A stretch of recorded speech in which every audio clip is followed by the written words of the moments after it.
Chapter 25. Yi Ying looked at Commandery Princess Ronghua with grievance. Her lips moved as if she wanted to say something. Yi Li stepped forward and held her hand. She looked back at Commandery Princess Ronghua and said, "I heard that you have a good relationship with my sister. My sister offended you just now. As her elder sister, I was negligent in teaching her. Please forgive her." Commandery Princess Ronghua raised her eyebrows. "Aren't you afraid that I will punish you? Or do you want to humiliate yourself like Yi Ying?" Yi Li smiled. "Commandery Princess, you are graceful and magnanimous. You won't be angry over such a trivial matter. When I go back, Yi Li will tell my father and mother. Then I will go to the princess's mansion to ask for forgiveness. So don't make trouble now." Commandery Princess Ronghua stared at Yi Li for a long time and said thoughtfully, "You are better than Yi Ying. Brother Jingli doesn't have good taste." Obviously feeling Yi Ying stiff-wristed, Yi Li couldn't help but feel speechless. "Commandery Princess Ronghua, will you die if you don't provoke me?" "Commandery Princess, you are flattering me. Prince Li's taste and reputation have always been praised." Finally, Commandery Princess Ronghua snorted heavily and left with a large group of people. She left behind a sympathetic and worried look. It was not a good thing to offend this spoiled princess. "Fourth sister, are you okay?" Seeing Commandery Princess Ronghua go away, Yi Shan and Yi Lin hurried to ask with concern. Several other girls who had a good relationship with Yi Ying also surrounded Yi Ying. Yi Ying had offended the princess's mansion and Commandery Princess Ronghua. Don't forget that she was the future Princess Li. Prince Li was deeply favored by the Emperor and the Empress Dowager. Princess Li's status was much higher than Commandery Princess Ronghua's. Commandery Princess Ronghua has a bad temper. Don't mind her. A soft and elegant voice whispered to Yi Li. Yi Li raised her head and looked at the scholarly lady in front of her. She smiled calmly and said, "I'm fine. Thank you for your reminder, Miss Qin." Qin Jing also smiled generously and said, "You're welcome. My mother and Madame Su are good friends. Madame Su often mentions you. I've wanted to meet you for a long time, but unfortunately, you rarely attend gatherings, so I never got the chance to meet you." Yi Li remembered that Miss Qin's father, Imperial Censor Qin, seemed to be a disciple of her maternal grandfather, Sir Qin Yun. Most importantly, Qin Zheng and her second cousin, Su Qingze, seemed to be engaged before they were born. No wonder cousin said that second cousin was going to stay in the capital for a long time. Second cousin was already 19 years old, so it was time for him to get married. Thinking of this, Yi Li's smile became more sincere. "Just call me by my name. I didn't like to go out in the past. Fortunately, I didn't miss out on a good friend like you. But, we'll get to know each other better in the future, right?" Qin Jing clearly understood what she was referring to. She blushed and glared at her. "I'm half a year older than you. You can call me sister. Let me introduce you to a few good friends." Thus, Yi Li and Yi Ying were pulled to two sides. Qin Jing introduced Yi Li to her good friends. Unsurprisingly, these girls had taken the initiative to greet Yi Li. After discovering that Yi Li was not as bad as the rumors said, and was instead an elegant and well-spoken young lady, everyone happily accepted this new friend. Sitting together with her new friends, Yi Li began to talk about some interesting things that happened in the boudoir in the capital. She realized that these girls were not as boring as she originally thought. Indeed, the young ladies carefully nurtured by the aristocratic families would most likely become the matriarchs of these aristocratic families in the future. Naturally, they were all intelligent women with both talent and ability, and not those love-struck women who lived or died for love as written in the storybooks. "Miss Yi, it's better if you stay away from your younger sister." Murong Ting had obviously inherited her father's forthright personality.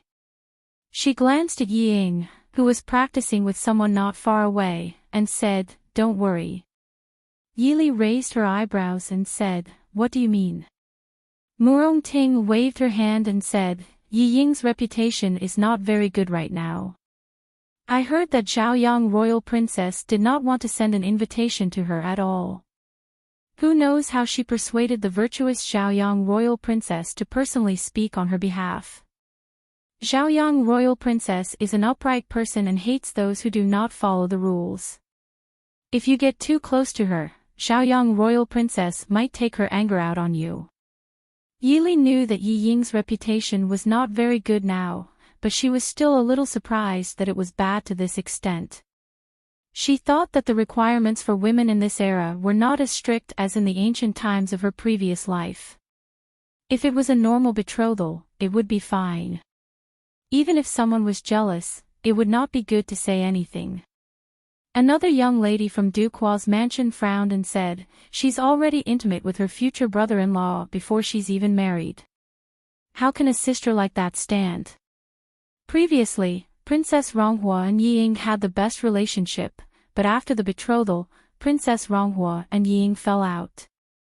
Murong-Ting said disdainfully, "I heard that Prince Li and Yi Ying met mostly because of Princess Ronghua." Princess Ronghua probably felt that she was being used by Yi Ying. Qin Jing frowned and said, "All right, why are you saying this in front of Li? The two then remembered that Yi Li was the most direct victim of this matter. Princess Consort Li, who was envied by all the noble ladies in the capital, had now become Princess Consort Ding, who was pitied by everyone. They could not help but look apologetically at Yi Li, not knowing how to apologize for a moment. Yi Li covered her mouth and smiled, saying, "It's not a big deal. I'm just saying it. You don't have to be so worried." Qin Zheng looked at her worriedly and said, "Li, you." Yi Li waved her hand and said, "It's difficult to follow imperial orders. Since it's already like this, of course we have to accept reality. Isn't it useless to mourn and blame ourselves? Besides, Prince Ding was an extremely outstanding person before the incident. I haven't heard of him having a bad temper all these years. He shouldn't be hard to get along with." The originally heavy topic was said by Yi Li with an indifferent attitude, and it instantly became much more relaxed. The four of them chatted for a while before the maids of the Princess Fu came to invite the young misses to the banquet. The four of them then stood up and left together. After everyone left, the noisy garden became much quieter. Only the laughter of the young girls could be heard in the distance. A blue figure came out from behind the rockery. The thin figure was sitting in a wheelchair as he looked in the direction the young girls had left. A deep look flashed in his gentle and cold eyes. "The bright sun eldest princess has arrived." On the lush grass of the peony garden, there were all kinds of delicacies and fresh fruits placed on the neatly arranged tables. The young misses in bright and beautiful clothes were sitting in order as they softly chatted. Hearing the arrival of the eldest princess, they quickly stood up and bowed, "Greetings to the eldest princess." The bright sun eldest princess was wearing an elegant palace dress. Although she was close to 40 years old, her slightly cold face was still well maintained. A pair of beautiful eyebrows were slightly raised. Obviously, the temper of the eldest princess was not a gentle person. Princess Ronghua obediently followed the eldest princess, which was completely different from the domineering appearance she had seen in the courtyard before. Walking with her was a beautiful young girl in brocade clothes, who curiously looked at the young misses around with a smile. However, Yi Li couldn't guess the identity of this young girl even after searching through her memory, so she simply didn't think about it. Chapter 26. No need for formalities, please sit down. Everyone stood up and thanked her again, then sat down. Zhaoyang Elder Princess said, "Today's event is a gathering of the daughters of the capital. You don't have to be too restrained, just do whatever you want." Although Elder Princess said so, there were not many who dared to be casual.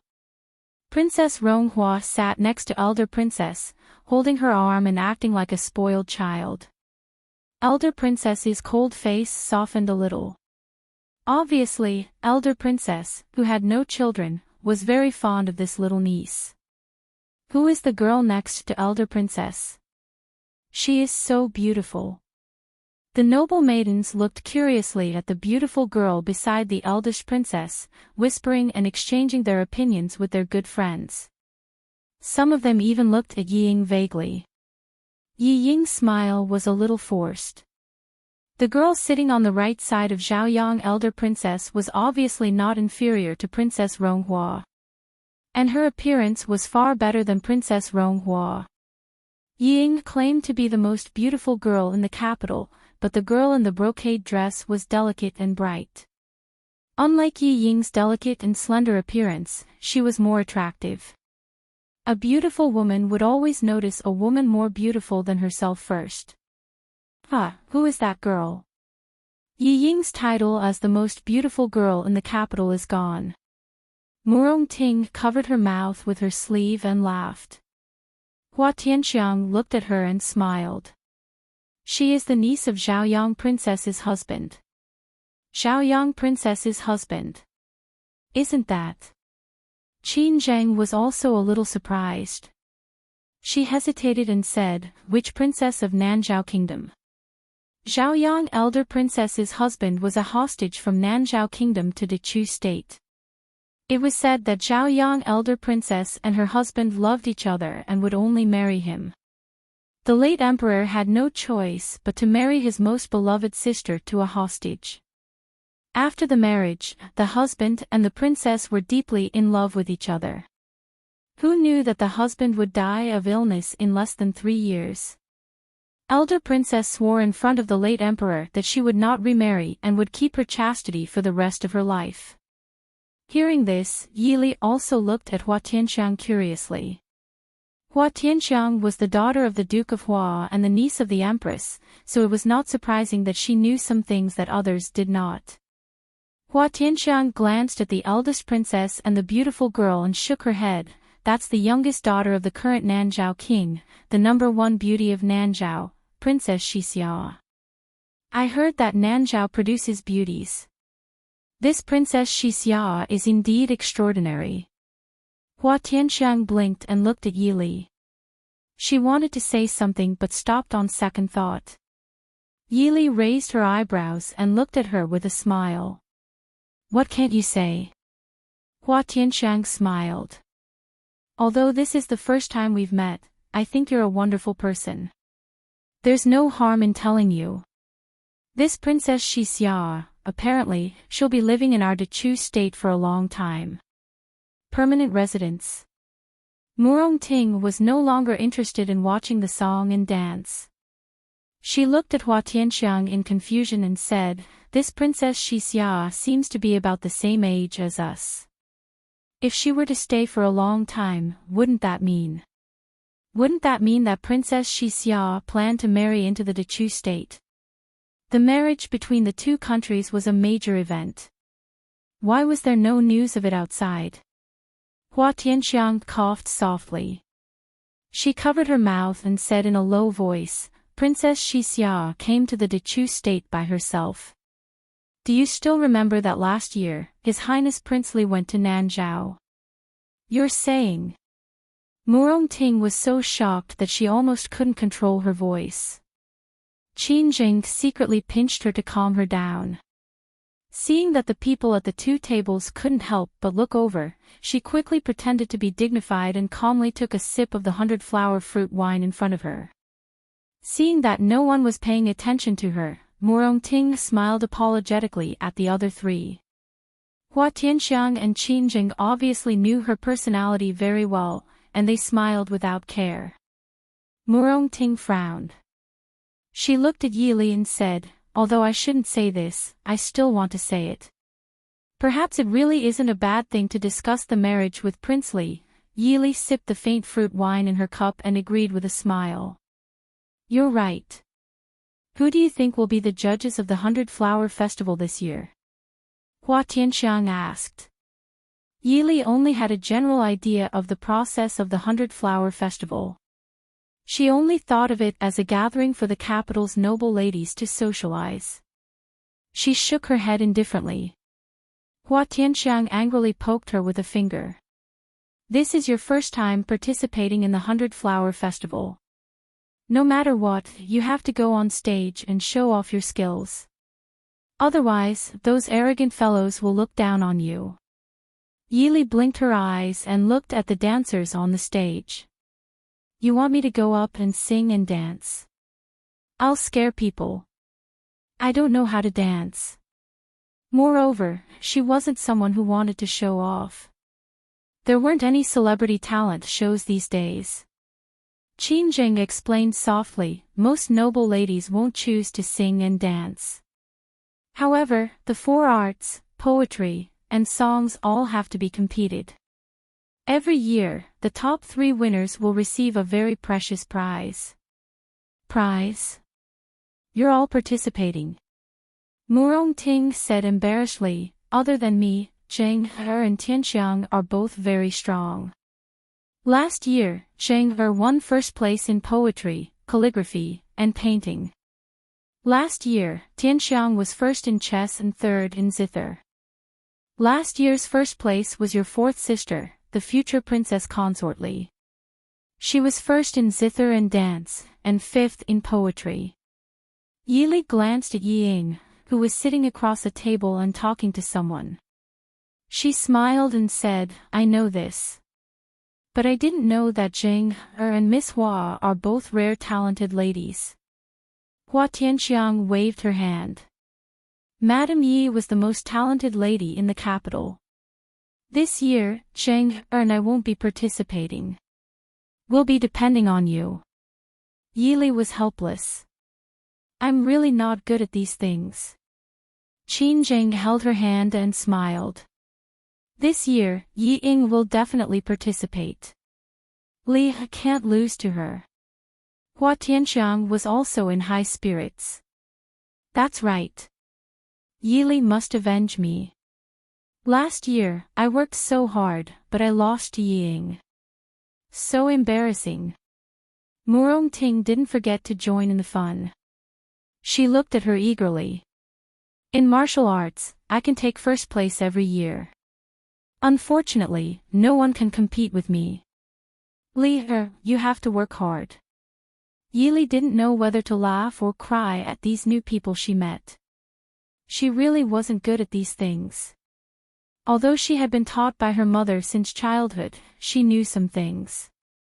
However, compared to those who had put in a lot of effort into training, he was nowhere near as good as them. Take Yi Ying's dance for example.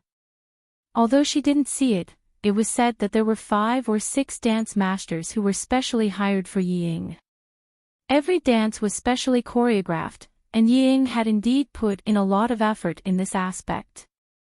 As for her, ever since her mother passed away and she regained the memories of her previous life, her interest in these things had decreased by more than 10%.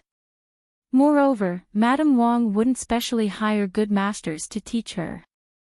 This year, I'm afraid you have to participate even if you don't want to. Murong Ting ate the exquisite snacks on the table as she said, the winner of the 100-Flower Festival has the right to choose anyone present to spar with. Believe me, if it weren't for the fact that you didn't go out all these years, I'm afraid the person who gets the most challenges every year would be you. In the past, she was Prince Li's fiancée. Now, she was the future Princess Ding. In the eyes of many people, Yi Li's life was so good that it made people jealous. They were probably waiting for her to make a fool of herself. Chapter 27. Hurry up and eat something. When it officially starts, you probably won't have a chance to eat anything today. Hua Tianxiang reminded. Yi Li speechlessly looked at the dishes in front of her. She felt like she had been dawdling for 2 hours, but the 100-Flower Festival still hadn't started. Although Yi Li felt it was very boring, since the 100-Flower Festival was the most important festival for the young ladies of the Dechu state, it naturally had its own unique highlights. When the banquet was over, the Sunshine eldest princess ordered people to bring up the prizes for the young ladies that won the 100-Flower Festival. Seeing the previously reserved and elegant young ladies all reveal looks of desire, Yili was a bit surprised and understood. Every single one of the girls present was from a prestigious family, and they had seen countless treasures since they were young. Treasures that could move them naturally wouldn't be ordinary. More importantly, winning these prizes would bring them fame. Whether it was in their boudoir or when they married into their in-laws' families, it would be enough for them to look down on their peers. When the prizes appeared on the eldest princess' left and right sides, the young ladies' hearts couldn't stop beating. The judges invited by the eldest princess this year were all very important people. Although she only recognized the cold-faced princely, Mo Jingli, among the 6 men and 1 woman seated around the Princess Royal's table, she didn't know him. There was also the man in embroidered clothes with a coquettish smile that mysteriously smiled at her. Although it was only for a moment, Yili was certain that she didn't see it. That man had indeed smiled at her, and that smile wasn't just a normal polite smile. "Who is the one wearing red clothes?" Yili whispered into Qin Zhang's ear. Only one of the 7 people was wearing red clothes. Qin Zhang naturally knew who she was talking about. She covered her mouth and whispered, "That is the 3rd young master of the Feng family, Feng Zhiyao.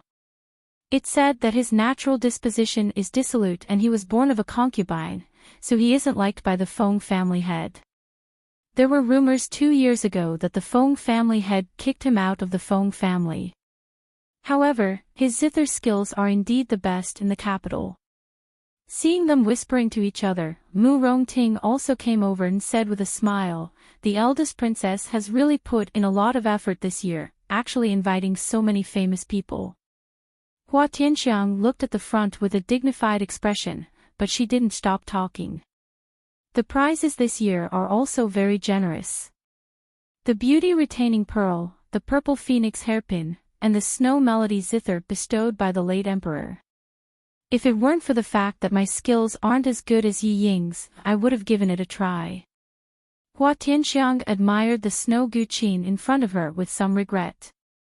It was ranked 3rd among the 5 most famous zither in the world. It was a treasure that every zither lover dreamed of. Yili felt even more regretful. "I haven't touched a piano in years." The 4 of them looked at each other and shrugged helplessly, admiring the prizes and people on the stage.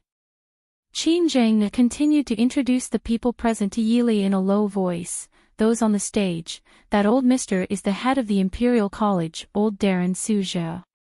He is also the teacher of the current emperor. If it weren't for the eldest princess, I'm afraid we wouldn't have been able to invite him. The other top scorers are the current assistant minister of the Ministry of Personnel, Mo Jian. The heir of Marquis Muyang, Mu Yang. The eldest son of the Northern General's estate, Leng Qingyu." Yi Li's gaze swept over the people Qin Jing mentioned and memorized them one by one. Who is that woman? Although she never felt that Yi Ying's beauty was truly breathtaking, Yi Li had always admitted that Yi Ying was beautiful enough. But when she came out today, she found that Yi Ying's title as the most beautiful woman in the capital seemed to be shaky. Not to mention Princess Xixiao from the Nanzhao Kingdom, Hua Tianxiang's appearance was enough to be compared with Yi Ying's. Qin Zheng was beautiful, but her graceful and elegant temperament from a scholarly family was not comparable to Yi Ying's lovely and moving temperament. There were also several women at the banquet who were extremely outstanding. If it was only these slight differences, how could Yi Ying have firmly held the title of the most beautiful woman in the capital for the past few years? Looking at the woman sitting on the stage, her beautiful face had a bit of charm. Even sitting between 2 men, she was still calm and composed. It was a charm that completely disagreed with the ladies of noble families. Qin Zhang's expression was a bit strange, and she paused for a moment before saying, "That is Miss Yaoji from Qingqing district. She's known for being a master of both the zither and dance. Compared to her, Yi Ying's dance is not worth watching at all." Also, she has a good relationship with Marquis Muyang's heir and young Master Feng San. Qin Jing said a bit awkwardly, but Yili understood the woman's identity.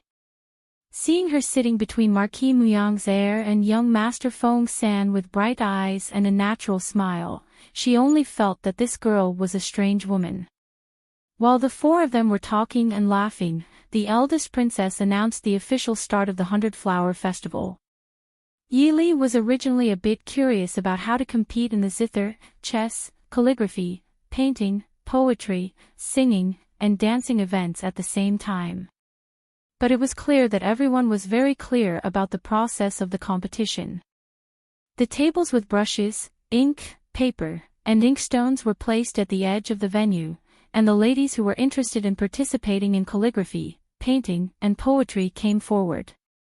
The maids brought up all kinds of musical instruments and stood at the two sides of the front of the venue, leaving the empty space in the center for the woman who would be praising the dance. Yili couldn't help but want to praise the organizer of the banquet. It was indeed a very humane setting. There were no hard and fast rules about which events each person had to perform. After all, not everyone was proficient in the zither, chess, calligraphy, and painting. It also avoided the possibility of many people making a fool of themselves. Beside Zhaoyang, eldest princess, Princess Xixia and Princess Ronghua stood up at the same time, but Princess Ronghua walked to the place with the brushes, ink, paper, and inkstones, while Princess Xixia walked to the center of the venue. Obviously, she planned to perform a dance. Ying walked to the place with the zither on the side. Her jade-like fingers lightly plucked, and a pleasant melody flowed out from her fingers. It seems that Princess Xixia is really going to compete with Ying. Murong Ting smiled. Who in the capital didn't know that Ying was the best at dancing? This Princess Xixia chose to dance as soon as the competition started, clearly wanting to show off her strength to Ying. Hua Tianxiang admired Princess Xixia's graceful dance, and praised, "The people of Nanzhao are good at singing and dancing, not to mention the number one beauty, Princess Xixia." It seems that today, Princess Xixia is going to outshine all the other beauties. Princess Xixia's dance was passionate and elegant. It didn't lack the unrestrained enthusiasm of a foreign nation, but it didn't lose the grace of the Dechu state. In comparison, Ying, who hadn't danced yet, seemed a bit inferior in terms of clothing. Murong Ting also agreed, nodding and smiling, "I think that in terms of dancing, only Yaoji can beat Princess Xixia. In this dance, Ying is going to lose this year." Ying isn't an ordinary person either. Seeing Princess Xixia's strength, she can still be so calm. Qin Jing reminded. Hua Tianxiang smiled, "If she doesn't have this bit of skill, Ying won't have the face to come out. She's destined to lose the dance, so her zither skills naturally have to be steady no matter what." Yili frowned. "I'm afraid that Princess Xixia came prepared." Although she was no longer a sniper in this life, it didn't affect her eyesight. Yili didn't miss the sneer that flashed through Princess Xixia's eyes when she swept over Ying. Murong Ting was speechless. "Don't tell me that this Princess Xixia's zither skills are better than Ying's." Chapter 28. Hua Tianxiang shook her head and said, "If that's the case, Princess Xixia should play the guqin first before dancing. Dancing consumes a lot of energy. Playing the guqin after dancing will affect your performance. Listen to Ying's guqin." The originally melodious and mellow sound of the zither suddenly changed direction, and the music became urgent and passionate. Princess Xixia's graceful figure moved even faster. In the center of the field, her clothes flew like a gust of wind, and hundreds of flowers bloomed. Clearly, Ying had probably noticed this as well, or perhaps she had sensed that Princess Xixia's strength made her feel threatened. Everyone in the stands obviously noticed the change. Zhaoyang royal princess frowned, and her gaze on Ying was somewhat cold. Yaoji, who was sitting elegantly and admiring Princess Xixia's dance, suddenly giggled. She turned her head and smiled at Mo Jingli, who had a serious expression. Your Highness Li Wang, the future Li Wangfei is indeed extraordinary. Yaoji admires you.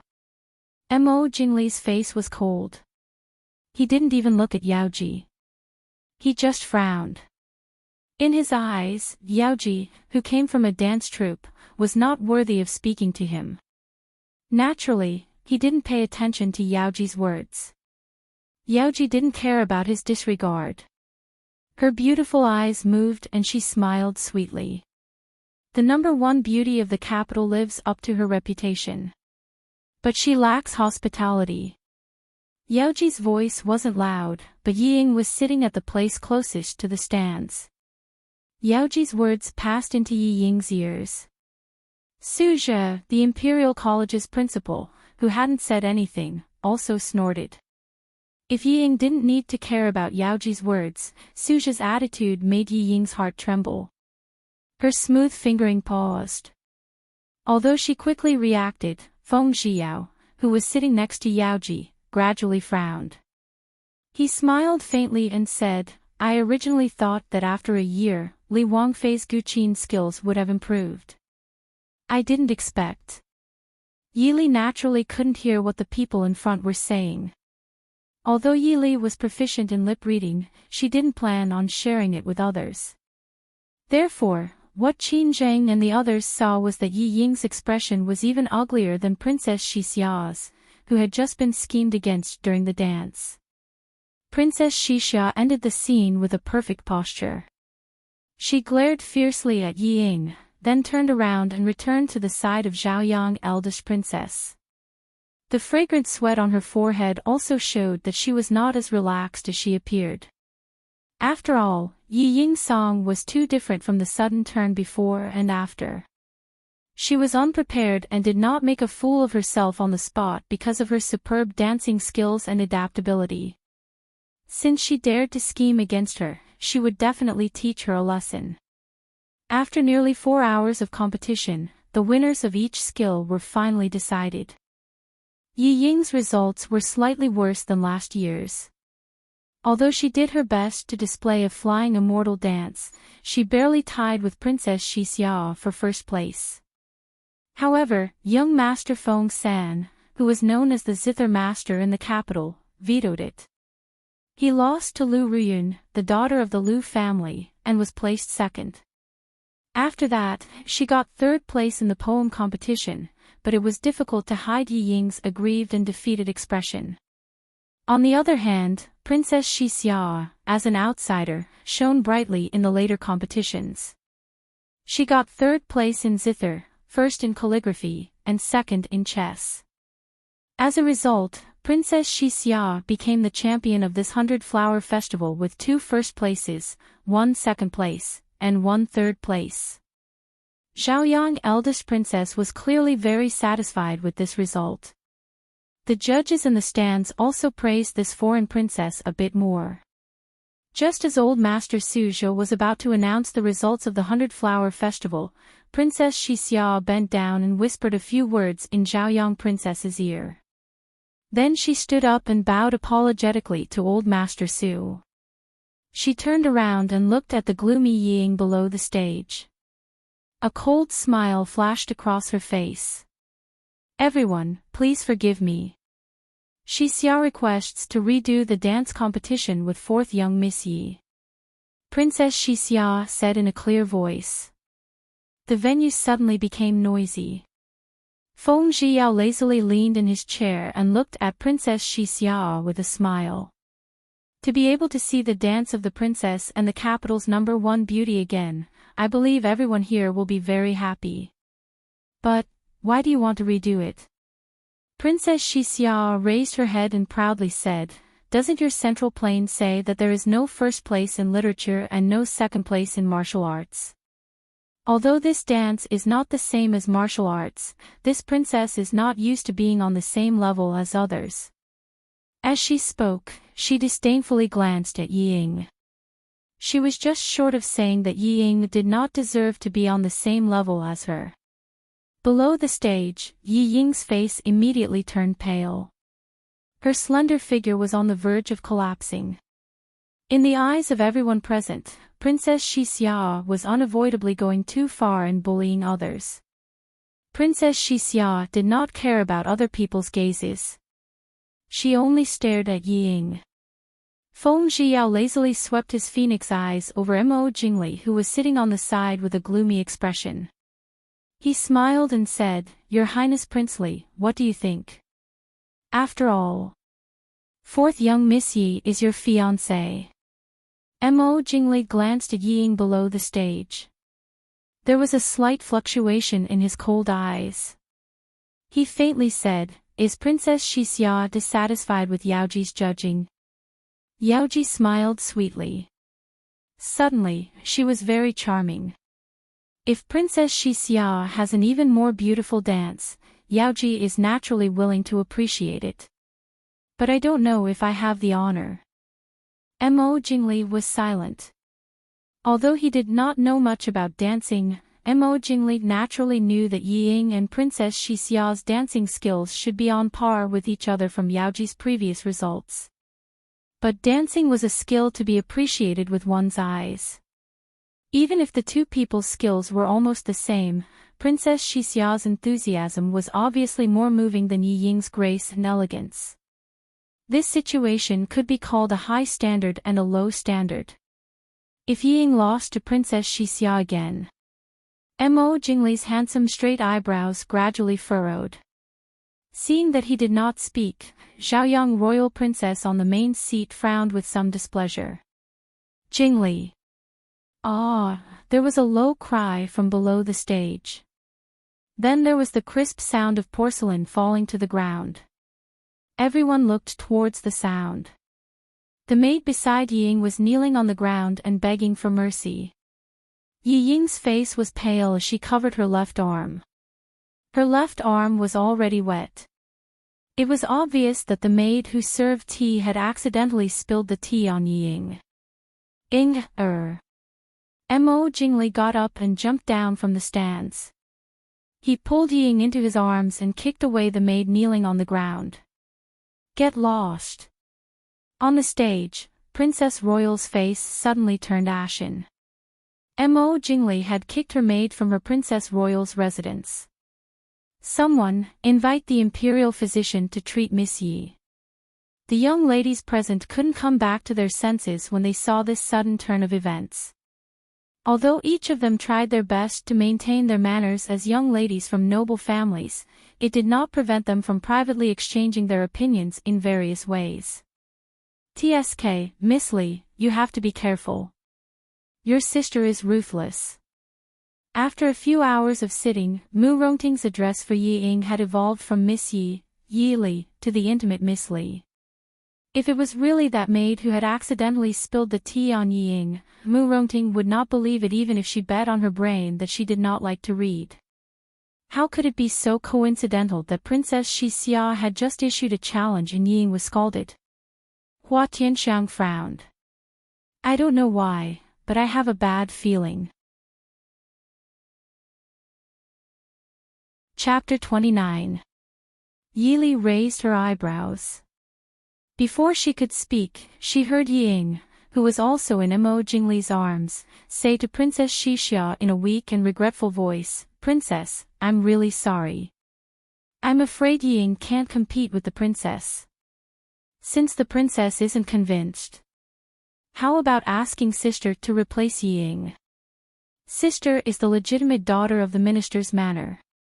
She won't disgrace the princess." Sister, don't you think so? Hearing this, Yi Li's calm face sank. How could Yi Ying not know that she couldn't dance?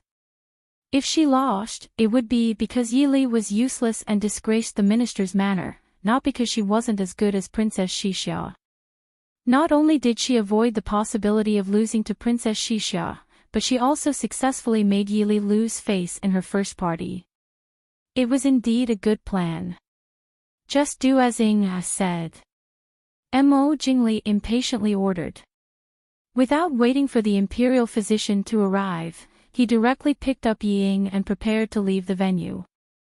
Seeing Mo Jingli leave without hesitation, the eldest princess's eyes sank. After a while, she said in a deep voice, "In that case, let ye third Miss replace ye fourth Mississippi." Yili was speechless. Was there really no one who thought of asking if she could dance? Almost everyone's eyes fell on Yili. Qin Jing and the others also looked at her nervously. Although they had previously urged Yili to win a place, they didn't really want to force Yili to do it. Not to mention that they were new friends, they couldn't harm Qin Jing and Yili's future relationship. Princess Xixia's heart was burning with anger because of Mo Jingli and Yi Ying's departure. Coincidentally, Yili, who was pushed out by Mo Jingli to replace her, was Mo Jingli's ex-fiancé. So Princess Xixia's anger directly stopped at Yili. She raised her delicate eyebrows. "Miss Yi, you go first." Yili helplessly stood up and met Princess Xixia's hateful gaze. She thought for a moment before saying, "I admit defeat." Everyone, including Princess Xixia, was stunned. After a while, Princess Xixia came back to her senses and glared at Yili. "Are you looking down on this princess? This princess doesn't need you to give in." Yili shook her head helplessly. "I didn't go easy on the princess. I sincerely admit defeat." Admitting defeat without even fighting. "Even if I win, it's not a fair fight. Forcing people who don't know how to dance to compete is even worse, isn't it?" Yili sighed softly and looked sincerely at Princess Xixia, who was angrily staring at her. "Princess, I don't know how to dance."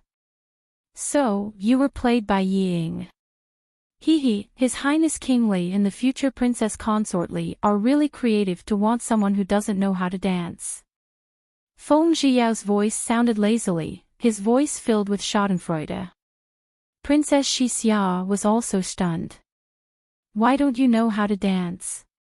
"Because dancing isn't a required course for the young ladies of Dechu State. I believe that many of the young ladies here don't know how to dance." Yili answered confidently. Not knowing how to dance was not something to be ashamed of. In reality, there were very few young ladies of Dechu State who would learn how to dance, unless they really liked it or their family had the intention of sending their daughter into the palace. Since Yili had already expressed that she had never learned how to dance, forcing her to dance would be unreasonable. Princess Xixia also understood that she had been played by Yi Ying and could only temporarily suppress the anger in her heart. She stared at the calm and elegant blue-clothed young lady below the stage. Her eyes flashed slightly. "Just now, I didn't see Miss Yi go on stage. Since fourth Miss Yi has so much confidence in Jijie, then please show Miss Ye's talents in other areas. Or..." She looked at Yili with a ghost of a smile. She paused for a moment before raising her voice to say, "Or Miss Yi doesn't know anything." Yili lowered her head and was silent for a moment. She raised her head and looked indifferently at Princess Xixia. If so, then Yili will embarrass herself. "Yili," Qin Zheng said worriedly. Murong Ting and Hua Tianxiang also looked worriedly at Yili. Yili blinked at her and shook her head with a slight smile. Qin Zheng saw that her smile was not forced and her heart relaxed a bit. Thinking about it, Li Er's mother was the most talented woman in the capital and her maternal grandfather was the most outstanding person in the world. Even if she didn't show it normally, she should have learned everything she needed to learn. Under everyone's gaze, Yili walked to the table where the brush and ink were still placed. After thinking for a moment, she picked up the brush and began to move on the fine rice paper. On the stage, Feng Zhiyao looked with interest at the blue-clothed young lady who was painting with her head down and nodded inadvertently. Sitting next to him, Yaoji glanced at him and laughed in a low voice. "Feng San thinks highly of Yi San Xiaojie." Feng Zhiyao rubbed his nose and said with a smile, "Isn't she very interesting? At least she's not as mediocre as the rumors say." This calm attitude was enough to make Feng Zhiyao think highly of her. Not to mention that Mo Jingli had suffered a loss at her hands not long ago. Maybe Yao would really marry a good princess this time. Marquis Muyang's heir also seemed to be interested in the topic of the two. Feng San knows Yi San Xiaojie. Feng Zhiyao shook his head. You just returned to the capital and you don't know. The future Princess Ding. Mo Xiuyao. Mu Yang frowned. He had some friendship with Mo Xiuyao when he was young, but since Mo Xiuyao's accident, they had not seen each other again. Feng Zhiyao nodded. That's right. What do you think? Mu Yang raised his eyebrows. Mo Jingli's eyes are blind. Yaoji couldn't help but chuckle. She covered her mouth and laughed. It seems that Feng San and Mu Gongzi are very optimistic about Yi San Xiaojie. The two did not answer, but once again looked at the girl in green who was holding the brush and writing rapidly. They were all from famous families, so they naturally understood each other's meaning. It had nothing to do with appearance or talent. It was just that compared to Ying, Yili was more suitable to be the mistress of a big family or a prince's mansion. They didn't know whether Mo Jingli, who was born in the royal family, was spoiled by the Empress Dowager and the old concubine, or whether Yi Ying's ability was really extraordinary and unknown to outsiders. Everyone waited for less than the time it takes to burn a stick of incense. Yili had already stopped writing. Princess Royal ordered the servants to bring Yili's work over. When the rice paper left the table, everyone vaguely saw that it seemed to be a peony painting. Qin Zheng and the other two also breathed a sigh of relief. Whether they could get a ranking or not, to be able to complete a peony painting that was not too bad in such a short time, at least Yili would lose face. The painting was first presented to the 6 judges on the judging panel for appreciation. Old Lord Suzhi, who saw the painting first, frowned and looked up at the girl in green who was still standing by the table. He lowered his head and continued to look at it for a while before passing it to the Assistant Minister of the Ministry of Personnel, Mo Jian. Mo Jian also frowned and looked up at Yili from time to time. After a while, he passed it to the person next to him. The unusual reaction of the judges made the young ladies under the stage unable to stop looking at Yili. They were also curious about what Yili's work was like. When Feng Zhiyao was the last to finish looking at the painting, he handed it to the maid next to him to present it to Princess Royal. Several other people also discussed the result. Suzhi announced, Miss Yili, the daughter of the Minister of Revenue, is first in calligraphy, first in poetry, and fourth in painting. Chapter 30.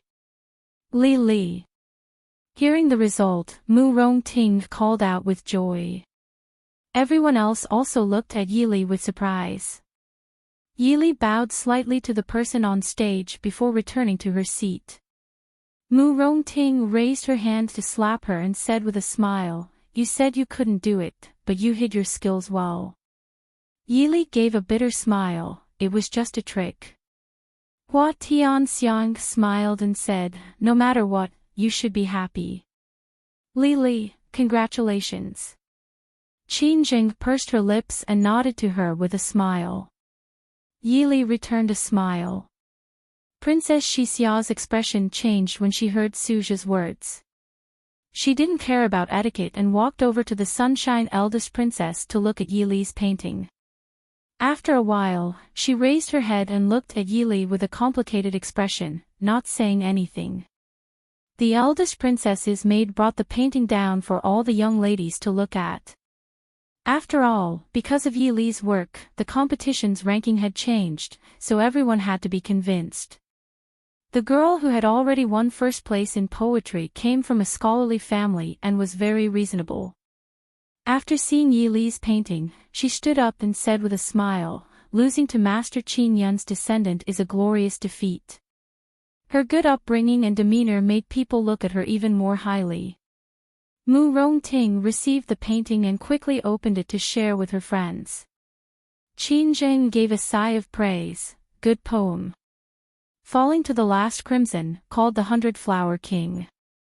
Unparalleled beauty under the heavens, the world's #1 fragrance. Hua Tianxiang smiled and said, the poem is good and the words are also good. Lily, who did you learn to write from? I also want to be your disciple. Yili gave a faint smile. When I was young, I received a letter from a teacher named Lu. After writing for so many years, I can finally read a bit. In her previous life, she had learned the Lu style at the age of 6. Including this life, it had been over 20 years. If she still couldn't read it, then it could only prove that she was stupid. Qin Zheng was also someone who was obsessed with calligraphy and painting. She was extremely envious. You're so lucky.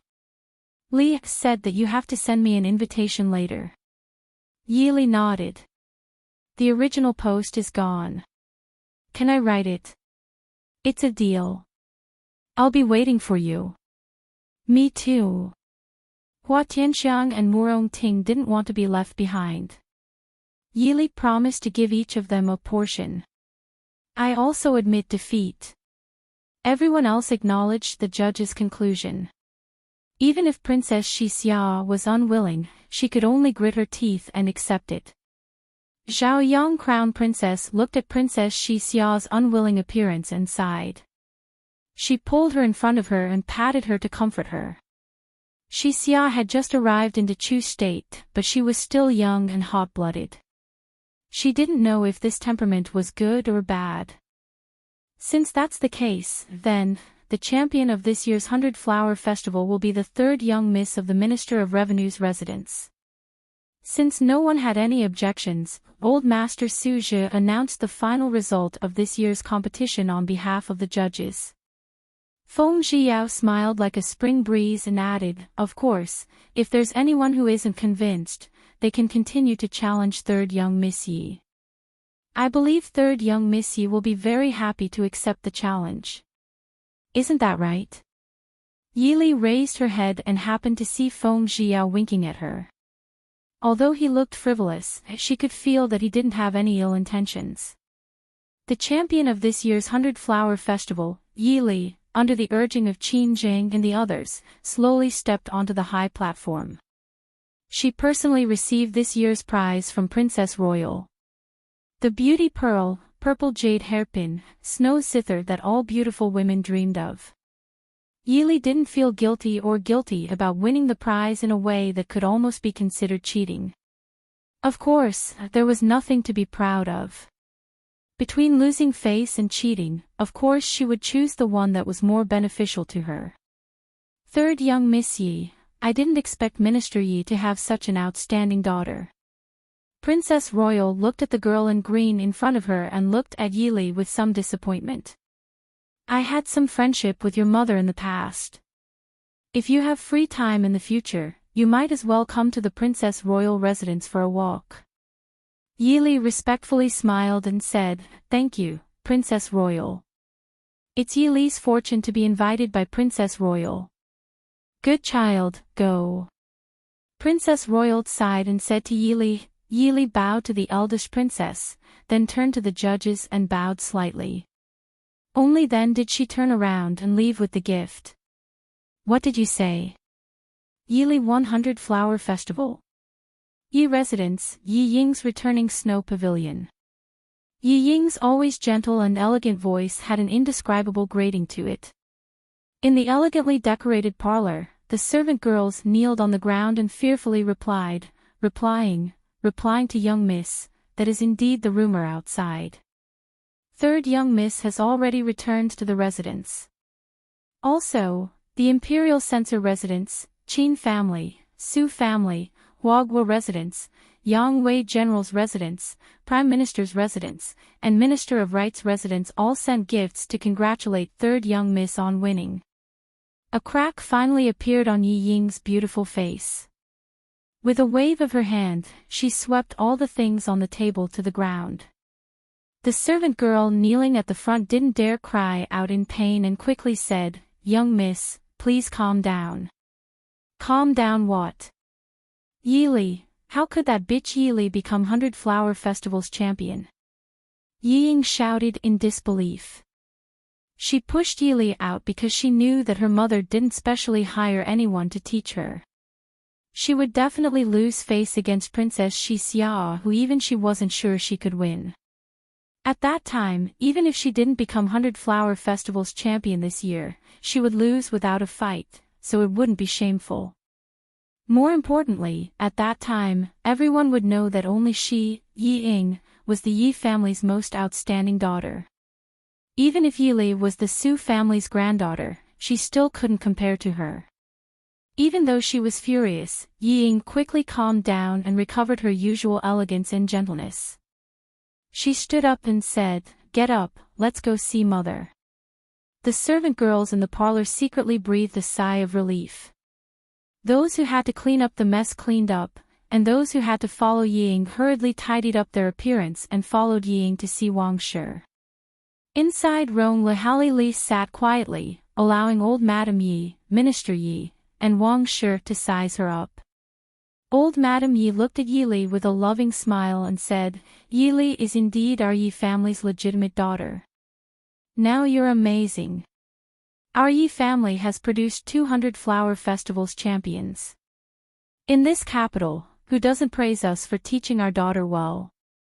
Yili pursed her lips and smiled faintly. "Grandmother is too kind. It's all because of grandmother and father's good teaching." Minister Yi looked at his quiet and dignified daughter with a complicated expression. This daughter that he had never seriously paid attention to was completely different from the other daughters in the family. She looked unremarkable, but if you looked carefully, there was a kind of dignity and grace of a noble family. This made him think of the first time he saw his wife who had passed away. She was also so elegant and indifferent. She was so beautiful that it made people admire her, but at the same time, she was so elegant that it made people feel inferior. Even if she didn't grow up in the Su family, even if she didn't have the best upbringing, could the bloodline of the Su family still leave his other children in the dust? Minister Yi thought silently when he thought of his daughter's performances at the 100 Flower Festival that he heard others mention. Then he thought of Yi Rong, who was spoiled by his mother, and Wang Shi. Minister Yi felt even more regretful. Why wasn't Yili a boy? Chapter 31. The Qin family, the Su family, the Hua family, the Lu family, these families who sent gifts, you must give them back carefully. Old Madame Yi looked at Wang Shi, who was sitting on the side with her eyes down, and ordered. Wang Shi quickly hid the light in her eyes and said respectfully, "Old Madam, don't worry. I know." Old Madame Yi nodded with satisfaction. "As for those gifts, send them to Qingyi Xian. See if there's anything you like and buy some jewelry and clothes." All the families had sent out invitations. Although not all of them had to go, they couldn't go without a single family. Don't lose the face of the minister's mansion. Before Yili could answer, the servant outside the door reported that Si Xiaojie had arrived. Ying changed into a thin white dress and her face was a little pale, looking more delicate and weak. She came in holding the servant's hand and greeted old Madame Yi and Minister Yi. Then she said with a pale face, "Ying has lost face for the Yi family. Please punish me." Old Madame Yi raised her white eyebrows and looked at Minister Yi without speaking. Minister Yi had always doted on Ying, even more than Yi Jiaoyi, who had entered the palace. How could he bear to punish her? Wang Shi quickly took her daughter into her arms and comforted her softly. "Silly child, how can this be blamed on you? If it weren't for the accident, the champion of 100 Flowers would still be Ying." Minister Yi nodded and said with Wang Shi, "Your mother is right. It's not your fault. Get up quickly. You're weak and the ground is cold." Looking at the happy family of 3 in front of her, Yili's expression was indifferent. Her face was still respectful, but she had already begun to think of the new friend she made today. Especially Qin Jing, her future cousin-in-law. She had to think about what to give them in return. There were so many things to do recently. She had no time to participate in this boring family drama. Thinking about her future married life, maybe she could get a husband who was not too good or too bad. If possible, they could form a peaceful and happy family. Maybe she could have 1 or 2 children of her own. While old Madame Yi was sizing up the girl in green, Yi Li's mind had already wandered off and was thinking about the things that she needed to do. Old Madame Yi looked at the scene in front of her and sighed secretly. In the past, Yi Yu and Yi Ying were good friends. Now, she realized that Yi Li was the one who had kept a low profile. With this calmness, old Madame Yi believed that if it was Yi Li who entered the palace, she might be able to go further. Unfortunately, Yi Li had chosen the crippled Prince Ding, who was destined to have no future. The heavens were truly toying with him. Grandmother, it's a joyous occasion for our Yi family that elder sister won first place. Shouldn't we tell second sister and let her be happy too? Yi Ying walked to old Madame Ye's side and said in a sweet voice when the family of 3 was finally done with each other. Yi Shangshu smiled and said, "It's rare for Ying to be so broad-minded. Mother, you see. In a few days, you'll have to enter the palace to pay your respects. At that time, I'll report this good news to Zhao Nyang." Old Madame Yi nodded and looked sideways at Yi Li. She smiled and said, "Your second sister has always been very good to your sisters. In the future, each of you will be in charge of a manor. You should go and accompany her more." "Grandmother." Yi Ying covered her face shyly and called out in a low voice. Her pale face blushed. In contrast, Yi Li was less shy as a girl. Yi Shangshu looked at his youngest daughter lovingly and laughed with her. Yi Ying looked at Yi Li with her beautiful eyes and said softly, "Third sister hasn't seen second sister for a long time, right? Mother should prepare a good gift for second sister for third sister." Wang Shi was stunned and looked at Yi Ying with a frown. However, old Madame Yi was moved and looked at Yi Li again. She hesitated but didn't say anything. Yi Li saw old Madame Yi and Yi Ying's expressions and understood what Yi Ying meant. She looked at Yi Ying calmly and looked forward to her performance. Yi Ying saw that Wang Shi didn't understand her words and old Madame Yi didn't change her expression. She couldn't help but frown and reminded softly, "Sister Zhao is pregnant now. I heard that when a woman is pregnant, her appearance, the people present were not really stupid." Wang Shi immediately reacted when she heard the word appearance. She looked at Yi Li with more enthusiasm. "Master," Yi Li sighed helplessly in her heart. No one in this family was a fool. Ying is right. Li send the youth retaining pearl to the palace as a gift for Zhao. You can ask your mother for whatever you want. Yi Shangshu obviously didn't think there was anything wrong with Yi Ying's proposal and immediately made the decision. Youth retaining pearl. Yi Li was bored and thought of the most coveted emerald pearl among the 3 prizes she received. It was said that people who wore the youth retaining pearl could stay young forever. For women who loved beauty, it was more attractive than precious jewelry and bright clothes. However, for Yi Li, who was mentally old and physically 15 years old, it wasn't that attractive. Everyone loved beauty. She was still very young now. She only needed to take care of herself a little in the future and pursue beauty when her appearance was basically consistent with her actual age. If she was 50 years old and still had a face of 20 years old, Yi Li wasn't sure if she would like it that much. What's more, she was still skeptical about the youth retaining pearl's so-called eternal youth.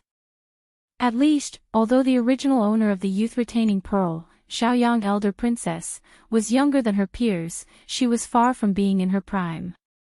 However, she didn't care, it didn't mean that others could take it away at will. "Father, please forgive me. The youth retaining pearl is no longer with Li Yi Li said faintly.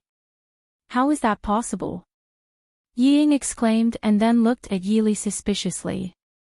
"Third sister, Could it be that you don't want to part with the youth retaining pearl? Is thinking for Zhao Yinyang. After all, Zhao Yinyang is the support of our Yi family. In this regard, Yili snorted disdainfully in her heart. Support.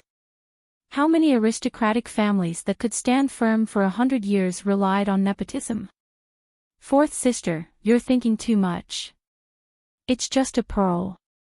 I've already given it away. Given it away? How could you give it away? Wangshe shrieked. Which woman wouldn't want the youth retaining pearl? If it weren't for her daughter in the palace, Wangshe would have wanted to take the youth retaining pearl for herself. Yili looked at her strangely and said in confusion, Li is only 15 years old. It's far from the time when you need the youth retaining pearl. She wasn't like the ancient people who thought that 14 or 15 years old girls were the most beautiful. Even if ancient girls matured early, a 14 or 15-year-old girl was still too young.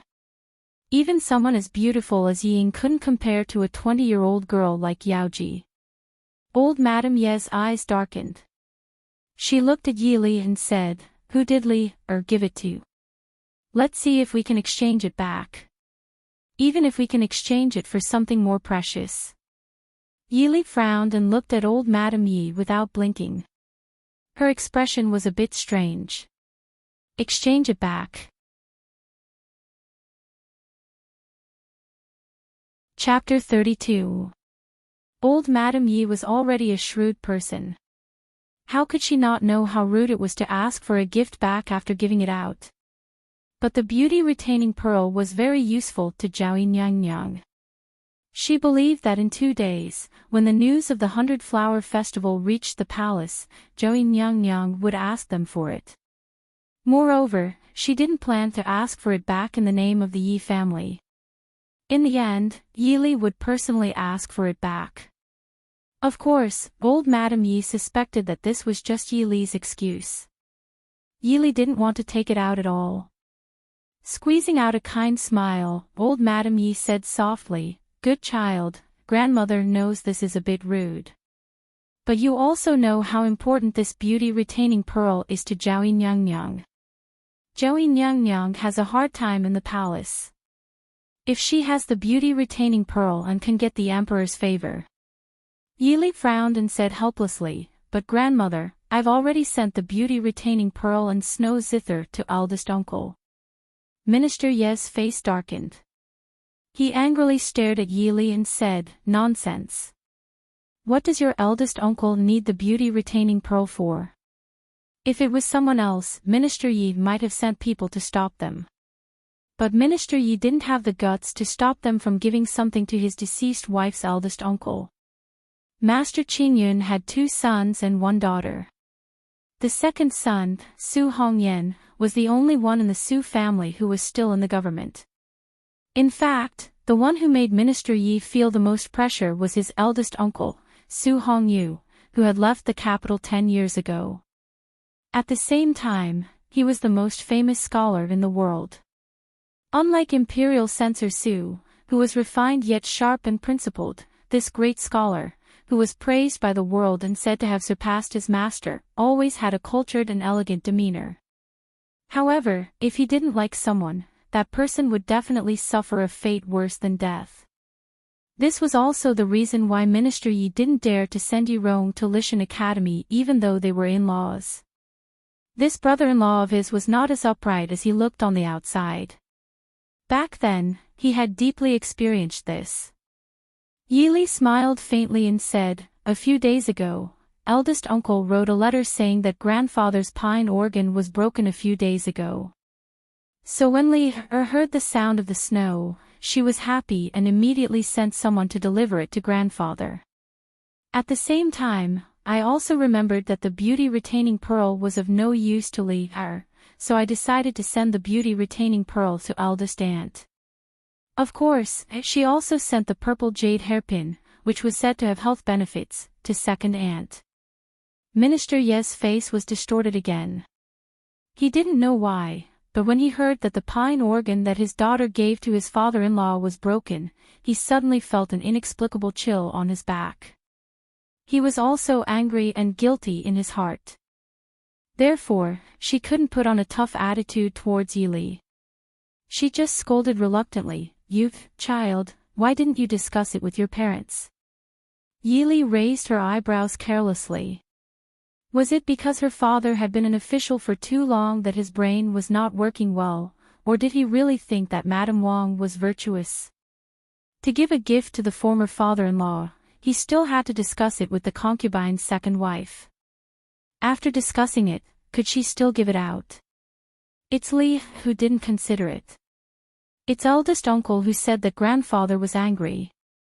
Li can't be filial in front of grandfather. Today, when I got the snow sound of the zither, I was happy and immediately sent it away. Yili lowered her head guiltily. Minister Yi smiled reluctantly and said, "Father knows that Li is filial." "Father?" Ying anxiously called. Minister Ye's expression was solemn. He waved his hand and said, "This matter is over. No need to say any more. Later, send more banknotes to you into the palace. Bribing the people in the palace can't be saved." Although Madame Wang was unwilling, but she had followed Minister Yi for 20 years. She understood her husband better than anyone. Looking at his face, she knew that this matter was not negotiable. She couldn't help but resent Yili and the late Madame Yi in her heart. It was like this every time. As long as the Su family was mentioned, her husband would never think of her. Could it be that the Su family was his in-laws' family and her Wang family was not? Coming out of Rollercoasters Hall, Yili was annoyed and gently sighed. She looked at Yi Ying who followed behind her and said, "Fourth sister, I'll go back first." Yi Ying acted as if she didn't hear Yili's words. She softly said with a smile, "Third sister is really generous. That kind of priceless treasure is given away without even looking at it. Fourth sister is joking. Grandfather and 2 aunts are not outsiders. What's more, the 2 aunts take good care of sister. Although sister was born in the minister's residence, everything around her is not hers. Now that I finally have a few things that I can take out, I naturally have to show filial piety to the elders. After all, people should have a grateful heart, right? And you, all these years, eating and using my mother's dowry money, have you ever thought about her? Third sister is right. I've learned my lesson." Ying gritted her teeth and said in a low voice. Yili smiled, "I'm a common person. I only know how to use these things to repay the care of the elders. I can't compare to fourth sister's elegance and refinement. You don't care about these things. Fourth sister, take care. Third sister, take care." Ignoring how Yi Ying's expression changed behind her, Yili leisurely walked in the direction of Qing Yixian. "Qing Shuang, have someone tell concubine Zhao that it's almost time. Find something for madam to do. I don't want to see them in the near future." Yes, Mississippi concubine Zhao was indeed a smart person. She didn't need Yili's help and advice at all. The next day, the Fu spread the news that concubine Zhao was pregnant, and it was said to be a boy. Wang Shi almost immediately forgot about making trouble for Yili and began to think of ways to deal with concubine Zhao. She had a stable foundation in the Yi family. It would be a joke to say that she was worried about what Yili, a girl who was about to get married, would do to her. The reason she targeted Yili was because of the unspeakable jealousy and resentment she felt towards Yili's birth mother. Now that the matter concerned her precious only son's position in the Fu, Wang Shi naturally didn't hesitate to put other things aside. Wang Shi didn't come looking for trouble, and Yi Ying's vitality was greatly damaged because of the failure at the 100-Flower Festival. Yili was at ease. After showing her talent at the 100-Flower Festival, Yili gradually entered the social circle of the capital's noble ladies. Other than continuing to prepare the dowry, she could also invite Qin Jing, Hua Tianxiang, and Murong Ting to play together when she had free time. On the third day after the 100-Flower Festival, the young miss who was originally the first in poetry and was surpassed by Yili also had the surname Qin.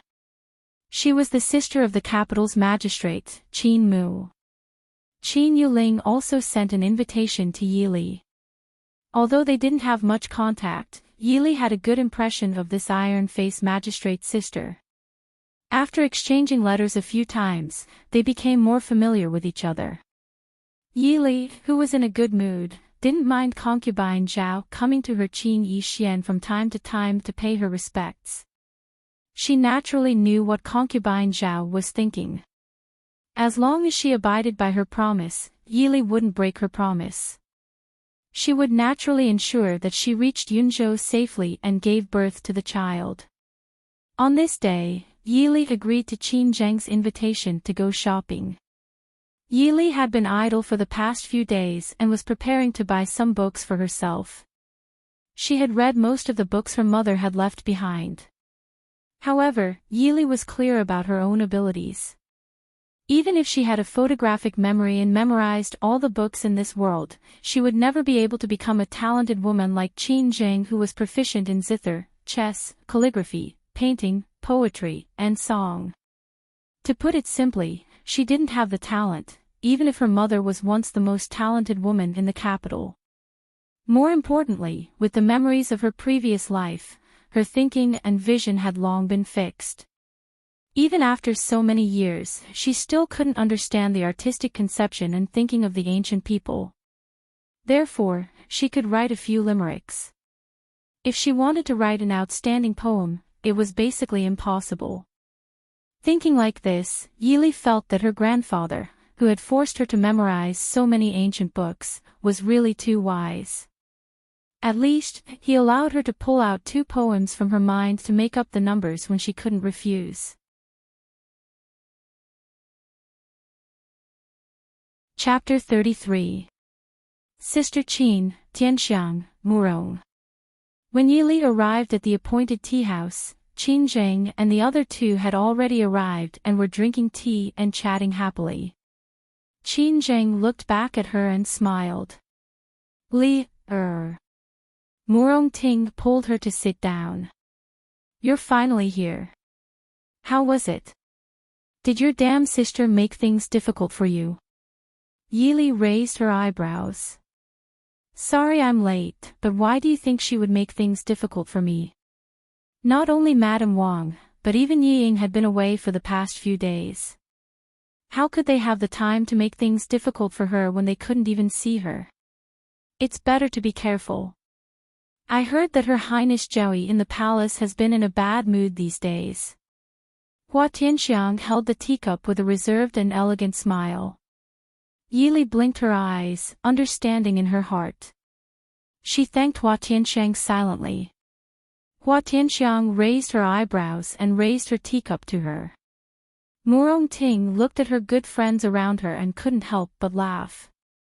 Alas, it's not easy to have one more friend. Unfortunately, Li will be getting married soon. We'll still be friends after we get married, Yili said. Don't tell me you won't recognize me as a friend after we get married. Murong Ting leaned on the table without the temperament of a noble lady and said dejectedly, Of course not. But when you become Princess Ding, how will you have so much freedom? Hua Tianxiang pursed her lips and snickered. It'll be the same when you get married. I don't want to. Murong Ting shouted, her almond-shaped eyes widening. I won't marry that idiot. Yili looked up in surprise at the angry Murong Ting and then turned her gaze to Qin Zheng. Qin Zheng snickered and whispered in Yili's ear. Only then did Yili know that Murong Ting was engaged to Leng Haoyu, the 3rd young master of the Northern General's estate, as soon as she was born.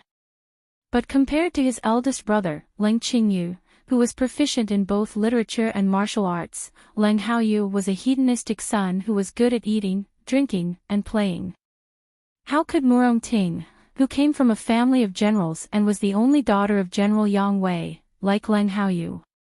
The 2 of them had been at odds ever since they were young. Basically, they would fight whenever they met. However, Murong Ting had learned martial arts from the Yang Wei general, and Leng Haoyu couldn't beat Murong Ting. Every time she was beaten to a pulp, Murong Ting despised her even more. Humph. My father is a stubborn person. He says that once a man makes a promise, he must keep it. He won't break off the engagement even if he dies. That idiot. Since he dared to marry me, I'll beat him up until his father can't recognize him. Murong Ting raised her little chin and said angrily. Hua Tianxiang lazily rested her chin on her hand and said with a smile, I think Leng Shaosen treats you well. Have you ever seen a man so obedient in the entire capital? If you tell him to go forward, he will never go backward. If you tell him to go left, he will never go right. Murong Ting snorted and did not answer. Yili watched her reaction with interest. It was inevitable for girls to like outstanding and strong men. Murong Ting naturally looked down on third young Master Leng, who couldn't even beat a woman. However, it seemed that Murong Ting didn't hate her fiancé as much as she thought. Moreover, was a man who had been beaten since he was young and had lost every time. Was he really that weak? If that was the case, then Leng Haoyu was actually a masochist, right? Yili's imagination ran wild in her mind. However, she didn't say anything to persuade Murong Ting. She didn't like to interfere with her friend's choice. Moreover, she really didn't know Leng Haoyu. Murong Ting recovered quickly from her anger. She quickly put the annoying fiancé behind her, clapped her hands and stood up. Let's go shopping. We're not here to drink tea. The three girls and a fake girl happily shuttled through the famous shops in the capital, picking out all kinds of jewelry and clothes they liked. Soon, everyone had a rich harvest. Yili looked at the people behind her, who were full of bags, and followed the three of them around in amusement. She had to admit that no matter what era it was, women's desire to shop was very strong. Yili wasn't idle either. While shopping with the three of them, she also glanced at the progress of the shops that were being renovated recently. Although she didn't go in, the results were satisfactory from the outside. She believed that they could reopen a month before the wedding. At that time, she might be able to ask her eldest cousin to raise a plaque for the treasure pavilion. Yili planned silently in her heart. After sending the servants who helped to carry the things back, the girls, who were tired from shopping, planned to find a place to have lunch. Murong Ting, who was most familiar with the delicacies in the capital, recommended the most famous Chu Xiang Pavilion in the capital. Chu Xiang Pavilion was indeed the most famous restaurant in the capital. As soon as they stepped into the lobby, they saw the luxurious and graceful decorations of the restaurant that didn't lose to those of famous families. They knew that the background of the owner of this restaurant was definitely not low. Although they didn't come late, the business of Chu Xiang Pavilion was better than expected. A well-dressed child respectfully apologized to the four of them, indicating that there were no more empty private rooms. Murong Ting often walked outside, so she didn't care about whether there were private rooms or not. She directly let the waiter lead the four of them to the second floor and found a relatively good empty seat to sit down. Yili glanced around the lobby. There was no lack of noble girls eating in twos and threes, so the four of them sitting outside didn't seem particularly eye-catching. After ordering the dishes, Murong Ting smiled with satisfaction. Chu Xiang Pavilion squirrel mandarin fish is the best in the capital. I came twice and didn't eat it. I didn't expect that I would have it when I called you all together today. Today is really good luck. Yili curiously asked, Murong often comes out to shop. Murong Ting smiled and said, my father doesn't like to control me, and I can't stay alone, so I often come out to walk around. Moreover, my father loves to eat good food. I don't have any talent for this, so I just look around to see if there's anything good to buy for him to eat. Speaking of this, Murong Ting was a bit embarrassed. However, anyone could see that the father-daughter relationship of the Yang Wei general's estate was definitely different from that of the Shangshu estate. At least, it was definitely different from the relationship between Shangshu Yi and Yili. Hua Tianxiang smiled and said, "That's why, when I go shopping, I usually drag Murong out with me. There's no place in the capital that she doesn't know." While the four of them were happily talking, the door of the private room on the other side opened with a bang. A beautiful red figure rushed out from inside. The four of them simultaneously pretended to see the person clearly. Murong Ting said in surprise, "Huh? Isn't that, be careful." Before her voice fell, Murong Ting had already stood up and quickly jumped out. Chu Xiang Pavilion, second floor. A beautiful figure quickly rushed out of the private room and was about to collide with the waiter who was slowly carrying a tray of dishes. Murong Ting jumped out at the same time, wanting to grab the woman. However, she was still half a beat too slow and let the red sleeve slip past her fingertips. "Be careful." Yili calculated the direction that the hot pot of soup on the tray would be hit at almost the same time that the red-clothed woman bumped into the waiter. She casually grabbed the empty bowl on the table and threw it over. After hesitating for a while, the precise location and strength of the throw forced the soup pot that had just left the tray and was flying towards someone's head to the left. With a series of clanking sounds, the soup pot fell to the ground in an open space not far away. Because the waiter protected the tray with all his might, the remaining few plates fell to the ground in front of him and the soup splashed on a guest's clothes. There wasn't any serious damage. Chapter 34. The entire second floor was silent. The waiter's face was pale as he looked at the pot of soup on the ground and gratefully looked at the green-clothed young girl sitting next to him. If it wasn't for the girl throwing the bowl, the waiter knew very well that the pot of boiling soup that had just been put into the fire would very likely fall on the head of the young master who was sitting with his back to him by the stairs. It might even fly down to the first floor and hit the guests below. The red-clothed girl clearly didn't realize what kind of accident she could have caused. After being pulled back by Murong Ting, she angrily threw off her hand and angrily scolded, "You impudent! You dare to block this princess' anger." Qin Zheng and the others finally saw that the red-clothed girl was the Nanzhao country's Princess Shi Xia that they had seen at the 100-Flower Festival a few days ago. Murong Ting didn't fall for this and coldly said, "If you want to put on the airs of a princess, go back to Nanzhao. There are so many people coming and going in the restaurant, yet you still charge around. What if you hurt someone?" Princess Shi Xia's face was ugly. It was clear that her mood was not very good. She disdainfully snorted and said, "It's just a few lowly commoners. So what if this princess is hurt?" When these words came out, the expressions of all the guests on the second floor changed. It had to be known that Chu Xiang Pavilion was one of the best restaurants in the capital. The price was not something normal people could afford. The people who came in and out were all rich and noble. Princess Shi Xia's arrogant words had undoubtedly offended everyone present. Hua Tianxiang stood up and her beautiful face was dyed with a trace of coldness. Her smile was still reserved and noble. "Even lowly commoners are my Chu state's lowly commoners. It doesn't seem like a princess of a small Nanzhao country has the right to belittle them." Nanzhao country was small and weak.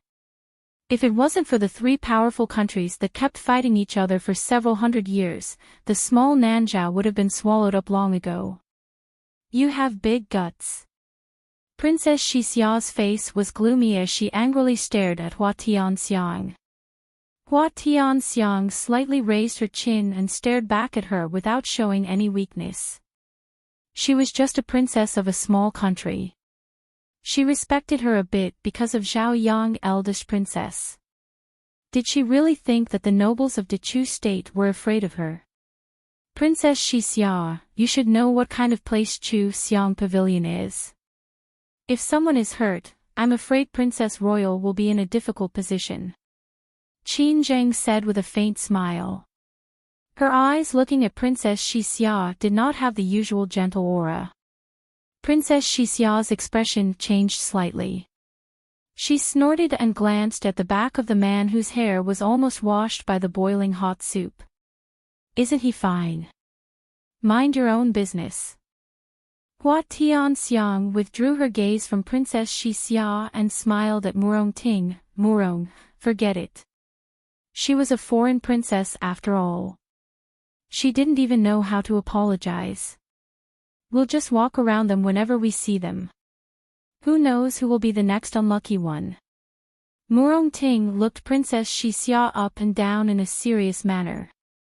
Then, she nodded and said, Tianxiang, you are right. Also, everyone can just admit that they were unlucky today. Who told our great Princess Xixia to be in a bad mood? Waiter, are you scared silly? Aren't you going to clean up? The waiter, who was frightened by the sudden situation, quickly apologized to the customers who were affected and hurriedly went to clean up the mess. Slut! Princess Xixia was so angry that her face turned green. She pulled down the long whip at her waist and lashed it at Hua Tianxiang's face. Tianxiang! Qin Zheng exclaimed. A green shadow flashed and wrapped around the oncoming whip. Yili pulled Hua Tianxiang away with one hand and grabbed the whip in front of her with the other. The slight pain in her palm made Yili frown. Because of the seat, she could only pull Hua Tianxiang away for a moment. Then, she had to take Princess Xixia's whip. However, her palm didn't hurt as much as she expected. Yili looked over and realized that the whip in Princess Xixia's hand had already slipped out of her grasp. Her face was pale as she stared at Yili while holding the back of her hand. Yili raised her eyebrows and glanced at the surrounding diners. Finally, her gaze landed on the man leaning against the stairs who didn't turn around. Princess Xixia, those who come are guests. My Dechu state subjects respect you. I'm afraid that your habit of waving the whip around is not suitable for the Dechu state. Please conduct yourself with dignity. Waving her hand, Yili's cold gaze landed on Princess Xixia. Slowly putting the long whip back into her hand, Yili didn't plan on returning it to her. The girls of this era, even the cheerful and lively Murong Ting, knew their limits. How could this Princess Xixia play with such a dangerous toy? This, I will have someone send it to the Princess Royal's residence. Yili, you think you can be proud just because you won the title of 100-Flower Queen? Didn't you get abandoned by Prince Li? Didn't you have to marry that trash of a Prince Ding? Humph, even this princess feels sorry for you. Yili's eyes were cold. I think that with Princess Xixia's knowledge and intelligence, she probably can't understand the significance and status of the Ding King's residence in the Dechu state. Naturally, she also can't understand the current emperor's kindness. Or perhaps Princess Xixia's forgetful brain has already forgotten that the trash you speak of swept through Nanjiang at the age of 15. Nanzhao was one of them, right?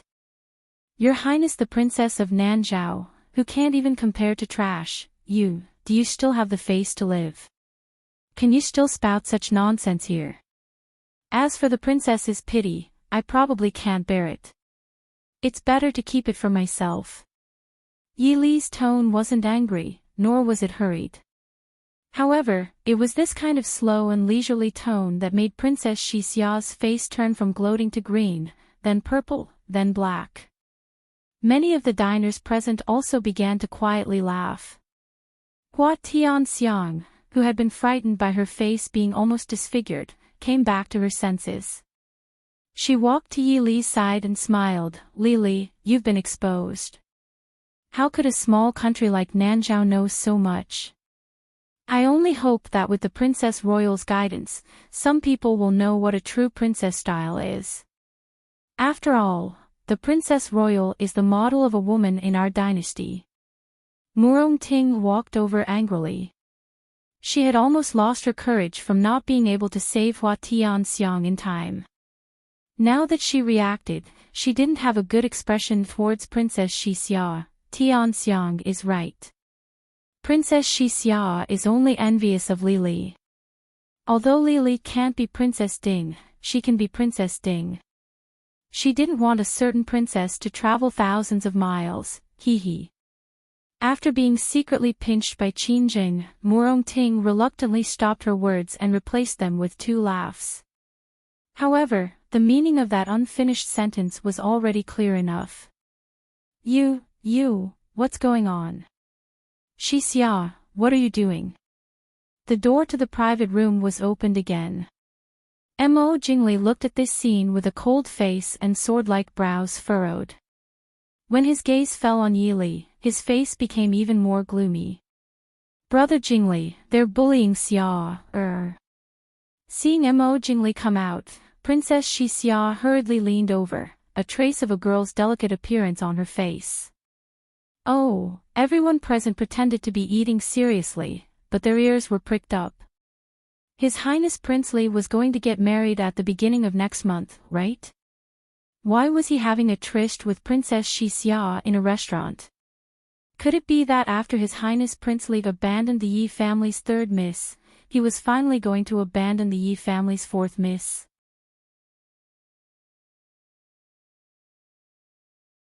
Chapter 35. Mo Jingli frowned. He stared at Yili and said, "You don't need to make such a big fuss over such a small matter. Or is Yili trying to please the crowd? Give up, I will never marry you." If it wasn't for the fact that they were in public, Yili would have given him an unforgettable lesson. Will you die if you don't be narcissistic? Has your Highness King Li seen a doctor? What? Mo Jingli was stunned. Yili calmly said, "It's an illness to have uncontrolled fantasies at any time and place. It should be treated as soon as possible." Pucci, it was unknown who finally couldn't hold back their laughter. Yili, you're bold. Mo Jingli had never been a good-tempered person. Being openly mocked by the woman he had abandoned, he was instantly enraged. His cold eyes released a trace of hostility. He raised a hand to grab Yili. Yili's eyes flashed coldly. She flipped her hand and her right hand that was hidden in her sleeve had already grabbed something. She was just waiting for Mo Jingli to come over. A shadow quickly flashed by. Mo Jingli's hand stopped one step away from Yili and could not move. A low and gentle voice lightly sounded, "King Li, are you dissatisfied with Ai's future princess?" The entire second floor was silent, and even the clamor downstairs seemed to be very far away. Everyone stared in shock at the place one step away from Yili. A youth wearing brown robes had firmly grabbed Mo Jingli's wrist that was reaching for Yili. But everyone present, including Mo Jingli, did not see where this youth had come from. Mo Jingli glared fiercely at the youth and then quickly looked towards the source of the voice. Yili didn't look at the person blocking Mo Jingli. When the voice sounded, she turned her gaze to the straight, plain-colored back at the staircase. Only then did people notice that this person was dressed in plain clothes and was not sitting on a chair in a restaurant. Instead, he was sitting on a wheelchair with an unusual style. However, because he had arrived early and his side was blocked by a vase half the height of a person, not many people noticed this. Originally, he seemed to be looking down at the situation in the lobby from the carved railings. It was only now that he turned his head slightly, allowing people to see half of his handsome face. He raised his hand and exerted force on the wheelchair. The wheelchair slowly turned to face the crowd. The man in the wheelchair was dressed in ordinary cotton clothing, but he did not have the decadence and dejection of people with disabilities. Even the people standing in front of him seemed to be shorter than him, and could only look up at him. There was a kind of person who didn't need fancy clothes or treasures, didn't need great power and guards. As long as he was there, he was an existence above everyone else. Half of the man's face was elegant and handsome, and had an innate noble and dignified aura. The left side of his face was covered by a frost mask made of an unknown material. It covered the entire left side of his face, but it gave people a mysterious feeling that they wanted to explore, even though they knew that underneath it was a hideous scar. Mo Jingli. Xiao Yao. After a long time, Mo Jingli finally spat out these 3 words. The 3 words Mo Xiaoyao seemed to have a magical power, causing the people who were originally stunned to finally come back to their senses. They looked in surprise at this person who had not appeared in people's lives for many years, and who was still graceful and calm even in a wheelchair. Looking at the man in front of them who was completely different from what they had imagined, the people who had long been used to the idea that Prince Ding was a crippled piece of trash suddenly remembered that this man had once been a stunning youth. This was once the second legitimate son of the Ding kingdom, and was once the object of envy of all the youths in the Dechu state. His literary talent was outstanding, and he was known as the world's #1 scholar. His martial arts were outstanding, and like his ancestors, his art of war was godly. At the age of 15, he was invincible in the southern border. He once had the most beautiful and talented woman in the capital as his fiancée, and both of them were the envy of the world. However, his good luck seemed to have suddenly ended when he was 18. His only elder brother died of illness, and the youth who had hurriedly inherited Prince Ding's title once again set out, but he was almost defeated and returned in defeat. Although the youth had turned the tide in the end, he had paid a price that could never be erased. Heavy injuries, disfigurement, and crippled legs. As if the heavens didn't think this was enough of a blow, 3 months later, his fiancée, who had been engaged to him for many years, died of illness. From then on, there were only a few people in the capital who could occasionally see Prince Ding's figure. If the youth Mo Xiaoyao was said to be stunning, in high spirits, and as dazzling as a raging fire. But when they met again a few years later, he was as warm and proper as jade, as calm and elegant as water. And how many people knew how much pain he had experienced during this change? Mo Jingli, I haven't seen you in many years, but you've grown up. Mo Xiaoyao looked at Yi Li, who was staring at him, before turning his gaze to Mo Jingli. Mo Jingli's already expressionless face became even more stiff, and he harshly said, "What happens to I has nothing to do with you." Mo Xiaoyao nodded in agreement. "I indeed don't intend to care about what you want to do, but, even if you don't want to pay attention to your own status, it's best to pay attention to other people's status." Mo Jingli frowned, looked at Yi Li, and a trace of ridicule appeared on his face. He waved away the youth who was clamping down on him, and turned back to look at Mo Xiaoyao. "You want to stand up for her? Mo Xiaoyao, you can't have really taken a fancy to this woman, right? You know, since we were young, our tastes have been as different as heaven and earth." Mo Xiaoyao didn't get angry, and there was even a faint smile on his face. Also, to be disrespectful to the future mistress of the Ding royal household, Jingli, are you sure you want to do this? Mo Jingli's face darkened, and he fiercely glared at Yi Li. He disdainfully smiled at Mo Xiaoyao and said, "Ha, the future mistress of the Ding royal household? Mo Xiaoyao, are you sure you're talking about this woman?" Princess Ding and the mistress of the Ding royal household were 2 completely different concepts to the imperial family. If it was only Princess Ding, he could still ignore it, but if this woman really took control of the Ding royal household. Mo Jingli suddenly realized that it was a big mistake to encourage his emperor brother to marry this woman to Mo Xiaoyao. "Your Highness Prince Li, please watch your words." The brown-clothed youth who had retreated to the side stared at Mo Jingli with an unkind expression. Mo Jingli snorted, and without saying goodbye, he turned around and went downstairs. Princess Xixia, who was following beside him, looked at the situation in front of her with some confusion. She frowned and quickly chased after him. The good show was over, and many people who had been stimulated by the news they received today also left in 2s and 3s, pretending that nothing had happened. After a while, the only people left on the second floor were Yi Li's table and Mo Xiaoyao's table. Yili helplessly smiled bitterly in her heart. After today, the capital would definitely be very lively. Cough cough, greetings to Prince. I suddenly remembered that I still have some things to buy. Zheng Murong Ting, come with me. Hua Tianxiang lightly coughed and prepared to run away without any sense of loyalty. Qin Zheng and Mu Rongting also quickly nodded.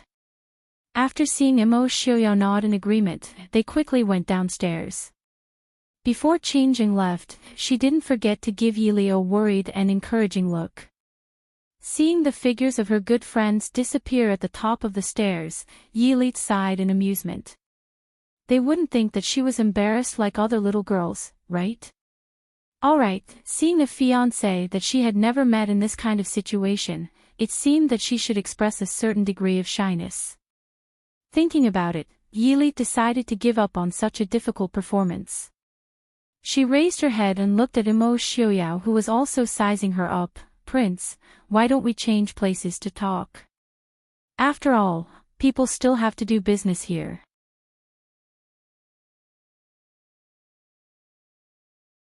Chapter 36. A trace of surprise flashed through Mo Xiuyao's eyes as he silently nodded his head. Thus, the two of them moved to a private room on the third floor of Chu Xiong Pavilion. Miss Yi. You've surprised me. In the only private room on the third floor, Mo Xiuyao sat by the open window and looked at the girl in green who didn't seem the least bit uneasy. Yili smiled slightly. Prince has also surprised me. If the man in front of her was the rumored crippled Prince Ding, then it could be seen just how unreliable the gossip in the capital was. So many years. It seems like there really is a problem with Jing Li's eyes. Mo Xiuyao sighed as a trace of a smile flashed through his warm eyes. Yili smiled lightly. It's Prince's attitude that made Yili sigh. Actually, I always thought that I would receive a second annulment. Aren't you afraid? Afraid? Yili looked at him in confusion before quickly reacting. I'll do my best to be careful. Moreover, the imperial order is like a mountain. Rather than disobeying it, why not try to move forward? Perhaps there will be a different light. Mo Xiuyao lifted his hand to take off the mask on his face. The hideous scar under the mask was immediately exposed to Yili's eyes. That hideous scar really did ruin the beauty of the mask, but to Yili, who had seen broken limbs, bombs, and corpses, it wasn't even enough to shock her. Thus, she only blinked her eyes and asked apologetically, Prince, are you trying to scare me? Mo Xiuyao stared blankly before a faint smile appeared on his lips. No, actually I don't like wearing this. Even though half of his face had been destroyed, Mo Xiuyao never wore a mask when he was alone. He wasn't someone who didn't dare to face himself. Yili nodded in agreement. I also don't like people who wear masks. With a mask on, it was hard to see a person's expression and thoughts. Mo Xiuyao was speechless. The girl in front of him was completely different from the girl Feng Zhiyao had investigated and his own conjecture. Looking at that calm and beautiful face, Mo Xiuyao suddenly felt that Feng Zhiyao was right. Yili was indeed a very interesting woman, and she was the best choice he could make. A woman who was very suitable to be the future mistress of the king's mansion. Rongeltang as usual, Yili sat in her seat with her head lowered. Facing the different expressions of everyone present, it was as if she didn't see anything. Minister Yi looked at his calm third daughter and aggrieved fourth daughter in front of him. He only felt a throbbing pain in his head. Originally, he wanted to reprimand Yili as usual, but looking at Yili's indifferent expression, the old fox who had been in the imperial court for decades suddenly realized that this wasn't the best choice. Moreover, it might lead to certain consequences that he did not want to face. Old Madame Yi was still high and mighty. She took in the expressions of everyone present. She thought of the servant's report that Prince Ding's carriage had personally sent her granddaughter to the gate. Although no one saw Prince Ding himself, they could basically confirm that it was Prince Ding who had personally sent Yili back. Looking at Yi Ying's bitter face, old Madame Yi was even more disappointed in this pampered granddaughter. Since Li and Prince Ding's marriage was arranged, Prince Li's behavior towards Ying became less and less caring. Of course, this could be due to Yi Ying's reputation during this period. But such an obvious change, even an old woman like her who rarely went out could detect it. Could it be that her smart and clever granddaughter didn't notice it at all? She didn't think about how to hold on to Prince Li, but still found trouble for her sisters. Could it be that she didn't understand that even if Li was not favored, she was still a daughter of the Yi family? In the future, she would also be of help to the Yi family. For the first time, old Madame Yi doubted whether it was a mistake to exchange Ying for Yi Li and Prince Li's marriage. Enough. Li is your elder sister. Pay attention to your propriety as a younger sister. Old Madame Yi said. Ying was stunned. She couldn't believe that old Madame Yi would actually speak up for Yi Li. Her eyes reddened as she felt wronged. She bit her red lips and said, "But grandmother, how could she embarrass Prince Li in public? This makes her, pa." Old Madame Yi slammed the table heavily and said coldly, "Embarrass Prince Li. Prince Li made things difficult for Li in front of so many people. Why didn't he think of embarrassing the Yi family? Or does he think that the Yi family can only have Prince Li?" Old Madame Yi looked with some disappointment at Yi Ying, who still wanted to say something. For a man, she completely disregarded the family's reputation and interests. Could such a granddaughter really be expected to bring any benefits to the Yi family in the future? She was afraid that one day, she would sell the Yi family for Prince Li. Or did she think that it would be better if Li's reputation was ruined? One's glory, one's loss, all's loss. She didn't even understand what Wang Shi had taught her all these years. Her cold gaze swept across Wang Shi. Wang Shi couldn't help but shrink back, not daring to meet old Madame Yi's gaze directly. "Father," Minister Yi frowned with some headache. He was also somewhat dissatisfied with Mo Jingli. He could pretend that he didn't know that Prince Li wanted to make things difficult for Li, but that had to be done in private. By making things difficult and ridiculing openly, he wasn't slapping Yi Li's face. He was trampling on the Yi family's face. If it wasn't for the second daughter in the palace and the little grandson that was about to be born, so what if he was the emperor's younger brother? How could he tolerate it like this? Your grandmother is right. Even if you become Princess Li, you are still the daughter of the Yi family. Do you think that without the support of the Yi family and your second sister, you can stand firm in Princess Li? No matter if it's your second sister, or your eldest sister, third sister, fifth sister, or sixth sister, as long as you sisters are harmonious and support each other, no one can bully you in the future. Do you understand? But third sister offended not only Prince Li, but also Princess Xixia. Maybe even Princess Royal will blame us. Yi Ying looked at Yi Li with some unwillingness. She didn't hear what Minister Yi said at all. In Yi Ying's heart, other than her second sister in the palace, the other daughters of the Yi family were not worthy of being compared to her. She was the future Princess Li, why would she need their support? Yi Li looked up and said softly, "Fourth sister, don't worry. When I came back, I already had someone send a letter of apology and gifts to Princess Royal's residence. Prince Ding's residence will also send someone to explain to Princess Royal. Princess Royal is magnanimous and righteous.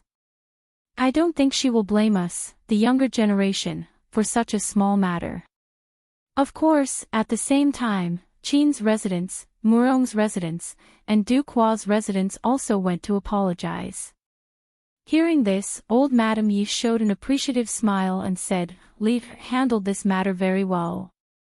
Since it was in public and Princess Xia was at fault first, Princess Royal has always been able to distinguish right from wrong and won't argue with the younger generation.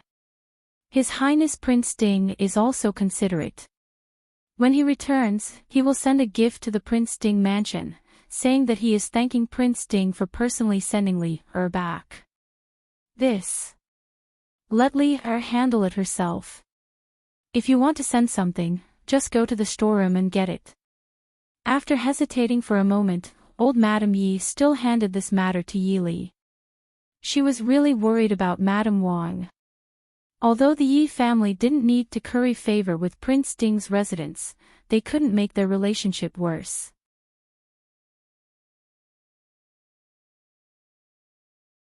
Chapter 37. Li Er understands. Please don't worry, grandmother. Yi Li stood up and responded. Wang Shi's face was a little pale. It was the responsibility of the mistress of the house to maintain relationships. If it was in Yi Li's personal name, it would be fine.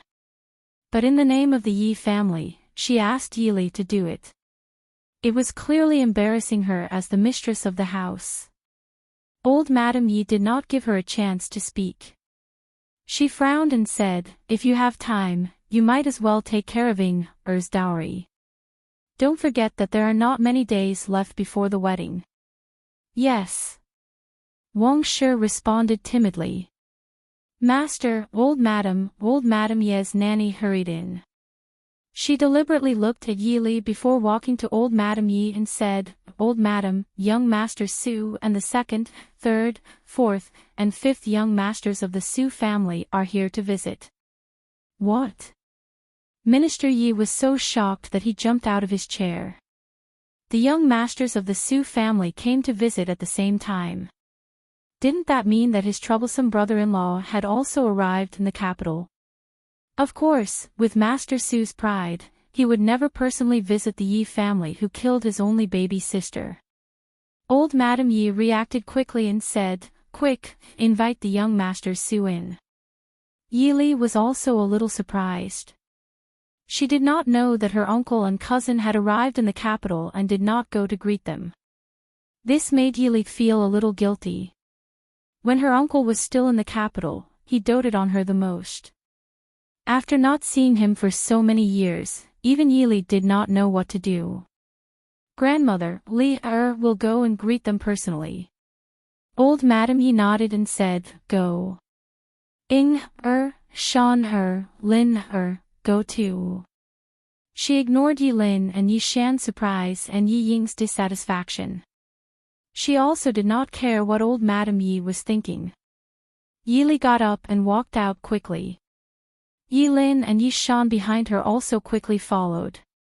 Only Yi Ying was left looking at Minister Yi unwillingly. She was the future Princess Li.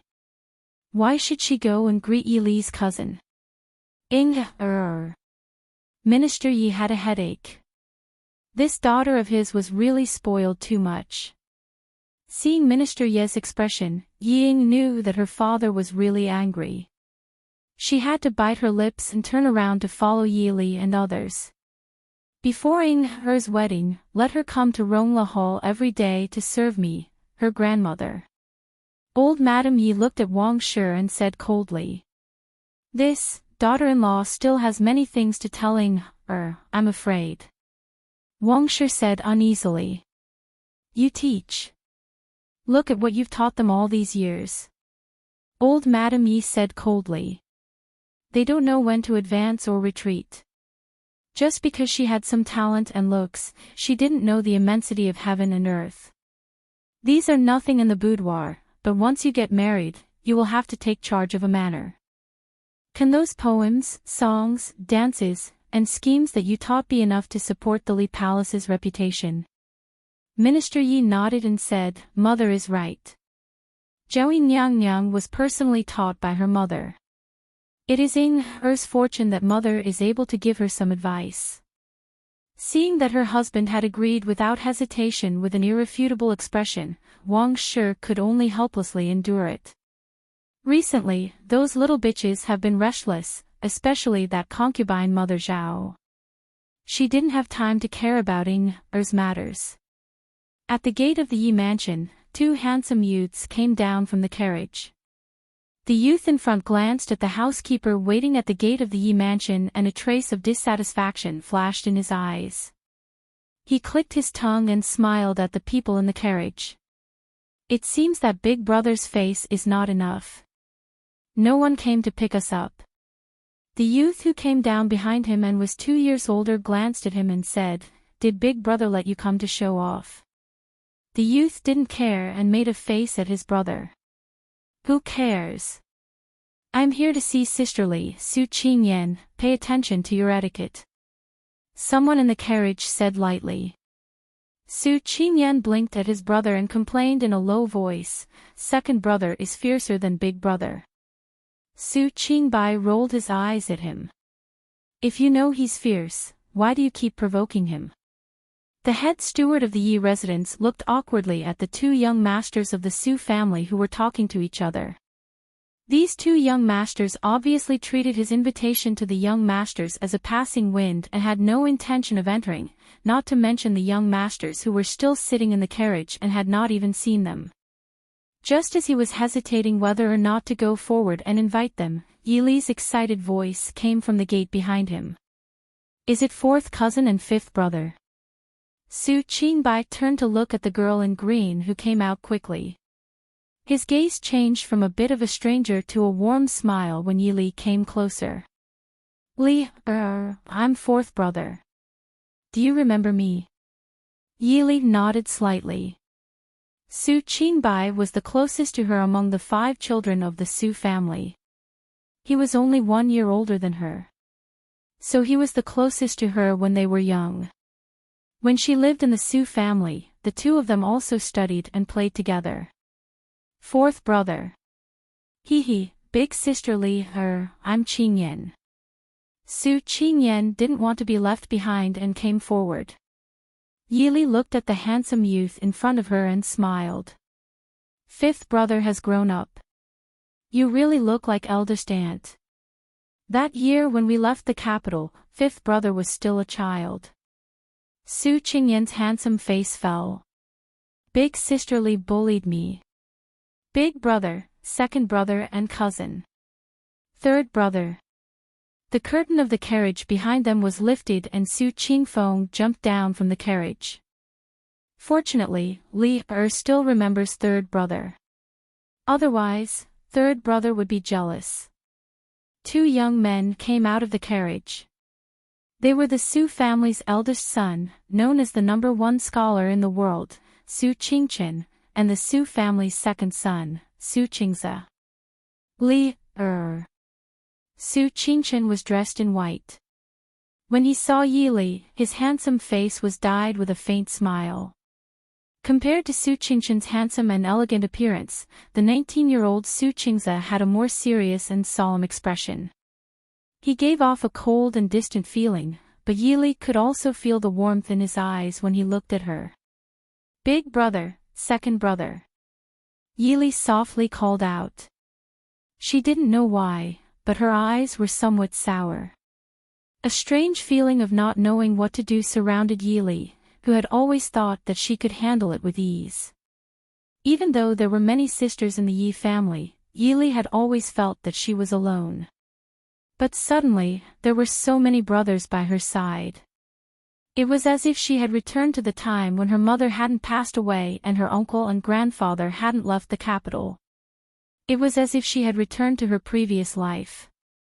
Although there was no end to the fighting, it still made people feel warm. Su Qingchen raised his hand and stroked the hair by Yili's ear. He softly sighed and said, "Leaf has suffered these years." Yili repeatedly shook her head. Her throat seemed to be choked by something and she couldn't say a word. "Third sister, it's rude to let these cousins stand at the door. It's better to quickly invite them in." Ying stepped forward and gently said to Yili. Then she gracefully bowed to Su Qingchen. Greets cousin Qingchen." Su Qingfeng rubbed his nose and stood behind his second brother. He had come to the Yi family many times, but the arrogant Ying had never been so polite to him.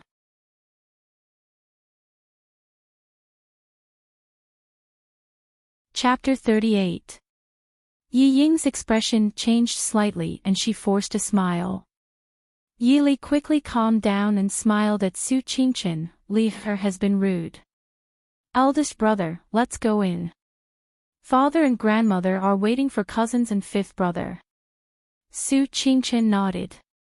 Beside him, Su Qingze waved his hand. The servants of the Su family waiting at the side took out the gifts they had brought from the carriage behind them and respectfully followed behind their master to the gate of the Yi residence. Yi Li followed beside Su Qingchen and Su Qingze and asked softly, "Eldest brother, how are eldest uncle and aunt?" Su Qingchen nodded and smiled. Mother stayed in Yunzhou. Father is fine, he's just a little tired from the journey. He'll be fine after some rest. Eldest uncle and cousins came. Why didn't they tell Li so that Li could welcome them? Yi Li complained softly. Su Qingfeng, who was walking behind them, laughed and said, "You can't blame me. It was eldest uncle who sent a letter in advance and forbade anyone from receiving them. My father only found out when eldest uncle and eldest brother moved to another residence in the capital. He even threw a huge tantrum." Yi Li also knew that eldest uncle didn't like formalities and didn't mind. She smiled and said, "Then I'll go visit eldest uncle tomorrow." How are Mother Lin and Mother Wei? They're fine. Mother Lin and Mother Wei are the most loyal to aunt. Their families are also willing to follow you to the Ding residence. That's why grandfather let their families follow you. Su Qingze said. Yi Li nodded and didn't say anything polite. She felt even more guilty towards her grandfather. She had never been able to make him happy, yet she still had to make her grandfather worry about her at his age. Su Qingchen looked down at her and patted her shoulder lightly. "Don't think too much. As long as you're well, grandfather will be happy." "I know," Yi Li said. Yi Lin and Yi Shan watched as a few handsome men escorted Yi Li away. They then looked at Yi Ying, who had a gloomy expression on her face. After exchanging glances with each other, Yi Lin looked at Yi Ying and asked carefully, "Fourth elder sister, those people, are third elder sister's cousins?" Yi Ying raised her head and glared at her fiercely. Yi Lin could not help but take a step back when she saw the ruthless expression that she had never seen before. She almost bumped into Yi Shan behind her. Yi Ying sneered and looked at her with disdain. "You should give up now. What kind of family is the Su family? They won't take a fancy to you." After saying that, he didn't care about Yi Lin's expression and turned to follow her. Yi Lin was taken aback by Yi Ying's words. Her delicate face instantly turned red. Thinking of Yi Ying's meaning, he felt ashamed and embarrassed. Yi Shan looked at her and shook her head. "She's in a bad mood. Who asked you to provoke her? Let's go. Grandmother won't be happy if we're late." Yi Lin didn't expect Yi Shan, who always went her own way, to comfort her. Seeing that the others were almost out of sight, she quickly followed with Yi Shan. Rong Latang, greetings to old Madam and uncle. Su Qingchen went forward to greet old Madam Yi and Minister Yi. Then the others followed. Old Madam Yi looked at the 5 men standing in the hall. Su Qingchen, who had been famous for a long time, was handsome and gentle. Even Su Qingyan, who was only 13 years old, was handsome and well-mannered. Even if she didn't want to admit it, she had to admit that the Su family was better at teaching children than the Yi family. Old Madam Ye's eyes flashed and she quickly smiled. "We're all family. Let's dispense with the formalities. How's your father?" Su Qingchen stood up and replied gracefully and calmly, "Father is doing well. It's just that he's tired from the journey and couldn't come to visit you. Please forgive him." Although she knew he was just being polite, old Madam Yi couldn't say more. She just smiled and said, it's a tiring journey. You should have a good rest. Rong, come and greet your cousin. Yi Rong stood beside Wang Shi. He wanted to say something, but he saw his father staring at him sternly. Then he reluctantly went forward and said, Rong greets cousin. Yi Rong was not a scheming person. He didn't even do a good job on the surface. He didn't like Yi Li, naturally, he didn't like Yi Li's cousin. So even though he was warned by his father and grandmother before, he still couldn't completely hide his expression. Even when they were greeting each other, there was a hint of indifference and perfunctory in their actions. Minister Ye's face darkened again. Su Qingyan curled his lips and turned his head without saying anything. Anyway, he was the youngest. It wasn't his turn to speak. Su Qingyan acted as if he didn't see Yi Rong's expression. His smile was still warm and polite, and even a little bit more amiable. Yi is too polite. I heard that Ye's literary talent is quite good. Qingyan and Yi are the same age. Qingyan is very naughty. If you have nothing to do, you can walk around more. Su Qingyan was mad. Who wanted to walk around with him? But on the surface, he didn't dare to refute Su Qingyan at all. He obediently showed a friendly smile. Big brother, you're right. I must learn more from Yi. Su Qingyan was very satisfied with his brother's obedience.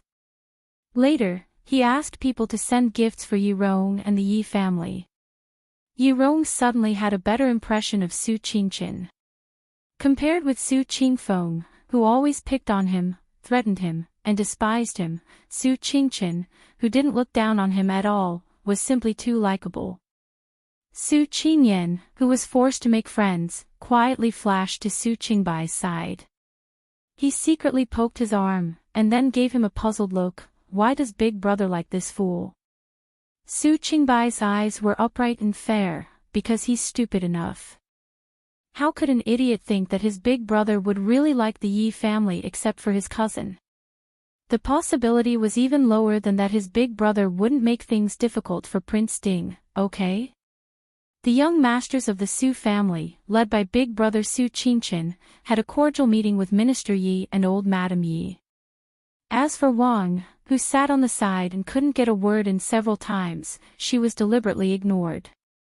The fifth young master of the Su family later said that he didn't like to talk to other people's concubines.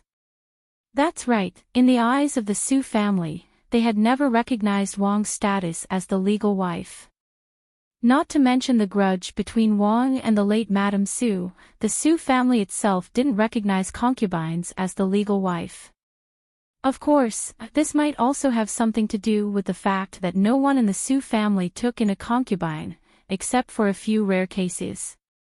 If Wang was really a virtuous, and thrifty lady, they could still give a certain degree of respect. Unfortunately, Wang obviously didn't have these virtues. After that, Su Qingyan very tactfully and politely mentioned that his father missed his niece, who he hadn't seen for many years, and asked to take Yi Li to the Su family's residence for a while. Old Madame Yi naturally refused without thinking, and said that Yi Li was about to get married and needed to stay at home to wait for the wedding. Su Qingyan said that because his aunt died early, his grandfather was afraid that his cousin would be looked down upon by her husband's family after she got married. He especially asked his second aunt to invite the best housekeeping madams in the capital to teach her. He also sent a few nannies to teach his cousin etiquette. After all, it was said that the third daughter of the Yi family had no talent, no virtue, and no appearance. It could be seen that his cousin needed to be taught strictly whether it was etiquette, bearing, or speaking.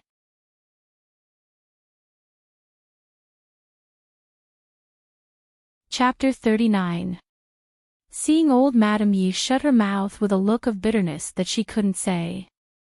Yi Li was once again sure that when dealing with an old woman like old Madame Yi, she absolutely couldn't shed all pretense of cordiality and confront her with force. Seeing her own cousin speak so elegantly and courteously, who wouldn't believe that this was definitely a gentle and courteous junior respectfully listening to the elder's opinion. But looking at old Madame Ye's expression that definitely couldn't be called beautiful, could she really give any opinion? Even in the end, when old Madame Ye wanted Yi Shan and Yi Lin to accompany Yi Li to the Su family's side courtyard, her idea was rejected by Su Qingyan with a smile on his face, saying that men and women shouldn't be so close to each other. It would affect the reputation of the two young ladies. She could only helplessly watch as Yi Li was led out of the Yi family's main gate by the several young masters of the Su family. Once they left the Yi family, everyone was clearly much more relaxed and casual. Even Su Qingze, who always had a cold face, revealed a faint smile. The unfamiliarity between the siblings that had been separated for many years seemed to disappear in an instant. As for Su Qingyan, who was too young and didn't have an impression of Yi Li, he was very familiar with her. In a short while, they were intimate as if they had grown up together as siblings. Because the current head of the Su family, Su Qingchen, Su Qingbai, Su Qingyan's father, and Yi Li's uncle, Su Hongyu didn't want to be too conspicuous, so he didn't live in his younger brother's imperial censor manor. Instead, he directly lived in a small side courtyard of the Su family in the capital. Therefore, Yi Li and the others directly went to the Su family's side courtyard. "Uncle," seeing the middle-aged man in front of her, who was still elegant and gentle, Yi Li called out hoarsely. Su Hongyu also looked at this little niece that he had doted on since childhood. Seeing that face that was 70% similar to his sister who had passed away early and was a bit stronger than her sister, he couldn't help but sigh softly. He waved his hand at Yi Li and said, "Li, you've worked hard these years. Uncle knows about the matters in the capital. With Uncle around, let's see who still dares to make things difficult for you." Yi Li also felt that her eyes were somewhat sore. She forced a smile and said, "With second uncle around, who dares to make things difficult for Li? Li just misses uncle and grandfather." Su Hongyu glanced at his brother with some dissatisfaction and said, "If he was useful, would the mother and daughter of the Yi family be so smug?" Su Hongyan also knew his brother's temper.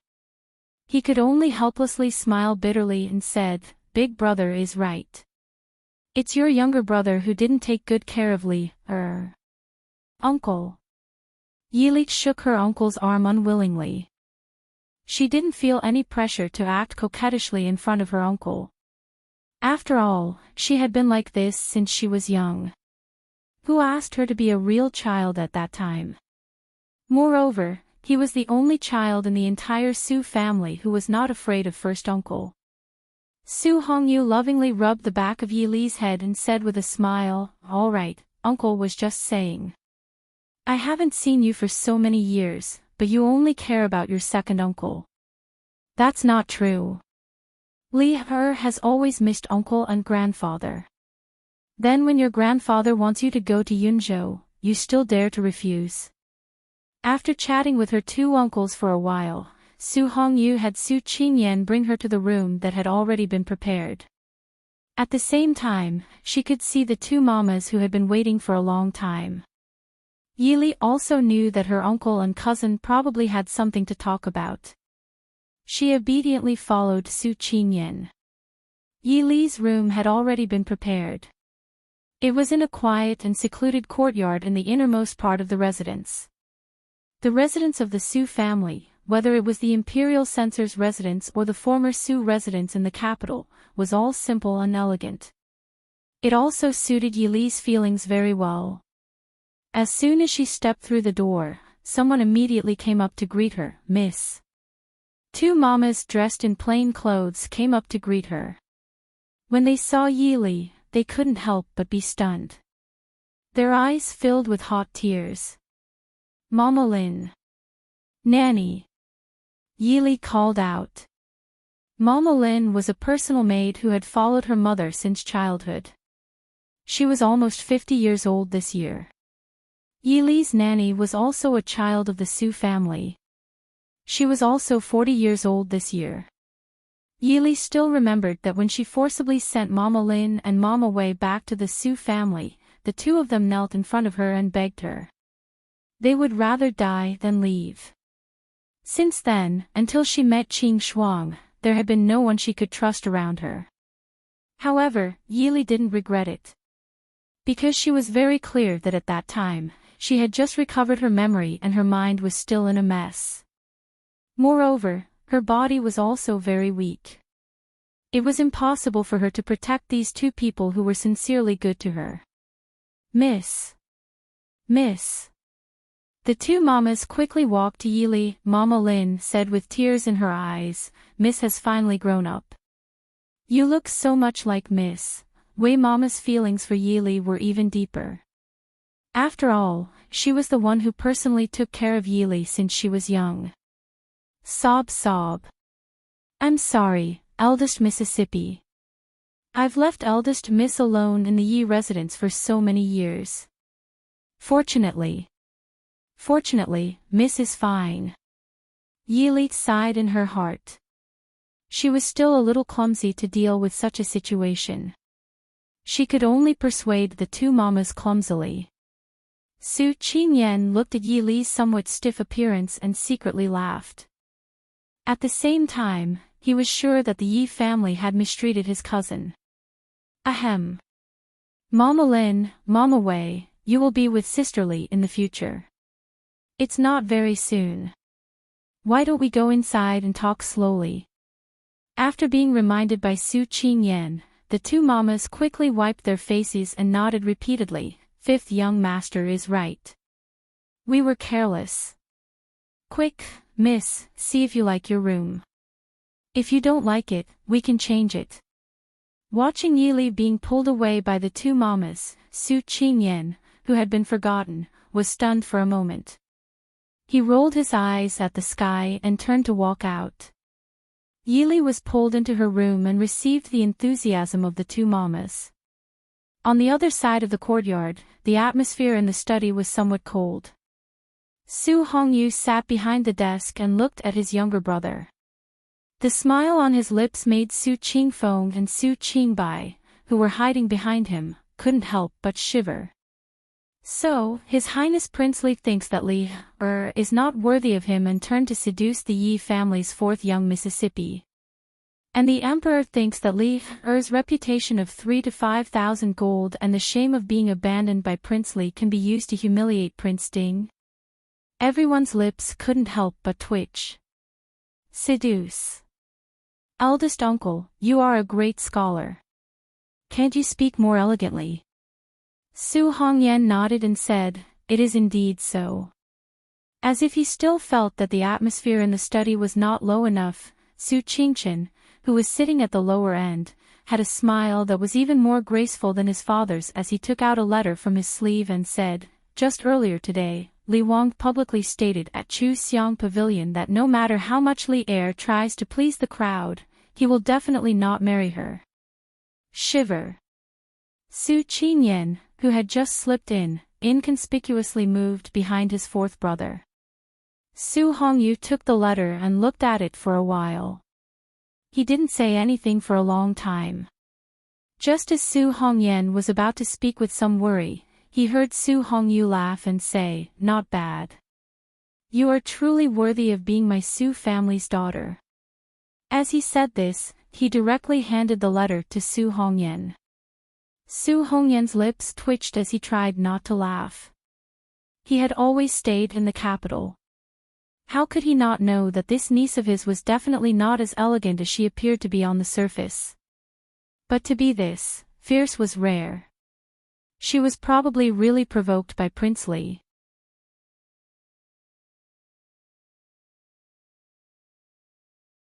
Chapter 40. Prince Ding was there. Su Hongyan folded the letter and put it in his sleeve, ignoring Su Qingyan, who was still waiting for him. He had to go back and study how to add more information to Prince Li. Sure enough, he was too idle to find trouble with Li Er. Li Er seemed to have talked with Prince Ding. They seemed to have reached some kind of agreement. Su Qingchen smiled faintly. Su Hongyu thought for a moment and waved his hand. Your grandfather thinks highly of Prince Ding. Li doesn't seem to be dissatisfied with the marriage. Qingchen, I'll leave the rest to you. Su Qingchen nodded and smiled. I understand. I've been away from the capital for many years and haven't seen Prince Ding for a long time. When Yili arrived at the Su family, she found out that Su Qingchen didn't just say that to brush off Madame Yi when he said that she needed to learn a lot of things. In fact, on the second day Yili stayed at the Su family's residence, second aunt personally asked Duchess Hua to teach her how to manage the household and how to interact with the nobles. In addition, an old maid from the palace taught Yili the etiquette and rules of the palace. Every afternoon, Su Hongyu would personally explain some strategies to Yili, and then Su Qingchen would teach her how to appreciate antiques and treasures. He would also give her a detailed breakdown of the various powers in the capital. Yili had always thought that she had lived longer than others, so she should have learned a lot. Now she knew that in the eyes of her uncles and cousins in the Su family, she was still far from being an excellent lady. Thus, Yili began to take all sorts of exams, just like how she did in her previous life. She strived to memorize as much knowledge as possible from her uncle's teachings within a short span of a month. Miss Qin is here. Yili was sitting in the pavilion playing chess with Su Qingbai. Su Qingyan was watching from the side. Qing Shuang came in to report. These days, not only was Yili forced to learn, but Qing Shuang and Qing Xia who came with her were also taught by Mother Lin. Although it had only been a short time, Qing Shuang had become much more mature than before. Su Qingyan's eyes lit up, and he said with a smile, My future second sister-in-law. Su Qingbai put down the chess piece and smiled at Yili. Since there are guests here, let's continue tomorrow. Yili was more than happy to oblige. Compared to Go, she actually preferred Chinese chess. From Yili's point of view, Go was a game that placed a lot of emphasis on feelings. It required a macro strategy, a silent strategy, and mutual infiltration. Chess, on the other hand, was much faster. Horses and spears could be swung, and weapons could be exchanged. In Yili's heart, it was still the same as it was in her previous life. She liked the feeling of pleasure even more. As Su Qingbai put down his pieces, Yili raised her head and smiled. I'm not good at playing Go. I'm afraid that fourth brother has already lost his patience, right? Su Qingbai stood up and shook his head with a smile. Compared to Xiao Wu, I'd rather play with you. Su Xiao Wu was the Su family's #1 Go addict, Go idiot.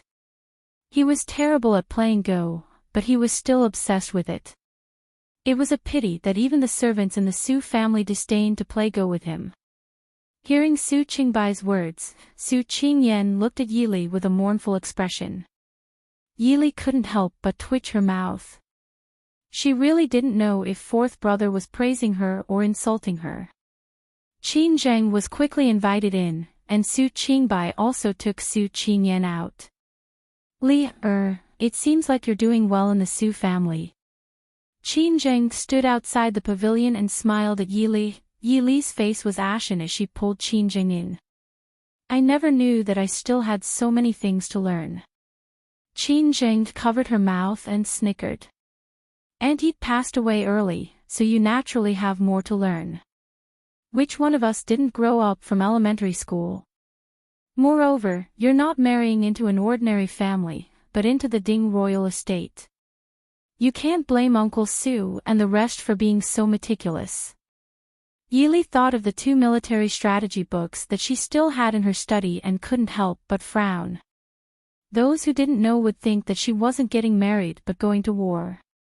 However, compared to the books that Mother Lin and the wet nurse brought, Yili wisely chose the more practical and interesting military strategy books. Let's not talk about this. Has my biological sister seen my second brother? Yili asked Qin Zheng with a smile. Qin Zheng was slightly surprised and glared at Yi Li before saying in a low voice, "Eldest young master and second young master have both gone out." Yi Li sighed regretfully. That meant that she hadn't seen them. After thinking about it, she leaned over to Qin Zheng's side and laughed softly. "It's okay, they will come back." Looking at her meaningful smile, Qin Zheng's face turned even redder. She was so angry that she reached out to pinch her. Yi Li hurriedly begged for mercy while dodging. Sister Qin, I was wrong. I know I was wrong, have mercy." Qin Zheng glared at her fiercely again before saying, "You girl. Why didn't you feel anything when you saw Prince Ding that day?" Yi Li's calm performance that day had left a deep impression on Qin Zheng. Qin Zheng compared her unsettled mood and couldn't help but feel depressed and uneasy. Yi Li touched her nose in embarrassment. How could she have the nerve to tell the young girl in front of her that she was already past the age of blushing when facing a handsome guy? Cough, about this, just be normal. It's nothing. It's everyone's first time meeting each other and no one is worse than the other.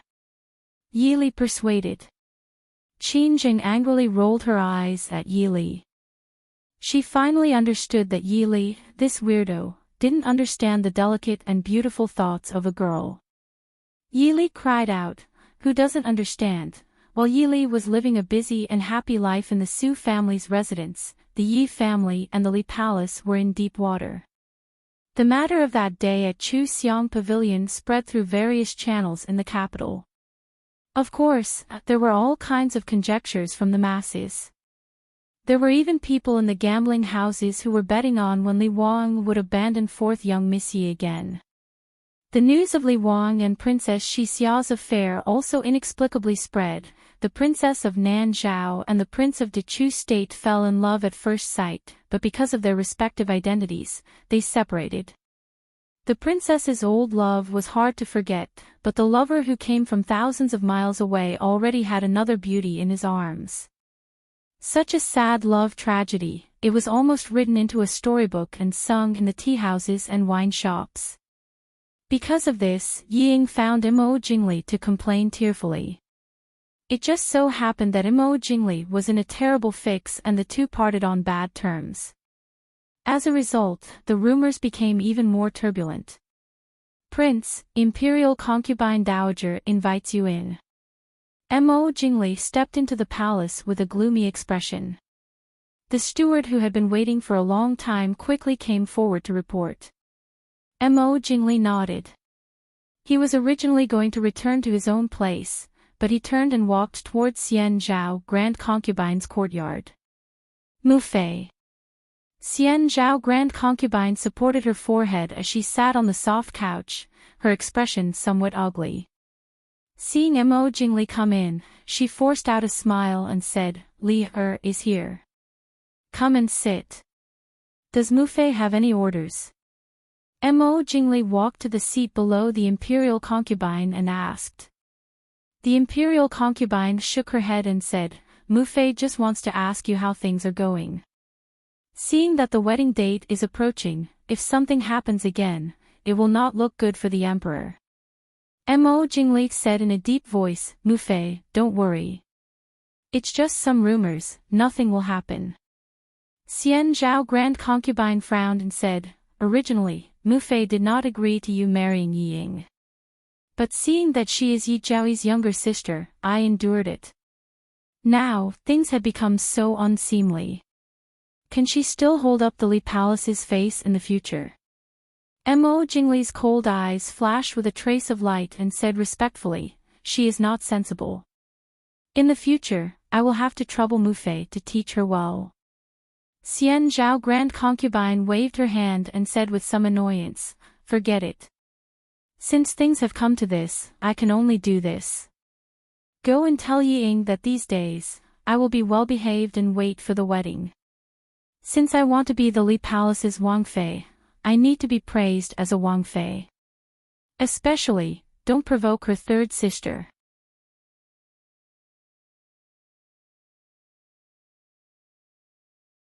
Chapter 41. Imperial Mother.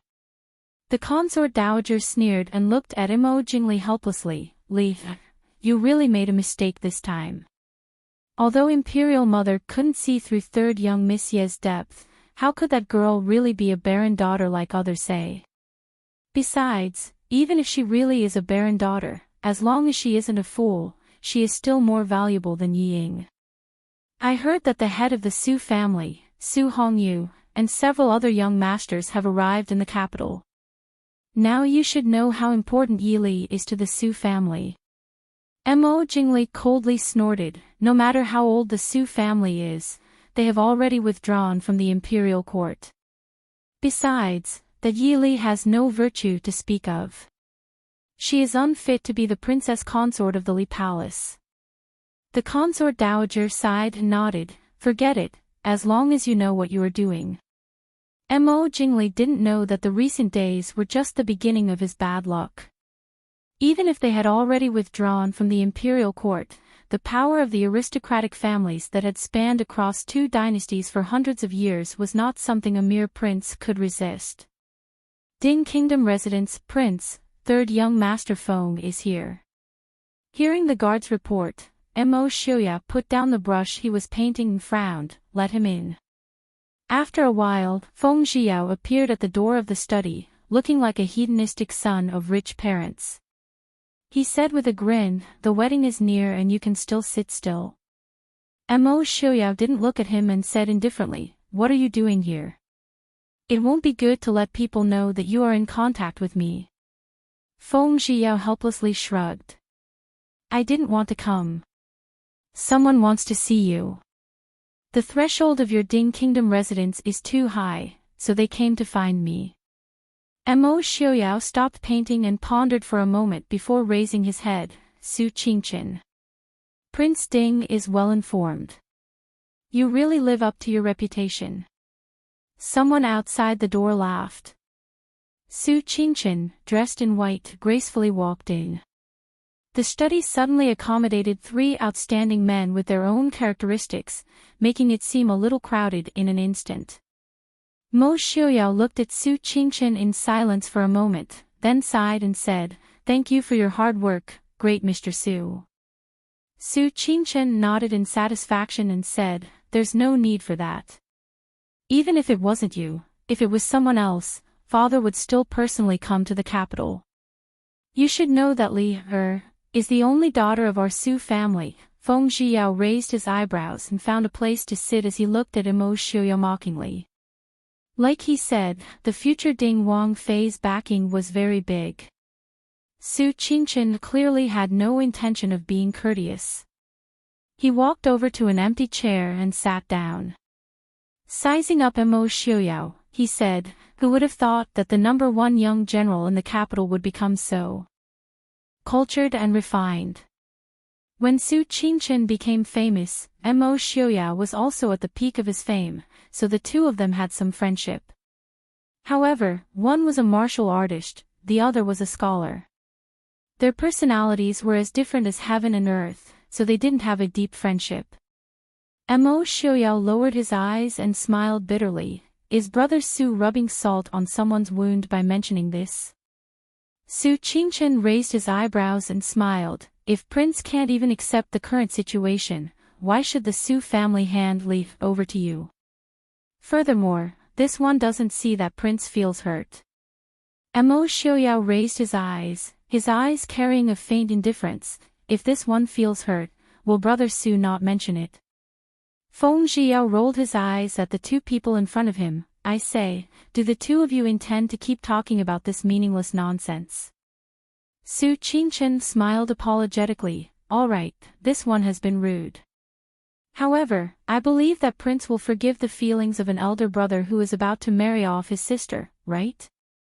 Mo Xiuyao could only smile bitterly. Actually, Xiuyao is more curious. Why would the Su family agree to marry Miss Yi into the Ding Wangfu? Su Qingchen glanced at Feng Xiao. Feng Xiao smiled lazily at him. Su Qingchen understood that Feng Xiao was someone Mo Xiuyao trusted.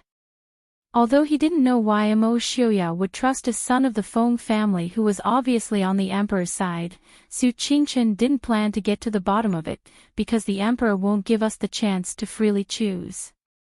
Li Wang wasn't a good choice in the first place. It just so happens that Li Er also doesn't like him. What's more, the emperor actually agreed to cancel the engagement. Then why didn't he agree? Although the emperor was meddlesome and bestowed a marriage to Li Er, compared to Li Wang, this one and my father still believe in Prince Ding more. Feng Zhiyao raised his eyebrows. Li Wang is the #1 candidate for husband in the hearts of the noble ladies in the capital. Su Qingchen didn't care at all. That doesn't change the fact that he's an idiot. Was Li Wang an idiot? Of course not. However, eldest young master Su clearly didn't think so. Therefore, Feng Zhiyao could only throw him a ruthless look. Is the emperor still unable to tolerate the Su family? Tying the Su family and the Ding Wang Fu together, then swallowing them in one gulp. Isn't his appetite too big? After a while, Emo Xiuyao asked faintly. In the study, the temperature seemed to instantly become cold. Feng Zhiyao couldn't help but retract his unrestrained smile, frowning as he looked at Emo Xiuyao. Ha! Prince has good eyesight.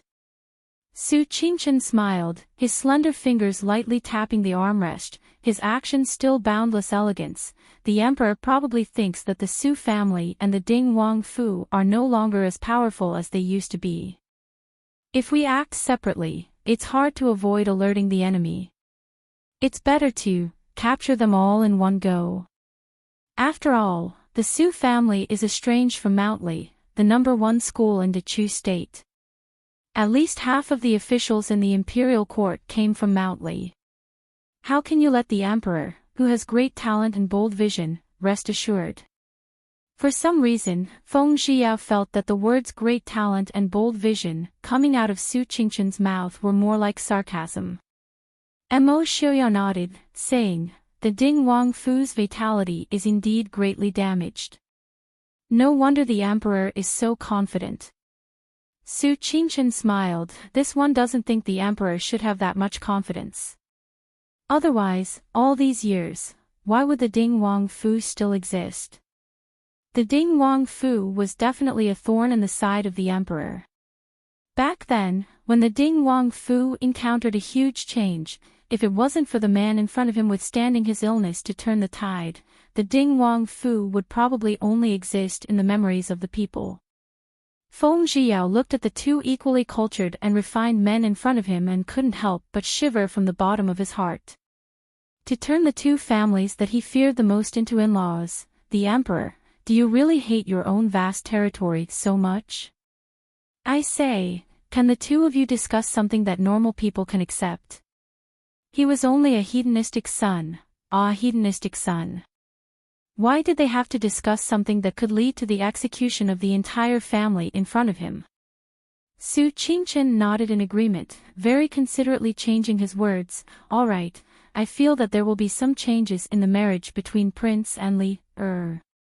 Of course, the Su family who is already far away from the capital is powerless to do anything about these matters. So I'll have to trouble Prince. Just take it as Prince's sincerity. Emo Xiuyao nodded. Many thanks for Brother Su's reminder. I know what to do. Su Qingchen stood up in satisfaction, saying, since that's the case, this one will take his leave. Let's chat again when there's time.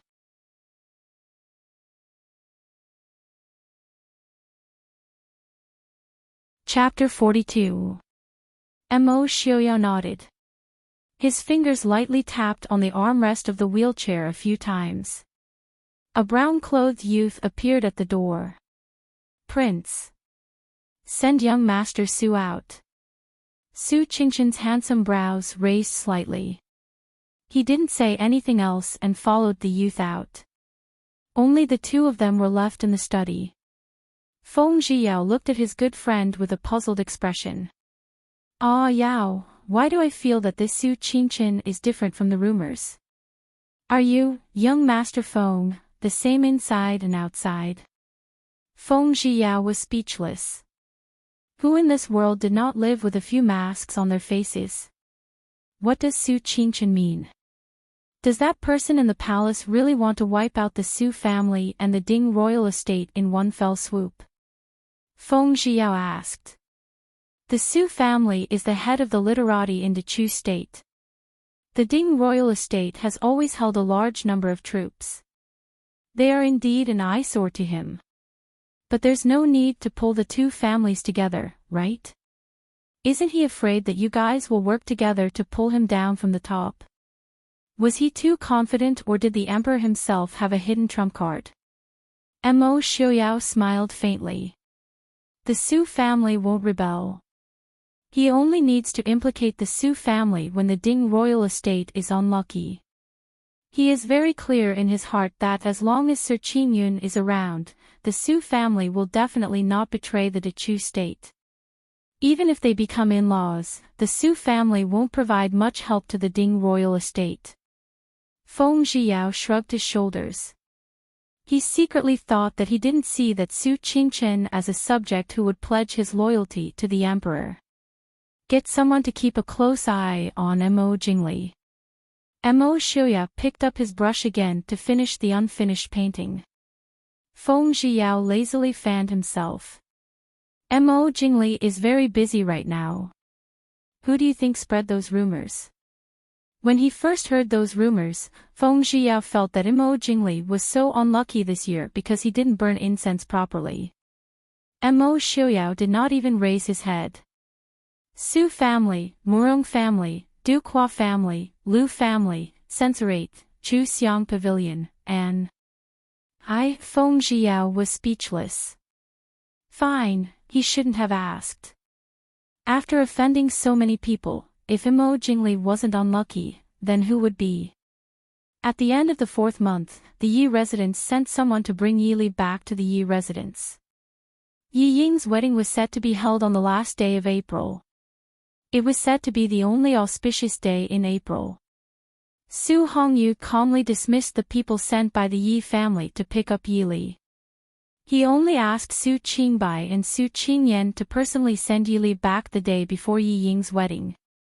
Although Minister Yi was very unhappy, he did not say much due to his inexplicable fear of his brother-in-law.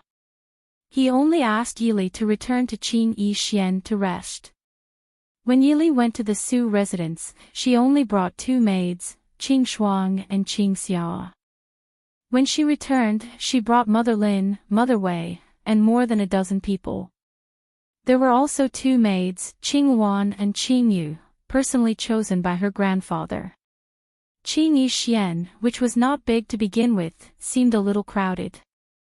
Mother Wei looked at the decorations of Qing Yi Xian and wiped her tears. How was this a place for a rich young lady? Yi Li did not mind. She only smiled and advised, no matter how gorgeous the decorations are, it will be taken advantage of by others when we leave. Mother Wei still did not agree. She only said that the young lady should not be wronged. Then she ordered the maids to redecorate Yi Li's room. Yi Li had no choice but to go. It seemed that everyone was dissatisfied with her room. Aunt also complained every time she came. Young miss, eldest young miss has come. The maid waiting outside the door reported. Yi Li put down the needle and thread in her hand. She raised her head and said with a smile, "Invite Shizifei in." After a while, a beautiful woman dressed in palace clothing stepped into the room. Seeing Yi Li sitting at the table, she couldn't help but smile. "Third sister." Yi Li quickly rose to greetings to Shizifei. This woman was the eldest young miss of the Yi residence, Nan Marquise Shizifei Yizhen. Yizhen pulled her and said with a smile, "I don't dare. After third sister's wedding, I still have to give third sister a greeting. There are no outsiders now. Let's call each other sisters." Yi Li nodded and said with a smile, "Eldest sister, please sit." Yizhen's birth mother was a personal maid who had grown up with Minister Yi. When Yizhen was 5 years old, she died of illness. Yizhen was raised by Su Shi since she was young. When Su Shi passed away, Yizhen was already 13 years old. Because of this, Yili and Yizhen's relationship was not bad. When Yizhen was still at home, she would occasionally not take care of Yili. However, when she was not yet 15 years old, she was engaged by Wang Shi to be Nan Marquis Shizhi. It was said that Nan Marquis Shizhi did not dote on Yizhen. After 7 or 8 years of marriage, they did not have a son or a daughter. Yizhen also rarely returned to the Yi family. The two sisters had not seen each other for nearly 2 years.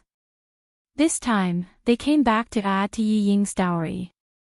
Yizhen lightly touched the red brocade on the table. Her heart skipped a beat. This is phoenix brocade. Third sister is making a wedding dress. Yili nodded. She was not too picky about wedding dresses. Therefore, she was not in a hurry to make one. Otherwise, she didn't know what to do with the phoenix brocade that eldest uncle had specially brought over. After all, the Chu state's custom was that each woman could only have one wedding dress. It was very inauspicious to have another. Yizhen touched the soft red brocade in her hand with slight envy. She looked at Yili and said, "This wasn't prepared by Furen, right? I saw that fourth sister only used mandarin duck brocade. I heard that it was bestowed by the Empress Dowager." Yili frowned slightly. She looked at the wedding dress in front of her with some hesitation. The Empress Dowager had bestowed mandarin duck brocade to Yi Ying. If she used the more precious phoenix brocade, the Empress Dowager's face would not look good. Yizhen had been the Shizhi for many years. She was not an ignorant person. She thought for a moment and said, "Phoenix brocade is a fabric used by the Dongling Kingdom's imperial family. Not only are the commoners unable to weave it, but it is also strictly forbidden to sell it. Originally, Dongling and Nanzhao would send some as gifts to our Dechu state's imperial family every year. However, it is said that when the late emperor was alive, the Dongling Kingdom's manufacturing process was accidentally lost. Third sister, this phoenix brocade should be one of the 2 bolts that the late emperor bestowed to the Su family when mother was born, right? Eldest sister has good eyesight. This was indeed sent to the capital by grandfather's eldest uncle." Yili nodded and said, "A wedding dress made of phoenix brocade was once the dream of all the noble young ladies in the capital. It was different from the gorgeous and dazzling mandarin duck brocade. The phoenix brocade did not look conspicuous and was more like a bolt of red ordinary satin. However, when it was exposed to light, a lifelike phoenix design would appear. If one were to walk around while wearing it, it would give others the illusion of a phoenix fluttering in the air with one's movements. Generally, the best way to make it was to embroider a hibiscus or peony pattern on the phoenix brocade. When it was motionless, it would be a wedding dress with hibiscus flowers blooming and peony blooming. Once it was exposed to sunlight or light, the exquisite phoenix piercing the peony was enough to make anyone gasp in amazement.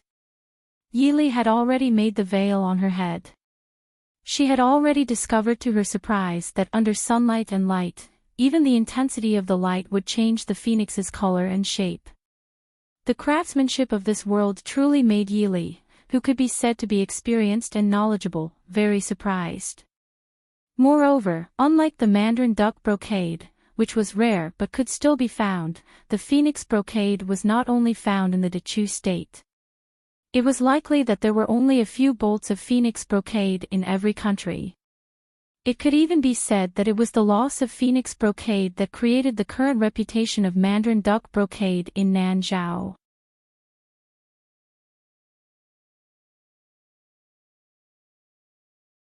Chapter 43. Since it was bestowed by the late emperor, it just so happens that the current emperor bestowed the marriage. Third sister wearing this dress can be said to bring out the best in each other. When the time comes, it will definitely amaze everyone in the capital. Yijin said with a smile. A trace of joy quickly flashed through her eyes. She could imagine what kind of expression Wang Shi and Yi Ying would have when Yi Li wore such a dress to get married. Yi Li nodded and handed the unfinished wedding dress to Qing Wan, who was serving beside her. She smiled at Yijin and said, "You are busy talking about me. I haven't seen you for a long time. How is eldest sister?" Yijin narrowed her eyes and the smile on her face faded a little. She said, "What's wrong with me? Isn't it just living like this?" Yi Li had heard of the reputation of Marquis Nan's heir. Unfortunately, these things were not something she could control. Moreover, her relationship with Yijin was not close enough for her to ask about her private matters. She could only say, "No matter what, you are the most important. If you don't care about yourself, who can care about you?" Yijin was startled. She looked at Yi Li and said, "Third sister is right. These years, third sister has not had it easy. In the future, with the Su family around, third sister will not be more sad than at home." Yi Li smiled faintly. She stood up and said, "Has eldest sister gone to see fourth sister?" Yijin shook her head and said, "I just went to greet grandmother. Fourth sister is busy choosing the new head ornaments. I did not want to disturb her." Yi Li smiled and said, "Then let's go together. Qing Xia, take out the set of Phoenix Sunrise head ornaments and send it to fourth sister." Qing Shuang said, "Young miss, isn't that the old madam's gift to you? And it was the most precious one. Fourth sister wanted it before, but the old madam did not give it to her. It would be a waste to give it to her now." Yi Li waved her hand and said, "I can't use that. If fourth sister likes it, then give it to her." Yi Li could only stay away from that set of graceful and precious ornaments. She had no doubt that if she really wore the whole set, her neck would hurt. In fact, Yi Ying would not really wear it. After all, she had always maintained a delicate and refined image. She was just angry that old Madame Yi gave it to her and not her. Yijin carefully looked at the indifferent smile on Yi Li's face and sighed softly. "Among us sisters, third sister's temperament is still the best." Yi Li smiled and said, "It's not that I have a good temperament. In any case, we don't need to spend our entire lives together. Even if we can't, we only have a month left. It's so boring to fight over such trivial matters." Yijin lowered her head and smiled. Fourth sister is right. When Yi Li and Yijin arrived at Yi Ying's courtyard, Yi Ying and Wang Shi were choosing a dazzling array of ornaments on the table. Yi Ying was a little surprised to see the two of them walking in hand, but she quickly covered it up and got up to greet them with a smile. "Big sister, third sister, why are you here together?" Yijin smiled and said, "I heard that fourth sister was busy, so I went to third sister's place first. It just so happens that third sister is coming over, so let's go together." Yi Ying smiled faintly and said, "Big sister, what are you talking about? What can Ying or be busy with? Big sister, third sister, please take a seat." Yi Li followed behind the two of them and raised her eyebrows with interest. This was the first time she saw Yi Ying talking to her sisters without any arrogance. Especially when they were sisters born from concubines that she had always looked down on. It seemed that the old madam's methods were not to be underestimated. She could actually change Yi Ying so much in such a short time. Facing Yi Ying's warm and affectionate greeting, Yizhen was also a little uncomfortable. She looked at Yi Ying a few times before letting her pull her in and greeting Wang Shi, "Greetings, mother." "Madam." Yi Li bowed lightly. Wang Shi looked at Yi Li's indifferent and calm appearance and secretly gritted her teeth. Although she had been promoted as the legal wife for many years, Yi Li had never opened her mouth to teach her mother. Although she did not want Su's daughter to call her mother, Yi Li was the only legitimate daughter in the Yi residence. This kind of feeling always made Wang Shi feel that her title as the mistress of the household was not legitimate. She had once whispered pillow talk to the old master, but she did not know why. No matter how hard she tried, the old master had never insisted on this matter. He also never had the intention to force Yili to change the way she addressed her. Mother, wants to talk to big sister and third sister. If you have something to do, you can go ahead. Ying pulled Wang Shi's hand and acted coquettishly. Wang Shi looked at her beautiful daughter dotingly and proudly, and her mood immediately improved. No matter what, she still won in the end, didn't she? Her daughter was a concubine in the palace, and the other was Prince Li's legal wife. Her son would be the master of the Yi family in the future. However, Lady Su had died early. Her biological daughter could only marry a crippled prince, and her adopted daughter could only be a concubine. Alright, you two sisters should have a good chat. There are still some things to take care of. Mother will go out first. The three sisters stood up and sent Wang Shi out. Ying immediately pulled Yijin and Yili to sit down. She looked at them apologetically and said, Big sister, third sister, was not sensible in the past and neglected both of you. I hope that big sister will be magnanimous and not blaming her. Hearing this, Yijin looked at Yili doubtfully. She smiled and said, Fourth sister, you must be joking. We are sisters, so what's there to blame? Big sister still needs to rely on you in the future. Ying smiled and said, Grandmother is right. We are sisters, so naturally, we need to help each other. Big sister, don't say that you need to rely on us. Yili sat at the side and listened to the two chatting. She had a rough idea of what old Madame Yi and Ying were talking about. But she was still surprised that Ying would listen to old Madame Yi's teachings. Of course, she believed in another saying, a leopard cannot change its spots. Even if Ying really listened to old Madame Yi's teachings, it was impossible for her personality to change in such a short time. It seemed that something had happened these days that she was not aware of. Late at night, the minister's manor, which should have been quiet, was still brightly lit for tomorrow's wedding. Even the maidservants in Yili's Qingyi pavilion were excited. After all, the marriage of the fourth miss of the Qingyi pavilion to the Li Palace was a joyous occasion. Everyone in the Qingyi pavilion would be rewarded handsomely. Yili dismissed the servants beside her. As usual, she picked up the book that she had not finished reading and sat under the lamp to read. From time to time, she would pick up the pen and write. After an unknown amount of time, the noise that came from afar seemed to gradually fade away. Yili raised her hand and rubbed her eyebrows tiredly. Her body, which was leaning against the chair, slowly leaned to one side. Her calm eyes were tinged with sleepiness. Yili blinked her eyes. Finally, she could not resist the sleepiness and slowly closed her eyes. The cold room was silent. Only the occasional crackling of the lamp could be heard. After a long time, a black shadow flashed out of Qingyi Pavilion. It seemed that the person was very familiar with the layout of the manor. He easily avoided the guards in the manor, jumped over the wall of the backyard and disappeared into the dark night.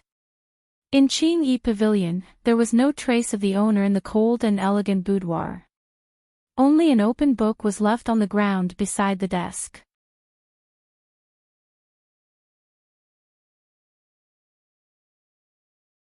Chapter 44. In the outskirts of the capital. In the dark forest, a tall black figure was carrying a long object as he moved through the forest. He only stopped when he saw the tall figure standing not too far away.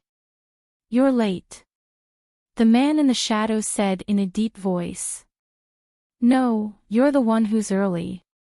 The black-clothed man laughed, his voice sounding a bit lazy. He looked mockingly at the man whose face he couldn't see clearly. "I heard that the Yi family's fourth miss is the #1 beauty in the capital." I didn't think that you wouldn't be interested in the number one beauty and would spend money to steal the third miss who has no talent and no looks. Or is this third miss the true beauty?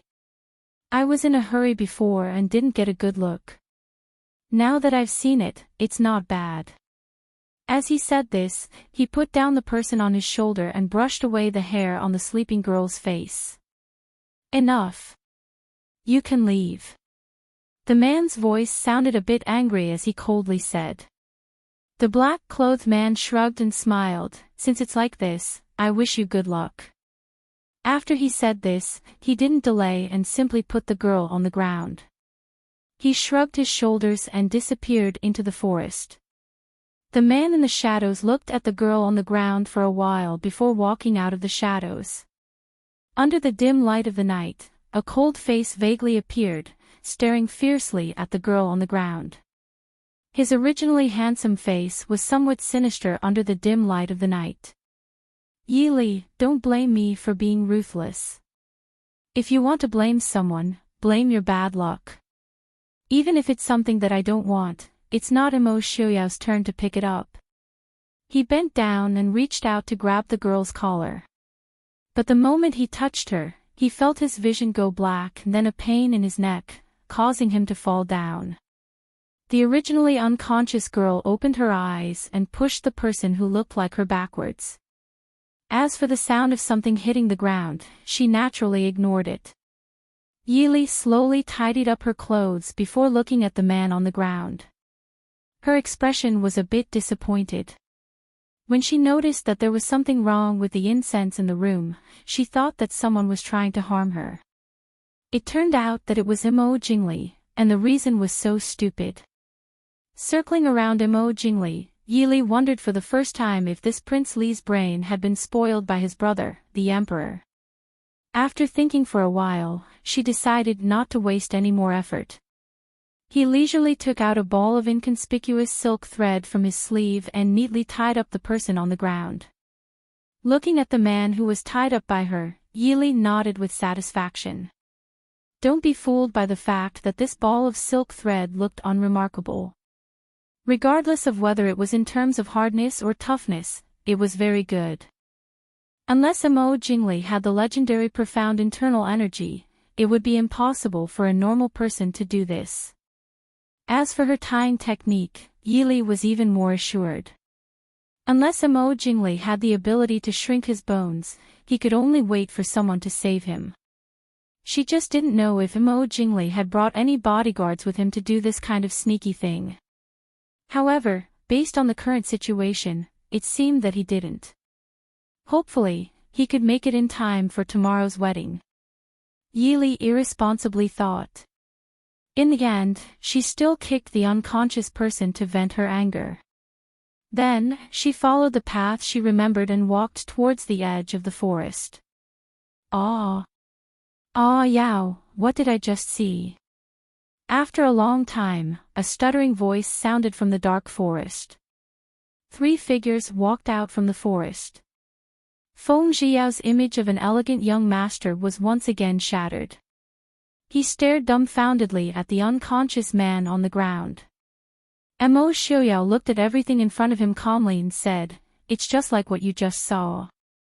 This young master didn't sleep and ran out with you in the middle of the night because I was afraid something would happen to third Miss Yi. Now it seems that the one who would be in trouble is someone else, right?" If it wasn't for the fact that he still remembered his image, Feng Zhiyao would have screamed like a woman. Look at what he just saw. After receiving the news that someone wanted to harm Yili, he crawled out of the beauty's bed in the middle of the night and hurried over. In the end, he saw Yili put Imo Jingli in a way that even he couldn't see clearly. Imo Jingli was a bit stupid, but he was still considered one of the top young talents in the capital, right? Walking to Imo Shioyao's side, he copied Yili's actions and circled around him. Feng Zhiyao propped up his chin in boredom and asked, "What should we do now?"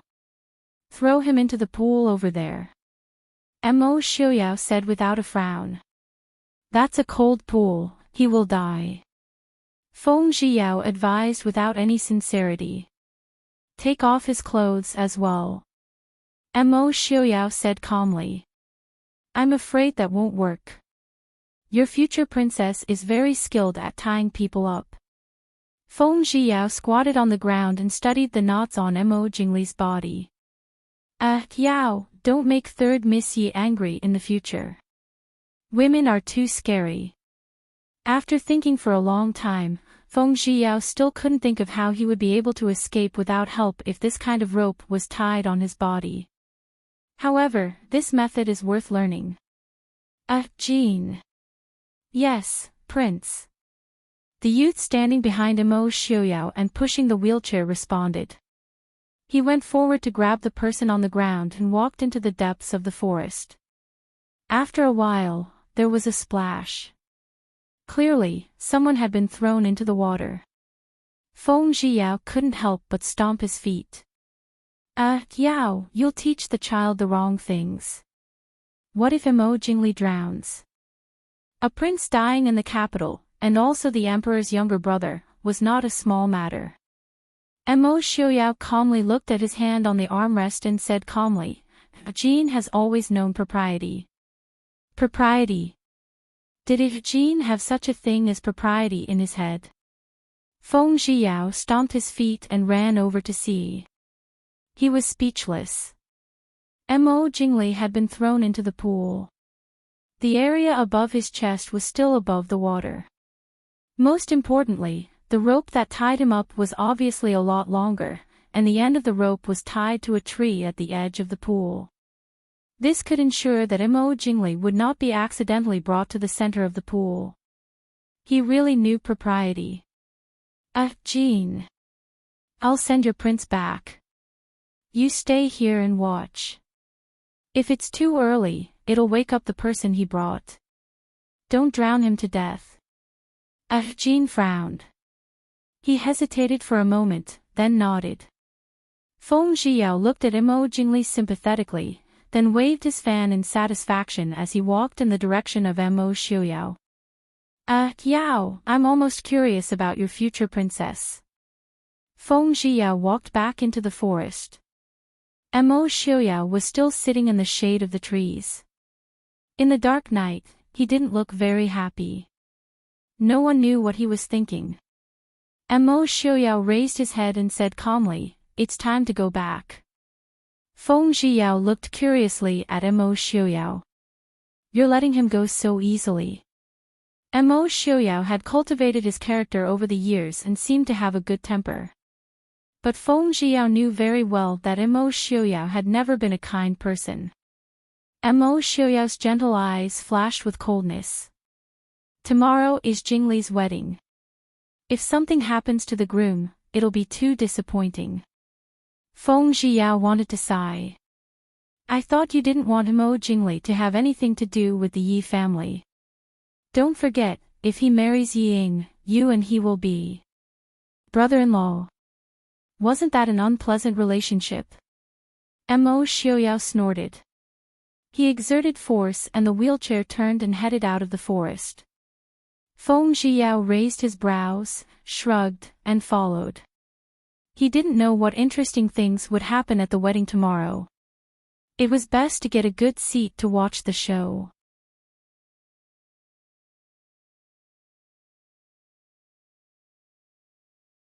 Chapter 45. What about the guy who kidnapped third Miss Yi? Catch him and give him an arm and a leg as a wedding gift to Mo Jingli. Although the city gate had long been closed, Yili still returned to the minister's mansion before dawn with some effort. As soon as she entered her room, Qing Shuang and Qing Yu greeted her. The unconcealable anxiety on their faces also turned into relief. Qing Yu calmly served Yili a cup of tea. It was as if the usually elegant and dignified Yili was not bothered by the fact that she was able to jump in through the window in front of her. Qing Shuang patted her chest and exhaled, Miss, you're finally back. Qing Shuang was worried to death. Yili smiled and said, What's there to worry about when someone is following me? Right, Qing Wan. A figure fell lightly outside the window. It was Qing Yuan who came from the Su family with Qing Yu. Qing Yuan pursed her lips and smiled. Miss, you're so powerful. Qing Yuan followed you all the way and no one noticed. Who knew that I couldn't hide from you? Yili smiled and said, in fact, I didn't notice you, but I seemed to smell a faint, special and familiar fragrance along the way. The person who caught me, the fragrance on his body was not light, so he didn't smell it. Qing Yuan lowered her head in frustration and secretly decided that she would never use any incense in the future. In fact, the incense she used was very light. Ordinary people would not notice it at all. But Yi Li's senses were indeed much more sensitive than ordinary people. Did anything interesting happen in the woods after I left? Yi Li sat down and asked while drinking the freshly brewed tea. Qing Yuan also learned from Yi Li's action and came in through the window. She smiled and said, that person was thrown into a pool in the depths of the woods. Prince Ding. Miss is wise. Qing Yuan smiled in a good mood. Thinking of the embarrassing appearance of someone who was tied to a tree and thrown into the pool, Qing Yuan felt that tonight's worry was not in vain. She believed that eldest young master would also like this news very much. This servant also saw someone beside Prince Ding. They seemed to have a very good relationship. Yi Li raised her eyebrows and looked at Qing Yuan. Qing Yuan did not keep her in suspense and said, it's the famous young master Feng San in the capital. Yi Li hadn't thought about the relationship between Feng Zhiyao and Mo Xiuyao. This also explained why Feng Zhiyao had been so curious about her during the 100-Flower Festival. So His Highness Prince Ding also went to save Miss. Young Miss didn't see Prince Ding. Qing Shuang blinked her eyes and asked curiously. Yi Li shook her head. She knew that there were other people in the forest at that time. She could vaguely guess who it was, but she had no intention of meeting them, so she ignored them. Since Mo Xiuyao did not order anyone to stop Qing Yuan, he must have understood her intentions. There was no need to waste words when interacting with smart people. Very good. She casually threw a jade pendant to Qing Yuan and said, give it to eldest cousin. Ask him to see if he can find out who the owner of this jade pendant is. Qing Yuan caught it in her hand and said with a gloating smile, then this servant has to be quick. Prince Ding reserved one of his hands and one of his legs for Li Wang as a congratulatory gift. If he didn't run fast, I'm afraid he would be in trouble tonight. His qigong is not bad. If there is time, find a way to keep him. Maybe he can help us with something. If it was too late, then there was no other way. She did not think that a person who would enter the Fu in the middle of the night to kidnap an innocent woman would be a kind person. However, that person clearly knew that she was awake, but still took her to Mo Jingli. Moreover, he did not have any intention of reminding Mo Jingli. It could be seen that he was a very interesting person. Of course, it was more likely that Mo Jingli had unintentionally offended this person. Qing Yu stood at the side and looked at this and that. She asked with a strange expression, can tomorrow's wedding still be held as scheduled? Qing Yuan waved her hand indifferently and said, it should be fine. I heard Feng Zhiyao instructing Prince Ding's guards to send Prince Li's men to rescue his master when the sun is about to rise. Qing Yu nodded her head and said, since that's the case, young miss should quickly rest while it's still early. If you don't look well tomorrow, people will criticize you. Qing Shuang also nodded in agreement. She did not want others to take the opportunity to ruin Mrs. reputation. Did no one consider that a wedding was also very tiring? If the groom fainted or something during the wedding tomorrow. Yi Li thought irresponsibly and let a few maids change her clothes and push her to bed to sleep.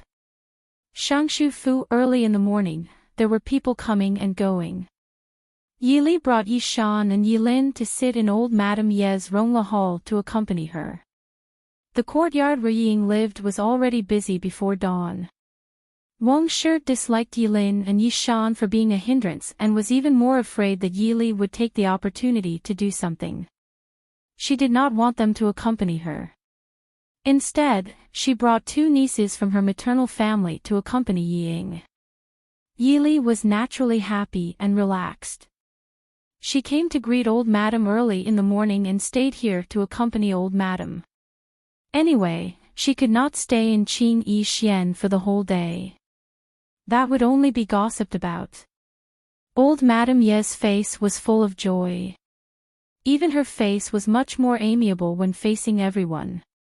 Yilin and Yi Shan naturally would not let go of this opportunity.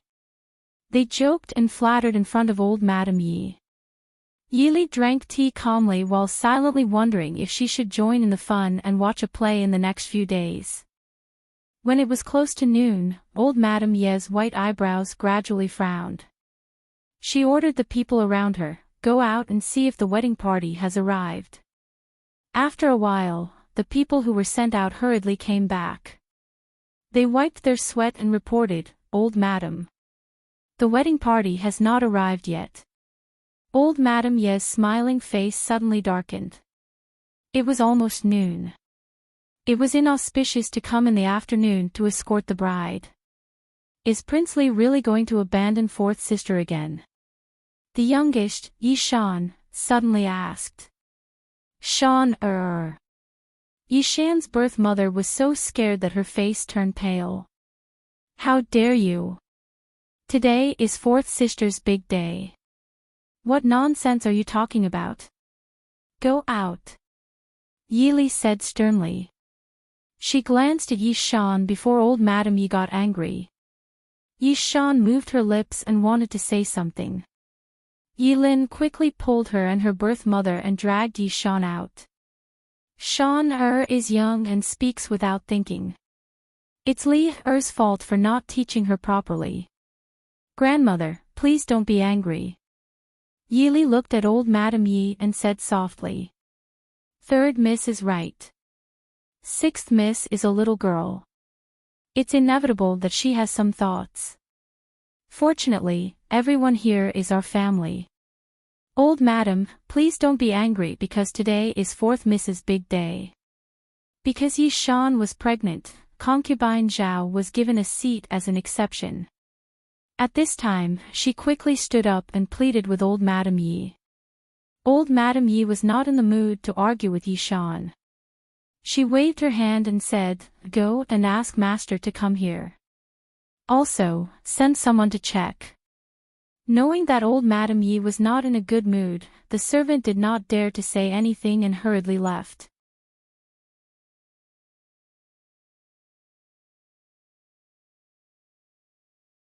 Chapter 46. The atmosphere in Rollercoasters Hall was a bit heavy. Yili was still sitting quietly and drinking tea. Concubine Zhao was sitting sideways and peeking at Yili from time to time. But she found that there was no emotion on this young lady's face. It was as if nothing had happened. For a moment, concubine Zhao was not sure if today's matter had anything to do with the third young lady.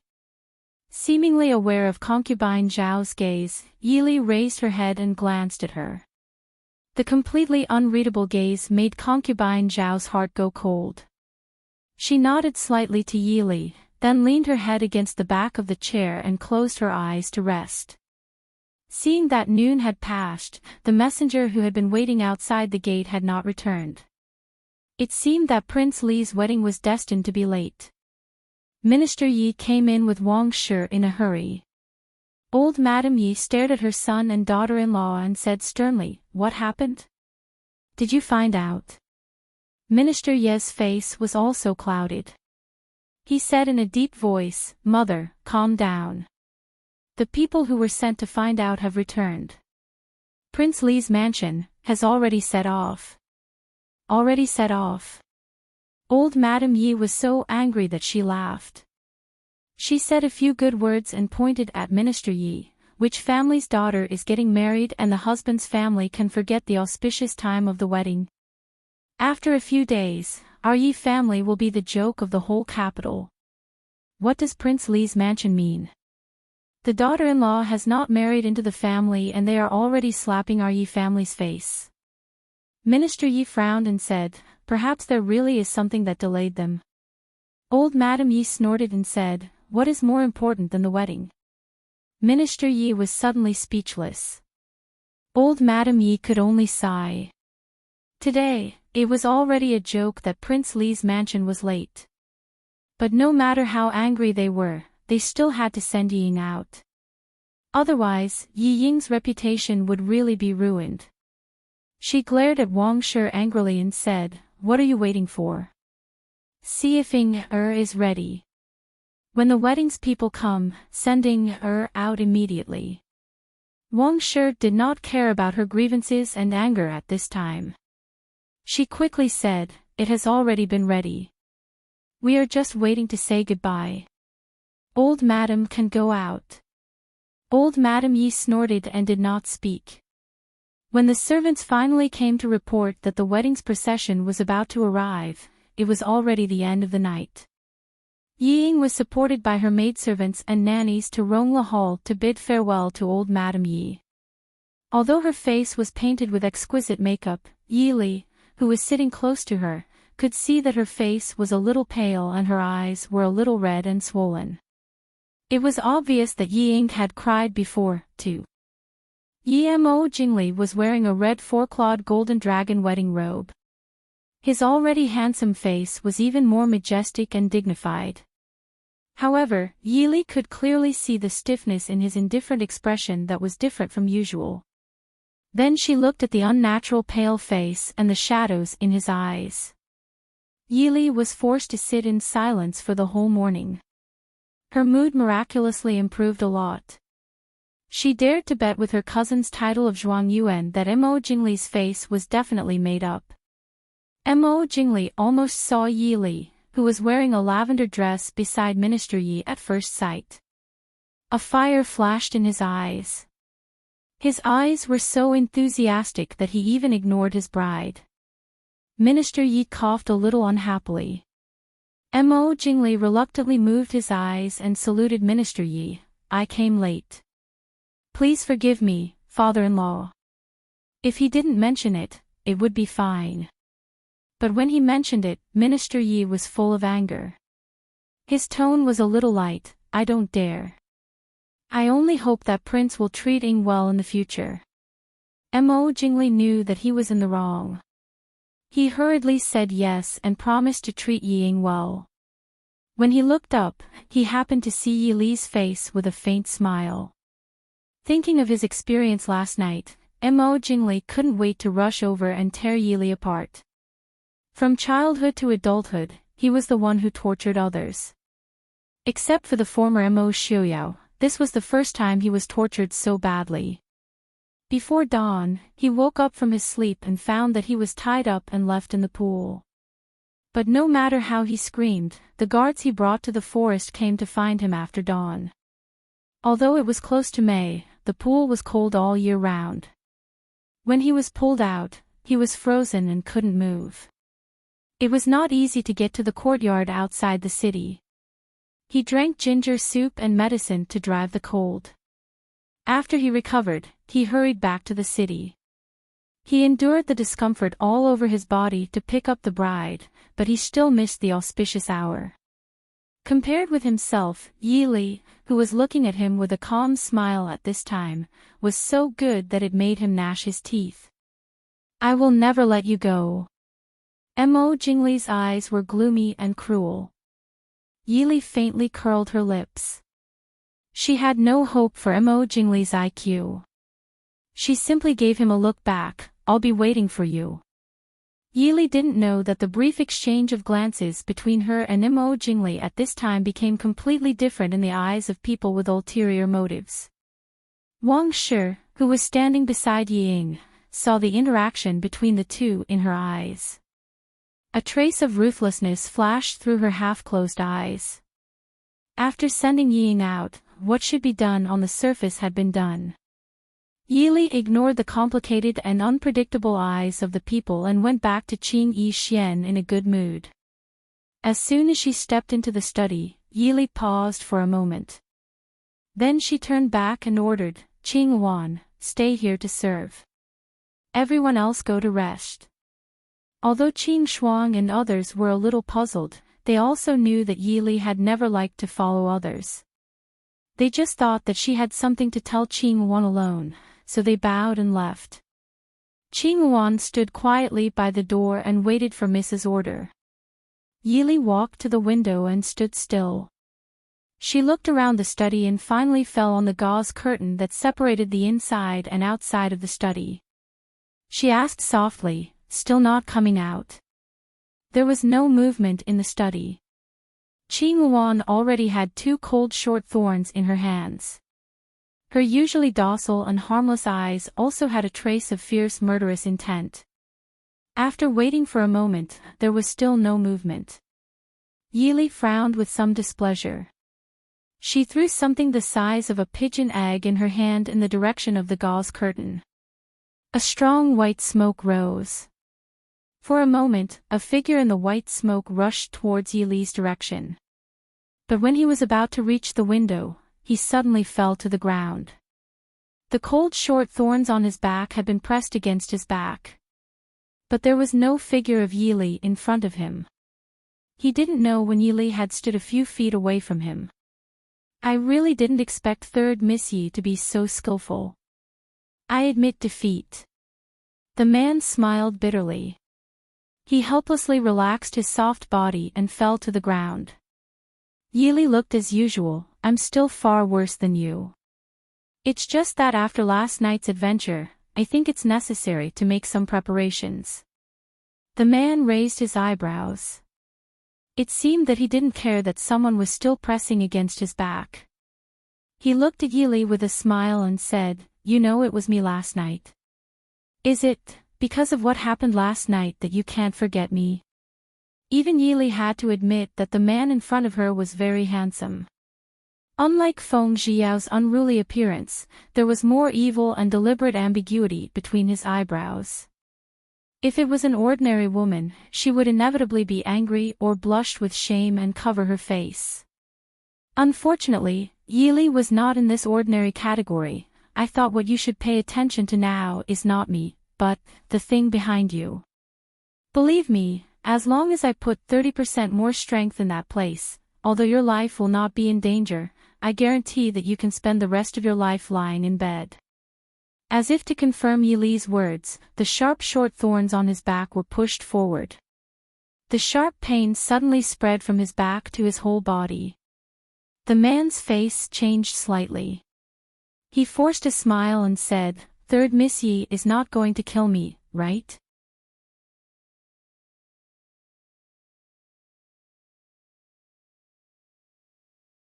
Chapter 47. Yi Li shook her head, and a rare bright smile appeared on her beautiful face. But the man on the ground couldn't help but feel a chill down his spine. Killing people to silence them is not something a lady of a noble family should do. So, I plan to give you away. I heard that many people are looking for you. Tell me, should I give you to Prince Ding or to Prince Li? The man looked at Yi Li with a bitter face and begged for mercy. If he fell into Prince Ding's hands, he would definitely lose an arm or a leg. If he fell into Prince Li's hands, Prince Li would definitely want his life just because a certain someone was standing here and threatening him. Third Miss, I'm only doing this because I'm paid. Moreover, I've helped you before. Can't you be magnanimous and spare my life? Yi Li turned around and found a comfortable chair to sit in. She smiled and asked, Are you helping me? Isn't it because Mo Jingli offended you and you want to teach him a lesson? Unable to beg for mercy, the man could only put away the smile on his face and said seriously, How about I owe Third Miss a favor? Yi Li supported her chin and smiled lazily. This. Even if you dare to owe young Master Feng Yu a favor from the Wind and Moon Brothel, I dare not ask you to return it. The Wind and Moon Brothel was the world's #1 brothel. Young Master Feng Yu, Han Mingyue, was the world's famous flower thief. Being associated with him was equivalent to having one's reputation destroyed. This time, the man's expression changed completely. He stared at Yili and said, "My jade pendant is in your hands." In this world, only a handful of people knew that young Master Feng Yu and the owner of the Wind and Moon brothel were the same person. "I didn't know that third Miss Yi of the minister's estate, the future princess consort of Ding, had such tricks up her sleeves." To be able to secretly take the jade pendant from him was not an easy thing to do. Han Mingyue even suspected that he didn't have a good time coming to the capital this time. Originally, he had only caught a little girl for Prince Li to play with on a whim. He didn't expect that this seemingly harmless lady was a poisonous flower. He had originally wanted to toy with the arrogant Prince Li, but in the end, he had gotten himself involved as well. Less than an hour after leaving the forest that day, he discovered that he was being followed. 2 hours later, the original group of people had split into 2 groups. By daybreak, even Mo Jingli's men had joined in. Yili smiled but didn't say anything. She patiently looked at the handsome man in front of her. Finally, Han Mingyue raised her hand helplessly and admitted defeat. She said, "Third young Mistress Yi, what do I have to do for you to let me go? If necessary, lend me the intelligence network of the Wind and Moon Pavilion." Yili proposed her condition. Han Mingyue's eyes flashed. This one does not understand what Miss Yi means. Brothels and taverns are the biggest gathering and distribution centers for information. I guess, the Tianyi Pavilion has a close relationship with you. Is that right? The Tianyi Pavilion was the most mysterious intelligence organization in Dechu State. They made a living by selling information. However, because they were secretive, many people who wanted to find them returned empty-handed.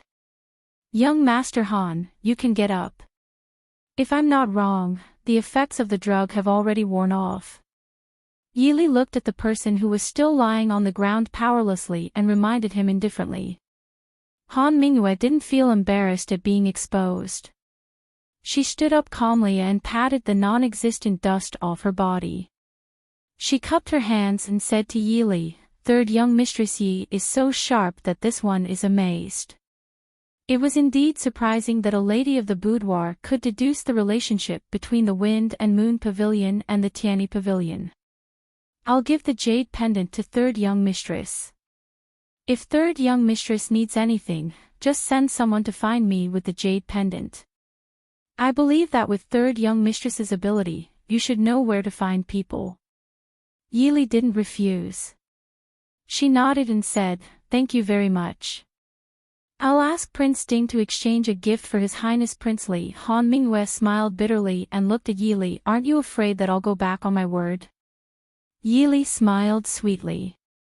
"Unless you want the whole world to know the relationship between young Master Feng Yu, the Wind and Moon Pavilion and the Tianyi Pavilion, I won't see you out. Goodbye." Qing Wan put away her short thorns and watched Han Mingyue leave through the window. She frowned and asked in confusion, "Young mistress, are you letting him go just like that?" Yili stood up and stood by the window. She stared at the place where Han Mingyue's figure disappeared. "Do you really think he's the owner of the Wind and Moon Pavilion? Isn't he?" Yili played with the jade pendant in her hand. "I don't think so. However, he must have a close relationship with the real Han Mingyue. It's not worth angering Han Mingyue for him. Third young Mistress Yi is wise." A teasing voice with a lazy smile came from outside. Yili raised her head and looked at Feng Zhiyao, who was leaning under the eaves. She smiled and said, "Young Master Feng, it's not the behavior of a gentleman to come uninvited." Feng Zhiyao waved his folding fan naturally and gracefully. It was as if he wasn't standing outside a lady's boudoir, but at a grand event where thousands of people were watching. Third young mistress's methods and knowledge really make me concede defeat. It's not easy to take advantage of Han Mingyue.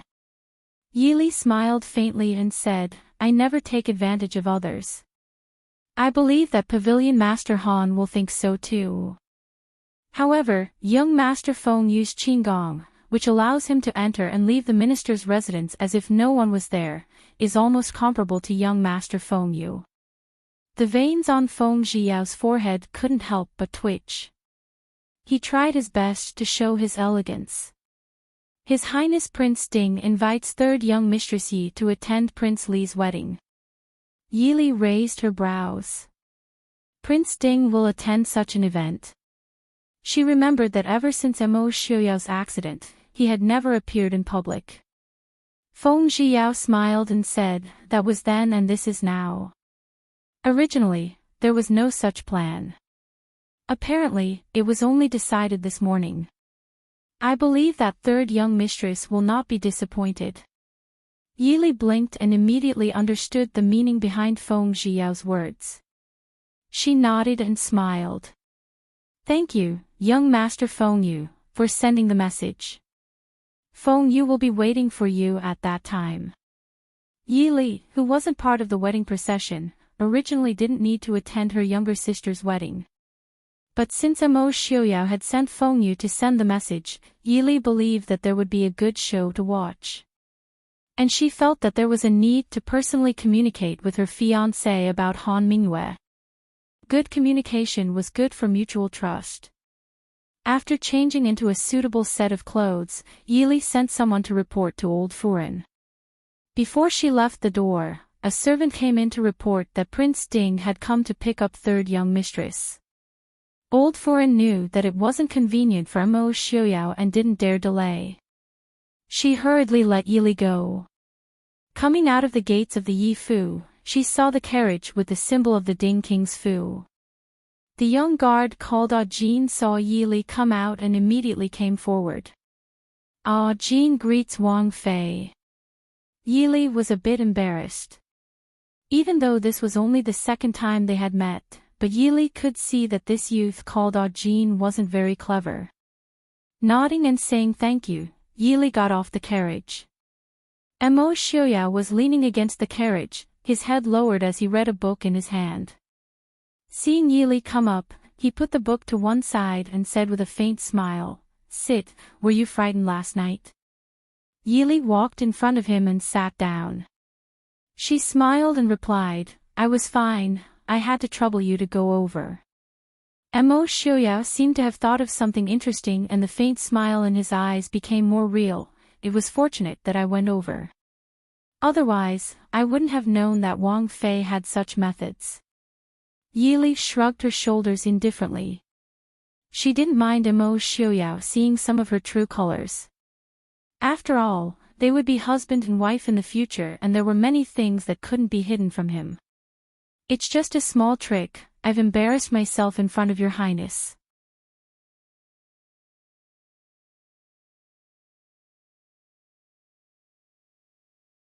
Chapter 48. Mo Xiuyao frowned slightly. "Do we have to keep calling him prince and princess consort?" Yi Li looked up at him in confusion. "Then what should we call him?" "Lord." "Husband." "Husband." "Husband." Before she could finish, Yi Li shivered. She didn't feel that there was anything wrong with other people calling him, but why did it sound so awkward when it came out of her mouth? Compared to these names, Yi Li would rather follow the crowd and call him prince and princess consort. Mo Xiuyao smiled. "You can call me by my name." Mo Xiuyao. Xiuyao. Mo Xiuyao corrected. "Can I call you Li Li?" Yi Li nodded.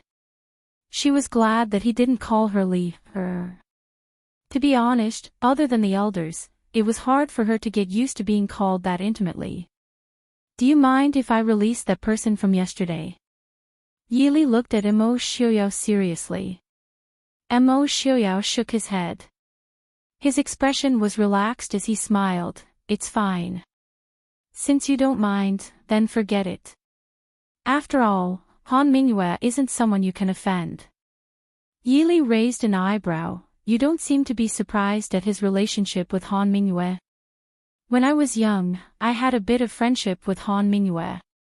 Yi Li understood. For Mo Xiuyao to admit that he had a bit of friendship with her, it definitely wasn't a normal friendship.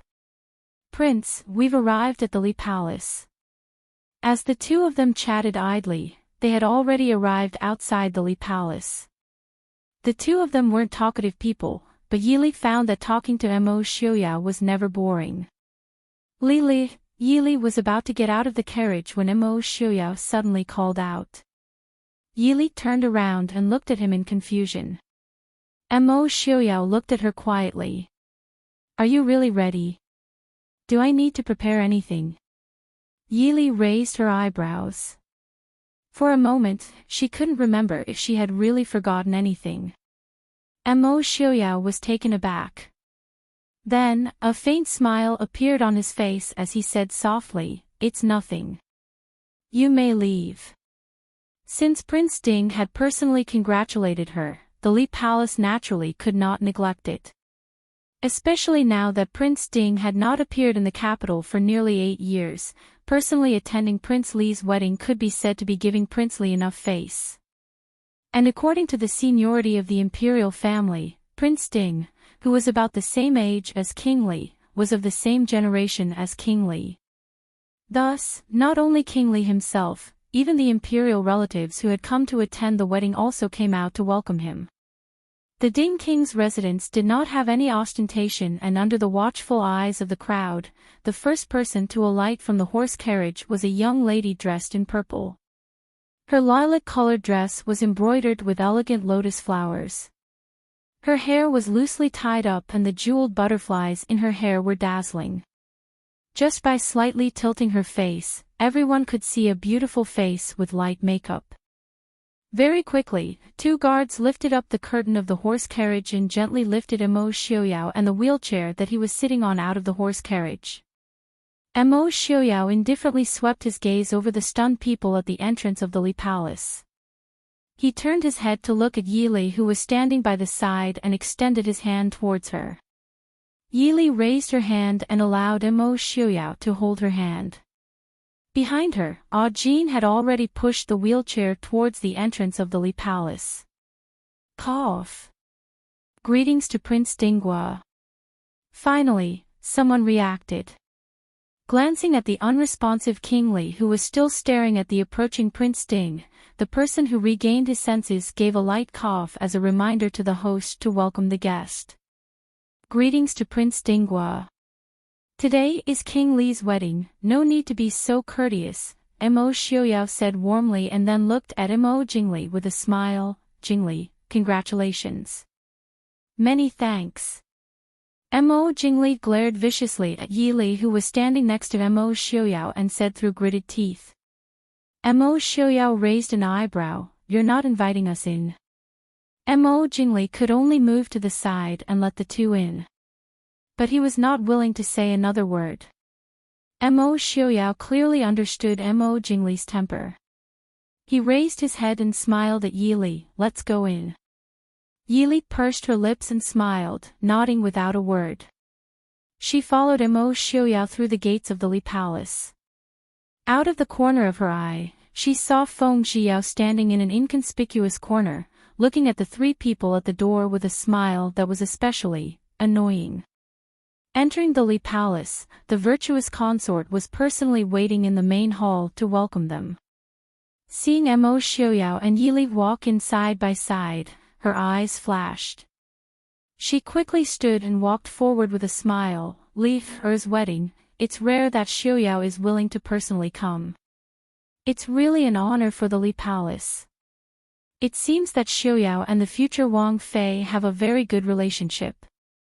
When you get married, I will naturally send a generous gift. Mo Xiuyao nodded slightly, the half of his face showing respect and gentleness. I've caused Consort Dowager to worry. At that time, Xiuyao will definitely wait for Consort Dowager and Mo Xiuyao's arrival. Yili quietly stood next to Mo Xiuyao and did not interrupt. She didn't know why, but ever since she saw the virtuous Consort Dowager last time, this seemingly graceful and amiable dowager always made her wary. There are no outsiders here, third Miss Yi, please take a seat. The virtuous consort dowager did not forget to call out to Yili as she chatted with Mo Xiuyao. Yili softly thanked her and sat down next to Mo Xiaoyao. Unfortunately, she just happened to sit across from Mo Jingli. She did not need to raise her head to feel that Mo Jingli was fiercely glaring at her. Being stared at like this in this kind of situation made Yili somewhat angry. Shouldn't the people who were about to get married be so busy that they were dizzy? Why was this Mo Jingli so idle as to sit here and listen to people bicker? Oh, what's wrong with Jingli? Why does he keep staring at third Miss Yi? An ear-piercing female voice sounded in the hall. Yili frowned and raised her head to look at that person. There were only 7 or 8 people in the hall, but those who were personally accompanied by the virtuous consort dowager were naturally not ordinary guests. At least, they were not people that Yili, a girl from the minister's manor, could afford to offend. The person who spoke was also looking at Yili with a picky expression. Her phoenix pattern and peony brocade robe showed that this person's status was not ordinary. When she spoke, the people who were originally focused on Mo Xiaoyao, who had not been seen for a long time, immediately looked at Yili. That person was not prepared to leave the matter at that. Her shrewd phoenix eyes revealed a cold light as she laughed softly and said in a sharp voice, "Speaking of which, I almost forgot. Isn't third Miss Yi Jing Li's ex-fiancé? Presumably, Jing Li is just curious about the new number 1 talented woman in the capital. Isn't everyone here curious as well?" Mo Xiaoyao's voice faintly sounded in the hall. His voice seemed to be gentle without any anger, but it was clear that he was protecting his fiancée. Yili lowered her head and silently looked at her hand being held by a slightly cold hand. Prince Ding is right. Third Miss Yi is the one who really shocked the world with a single brilliant feat. Thinking back, Madame Yi was also a quiet and uncompetitive person, but her literary talent is still fresh in our memories. The white-haired old madam sitting at the front laughed loudly and looked at Yili with a kind gaze. Yili smiled faintly. "Old madam is too kind. Yili can't compare to my late mother's grace. I only hope that I can inherit 1 or 2 parts of it." The old madam nodded in praise and said, "You are a humble and good child."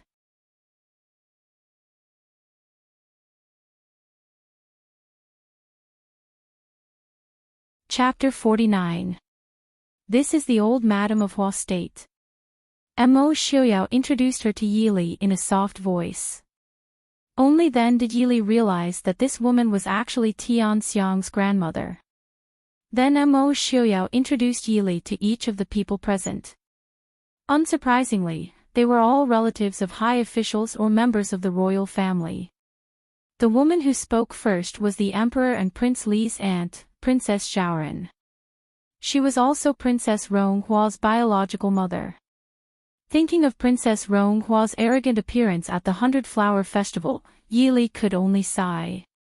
They were indeed mother and daughter. But she didn't know why Princess Xiaoran was so obviously hostile to her. It couldn't be because of Princess Ronghua, right? When Mo Xiaoyao introduced Yili, the people present secretly re-evaluated the third young miss of the Yi family who was rejected by Prince Li and then married to Prince Ding. Prince Ding personally introduced her to the most powerful nobles of the Dechu state, which was enough to show how much importance he attached to her. Therefore, except for Mo Jingli, whose face was even uglier, the atmosphere in the hall was as harmonious and friendly as always. Yi Li. In the garden of Prince Li's mansion, Hua Tianxiang pulled Yi Li and walked while talking. Suddenly, a tall figure appeared in front of them and blocked their way. "Your Highness Prince Li, what's the matter?" Hua Tianxiang stood in front of Yi Li and raised her beautiful face to ask. Since the incident at Chu Xiang Pavilion, Hua Tianxiang's favorable impression of Prince Li had plummeted and was now close to negative value. Seeing Mo Jingli appear in front of them with an unfriendly expression, she only thought that he wanted to make trouble for Yi Li. Mo Jingli frowned unhappily. "I am not looking for you," Hua Tianxiang said without any trace of politeness. "Shouldn't Prince be greeting guests now?" Most of the women in this garden were from various manors, so it would be inconvenient for the prince to enter and leave. Even if Prince doesn't care about his own reputation, he should at least care about others. I have something to say to Yili. Move aside, Mo Jingli said impatiently. Just say what you want to say. Li, can hear you, Hua Tianxiang said. Mo Jingli narrowed his eyes dangerously. I said move. Hua Tianxiang still wanted to say something, but Yili pulled her back.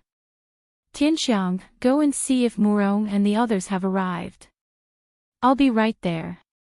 But... Hua Tianxiang glanced at Mo Jingli worriedly.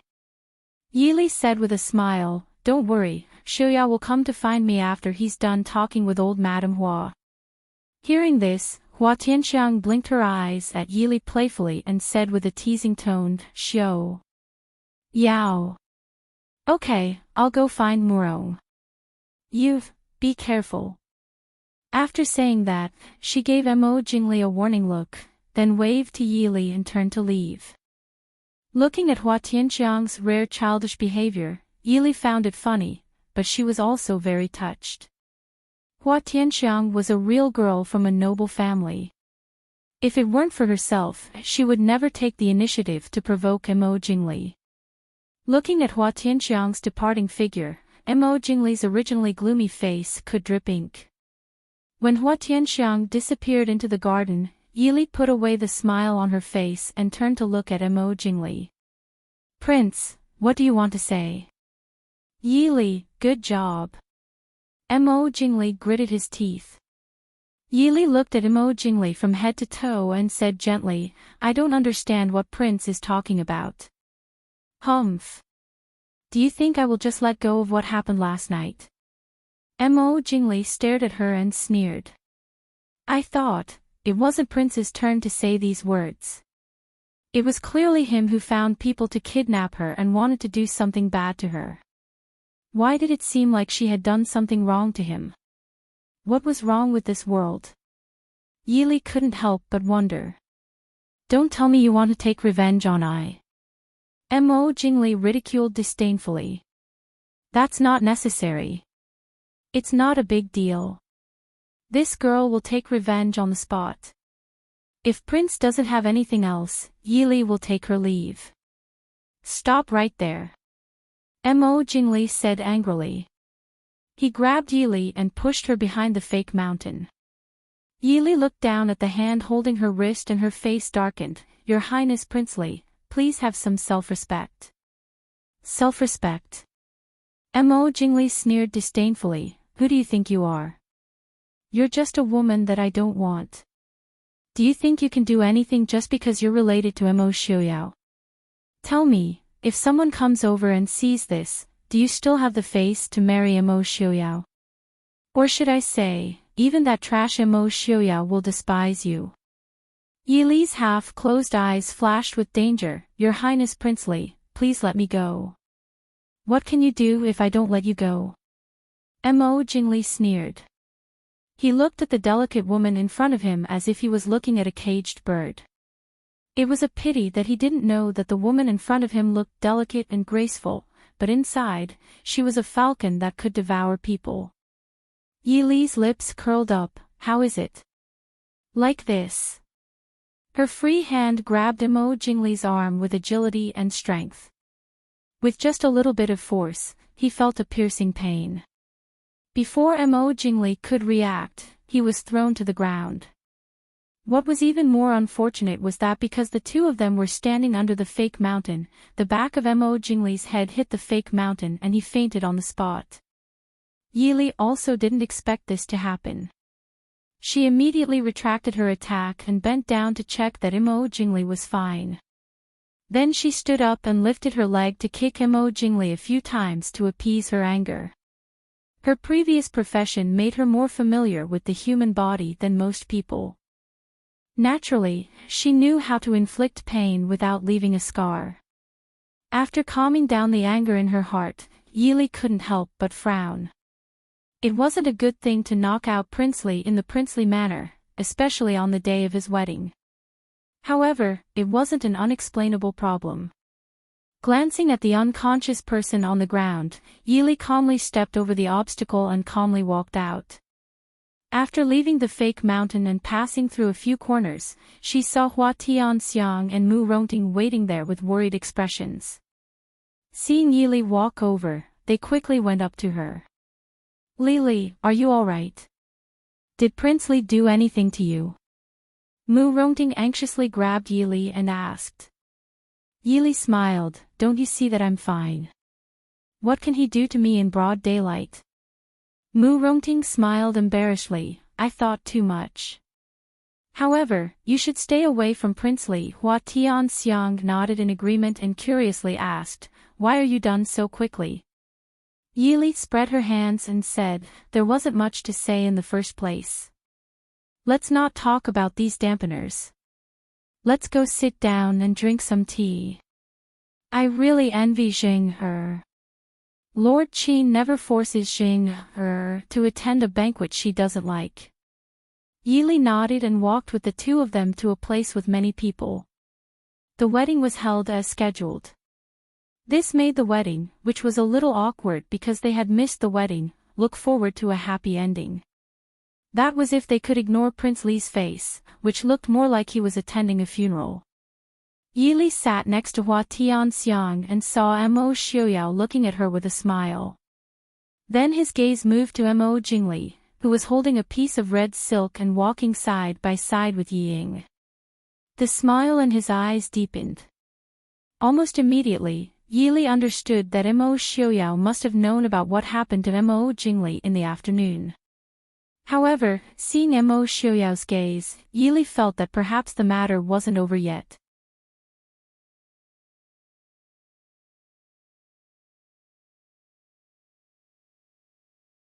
Chapter 50. So, halfway through the ceremony, Yili was not surprised at all when the master of ceremonies called for the couple to bow to each other, and then the groom fell to the ground with a plop. Instead, she had a feeling that this was indeed the case. At this moment, Yili absolutely believed that Mo Jingli probably did not want to hold another wedding in his life. Anyone who fainted 3 times in less than 24 hours before and after a wedding would have some kind of trauma. How could this be?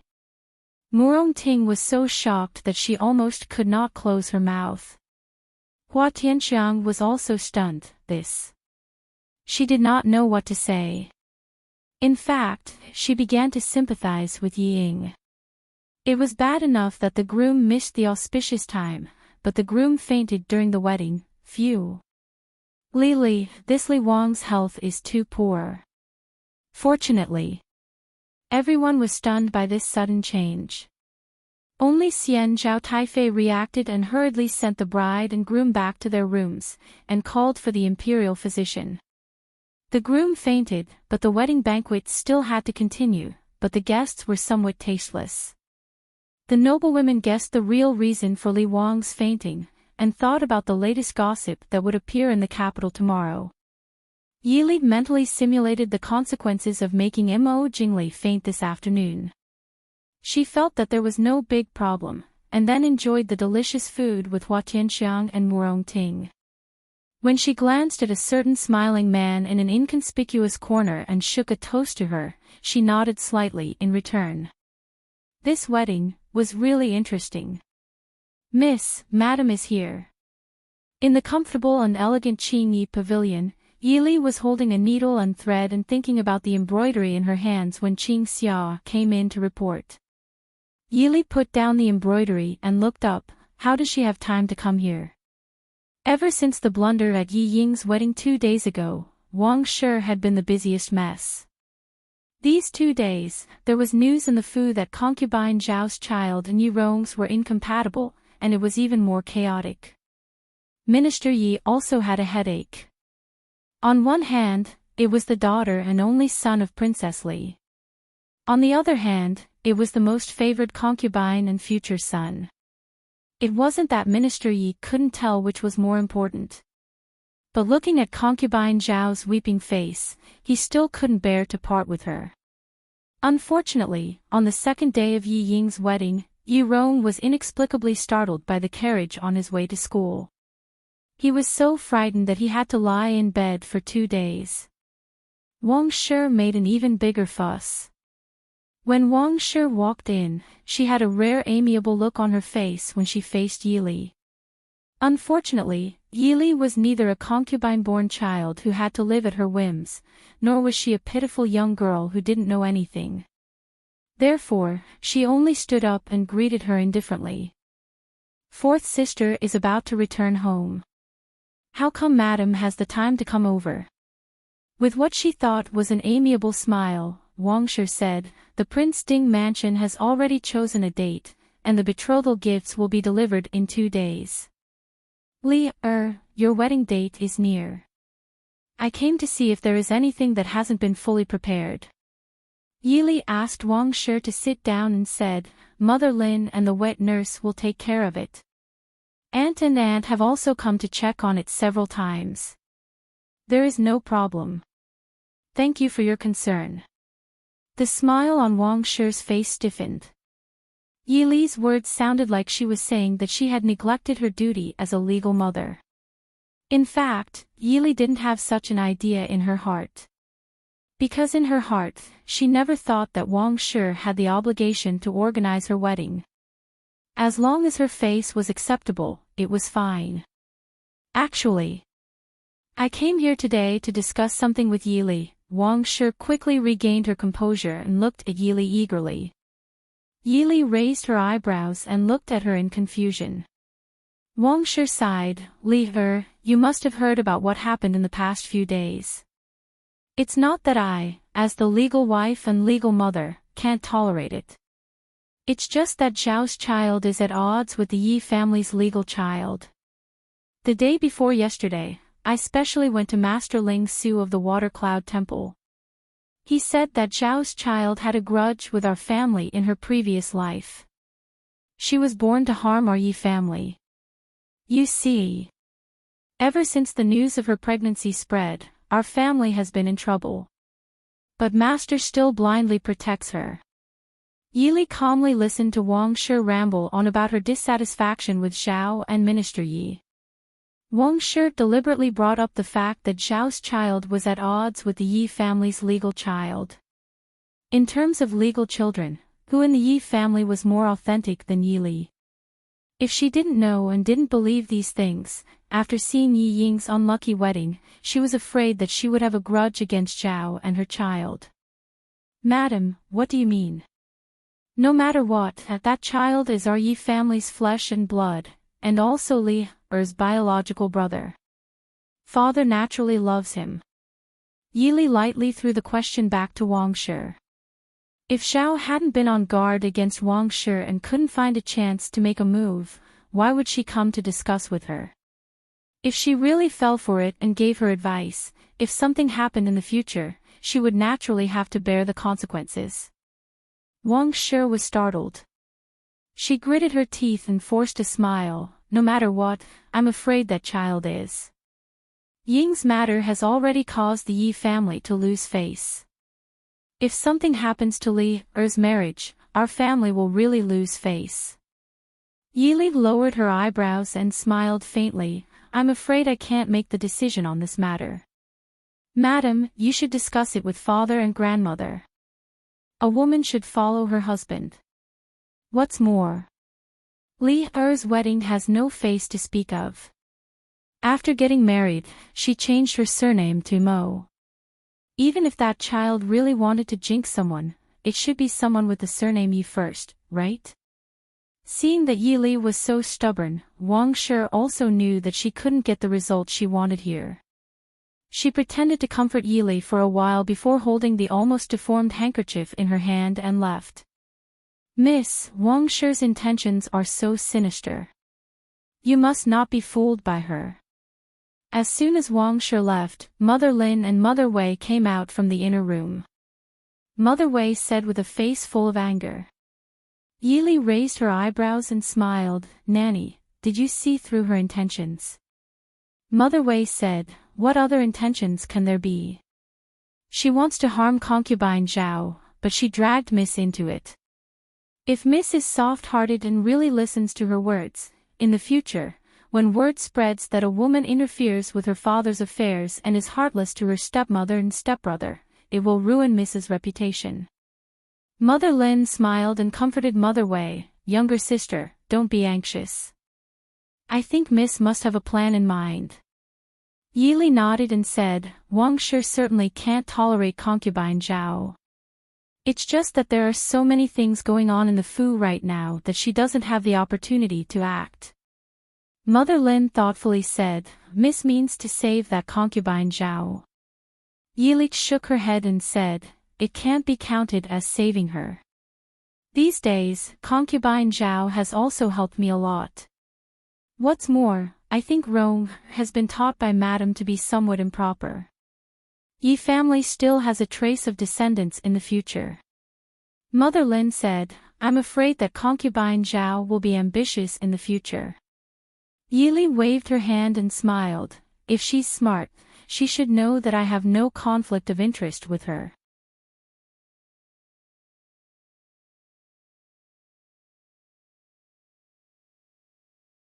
Chapter 51. Mother Lin thought for a while and smiled, Miss, you are thoughtful. Launa worried too much. Yili smiled and shook her head, I'm still young.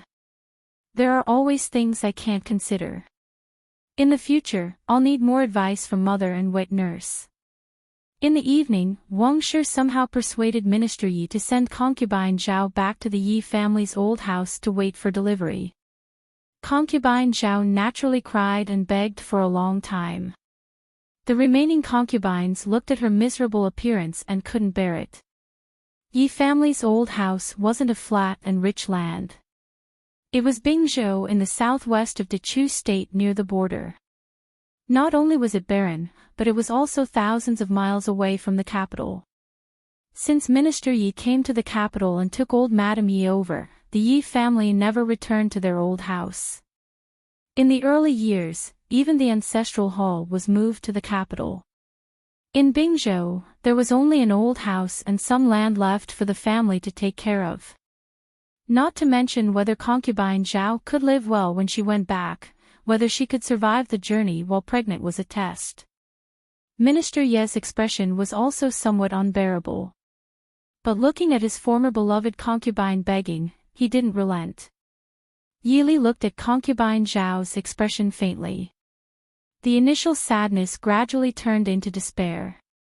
Although there was an element of acting, there was obviously some real feelings in it. Minister Ye's ruthlessness also made concubine Zhao feel bitterly disappointed. Father. Seeing that it was enough, Yili said, Bingzhou is far away. The journey is also very difficult. Even ordinary people may not be able to bear it. Not to mention concubine Zhao is pregnant. Minister Ye's expression changed slightly. He looked at Yili and said, Li, what do you think? Yili lowered her eyes and said faintly, since Madame's intention is to send concubine Zhao away from the capital, why do we have to send her to Bingzhou? What if there is something on the road? Sister Zhao Yi is pregnant now. We have to accumulate blessings for her. Wang Shi's face turned white. Her heart trembled with anger. What did she mean by her idea? She even cursed her precious daughter and grandson. Old Madame Yi frowned and said, then Li, where do you think is suitable? Yili smiled faintly and said, although we can't not believe in fate, we can't completely believe it either. No matter what, concubine Mother Zhao is still pregnant with our Yi family's child. If outsiders were to find out about this, they would say that the Yi family doesn't care about kinship. As for where concubine Zhao will go, I'm sure father and grandmother have their own plans. Minister Yi took a deep look at Yili, and his eyes were obviously probing. Our family has another courtyard in Yunzhou, and the climate in Yunzhou is also very pleasant. Why don't we send the Zhao clan to Yunzhou? Naturally, everything will be decided by father and grandmother. Old Madame Yi looked at concubine Zhao and smiled at Yili, your father is right. Yunzhou has many outstanding people and many scholars. Maybe they can suppress this child's destiny. Yili said respectfully, grandmother is right. As long as the Yi family is doing well, then we will be doing well, right? Destiny. How can a child who hasn't been born have a destiny? Old Madame Yi nodded with satisfaction. For Yi Li's understanding, she said, Li is sensible. In that case, this matter is settled. Concubine Zhao knelt in the hall and glanced at the unwilling Wang Shi. She bowed respectfully to old Madame Yi. This servant thanks old madam for your grace. Thank you master and third miss for your grace. Yili smiled. Concubine Zhao, get up quickly. This is the grace of grandmother and father. We as the younger generation can only listen. Concubine Zhao has a long way to go. You should be careful. When my brother is born, I hope Concubine Zhao will teach him well so that he won't disappoint grandmother and father. Concubine Zhao nodded repeatedly. This servant thanks miss for your advice. This servant thanks third miss for saving my life. Concubine Zhao knelt in front of Yili. Her simple and elegant dress was completely different from the Enchanting in the past. Yili raised her hand to signal Qing Yuan to help her up. She said lightly, no need to be so polite. You don't have to worry when you reach Yunzhou. Naturally, someone will arrange everything. Concubine Zhao nodded and said, this servant believes that third Mrs. words are like a mountain. This servant will also abide by the agreement and raise this child. She lowered her head and stroked her still flat belly. Concubine Zhao's brows were full of tenderness and love. In the future, this child will be her everything. Yili nodded and ordered Qing Shuang, go and get 500 taels of silver for Concubine Zhao. Take it as travel expenses. Qing Shuang responded and left. Concubine Zhao looked at Yili gratefully. The entire Yi family was under the control of Wang Shi. Of course, this included the various villages. It was inevitable that Wang Shi would secretly deduct her expenses. Although she had saved some money herself, it wasn't much. In the entire Yi family, other than the old matriarch and master, only third miss could take out such a large sum of money at once. Concubine Zhao understood in her heart that although third miss wasn't a warm and amiable person, as long as she was well behaved, she was definitely a reliable and trustworthy person. Many thanks for third miss's pity. When you get there, someone will be responsible for your and your child's safety. With father there, she won't dare to be too brazen. But if you want to live well there, it will depend on your own methods. Yili reminded lightly. In any case, the village wasn't hers. If Concubine Zhao had the means, it would be better for the child if she controlled it herself. Concubine Zhao was stunned. She was secretly shocked that Yili could see through her thoughts. However, since she had spoken, it naturally meant that the Su family would help her to a certain extent. As long as she had enough means to control Yunzhou's village, it would be a place for her and her child to settle down. Thinking of this, Concubine Zhao hurriedly thanked Yili again. At the same time, she felt even more reverence in her heart. Miss, the Ding King's residence has sent the betrothal gifts. Qing Yu walked in with a happy face and smiled. The old madam and master are asking Miss to hurry over. Yili nodded.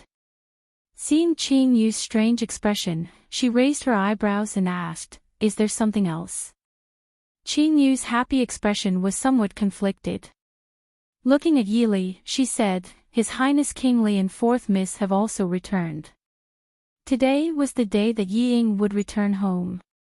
Not knowing if it was intentional or real, the days were so coincidental that fourth Miss's return and third Miss's betrothal gifts actually collided on the same day. Yili was also stunned. She had almost forgotten that Yiying was also coming back today.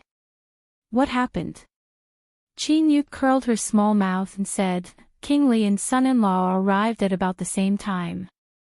His face was gloomy as if someone owed him tens of thousands of taels of silver. What bad luck! Impudent! Yili lightly reprimanded. Qingyu blinked her eyes. She could tell that there was no anger in Mrs. words. Only then did she playfully stick out her tongue, cover her small mouth, and hide to the side. Qing Shuang came out with a plain embroidered pouch and handed it to Yili. Yili turned around and put it in concubine Zhao's hand along with a gold lock. She said, "This is my gift to my younger brother. I won't give it to concubine when the time comes." Concubine Zhao's eyes reddened. Remembering that today was the day that the Prince Ding mansion would send the betrothal gifts, she hurriedly held back her tears and said goodbye to Yili. Only then did she put away the things and walked out. You're tuning into the LoveLore Library YouTube channel. We're so grateful for your support, and don't forget to subscribe to join us on this incredible journey through captivating stories. Your generosity through donations truly makes a world of difference, as it's the primary source of revenue that allows me to expand and enhance this channel for you. Thank you from the bottom of my heart for being a part of this adventure.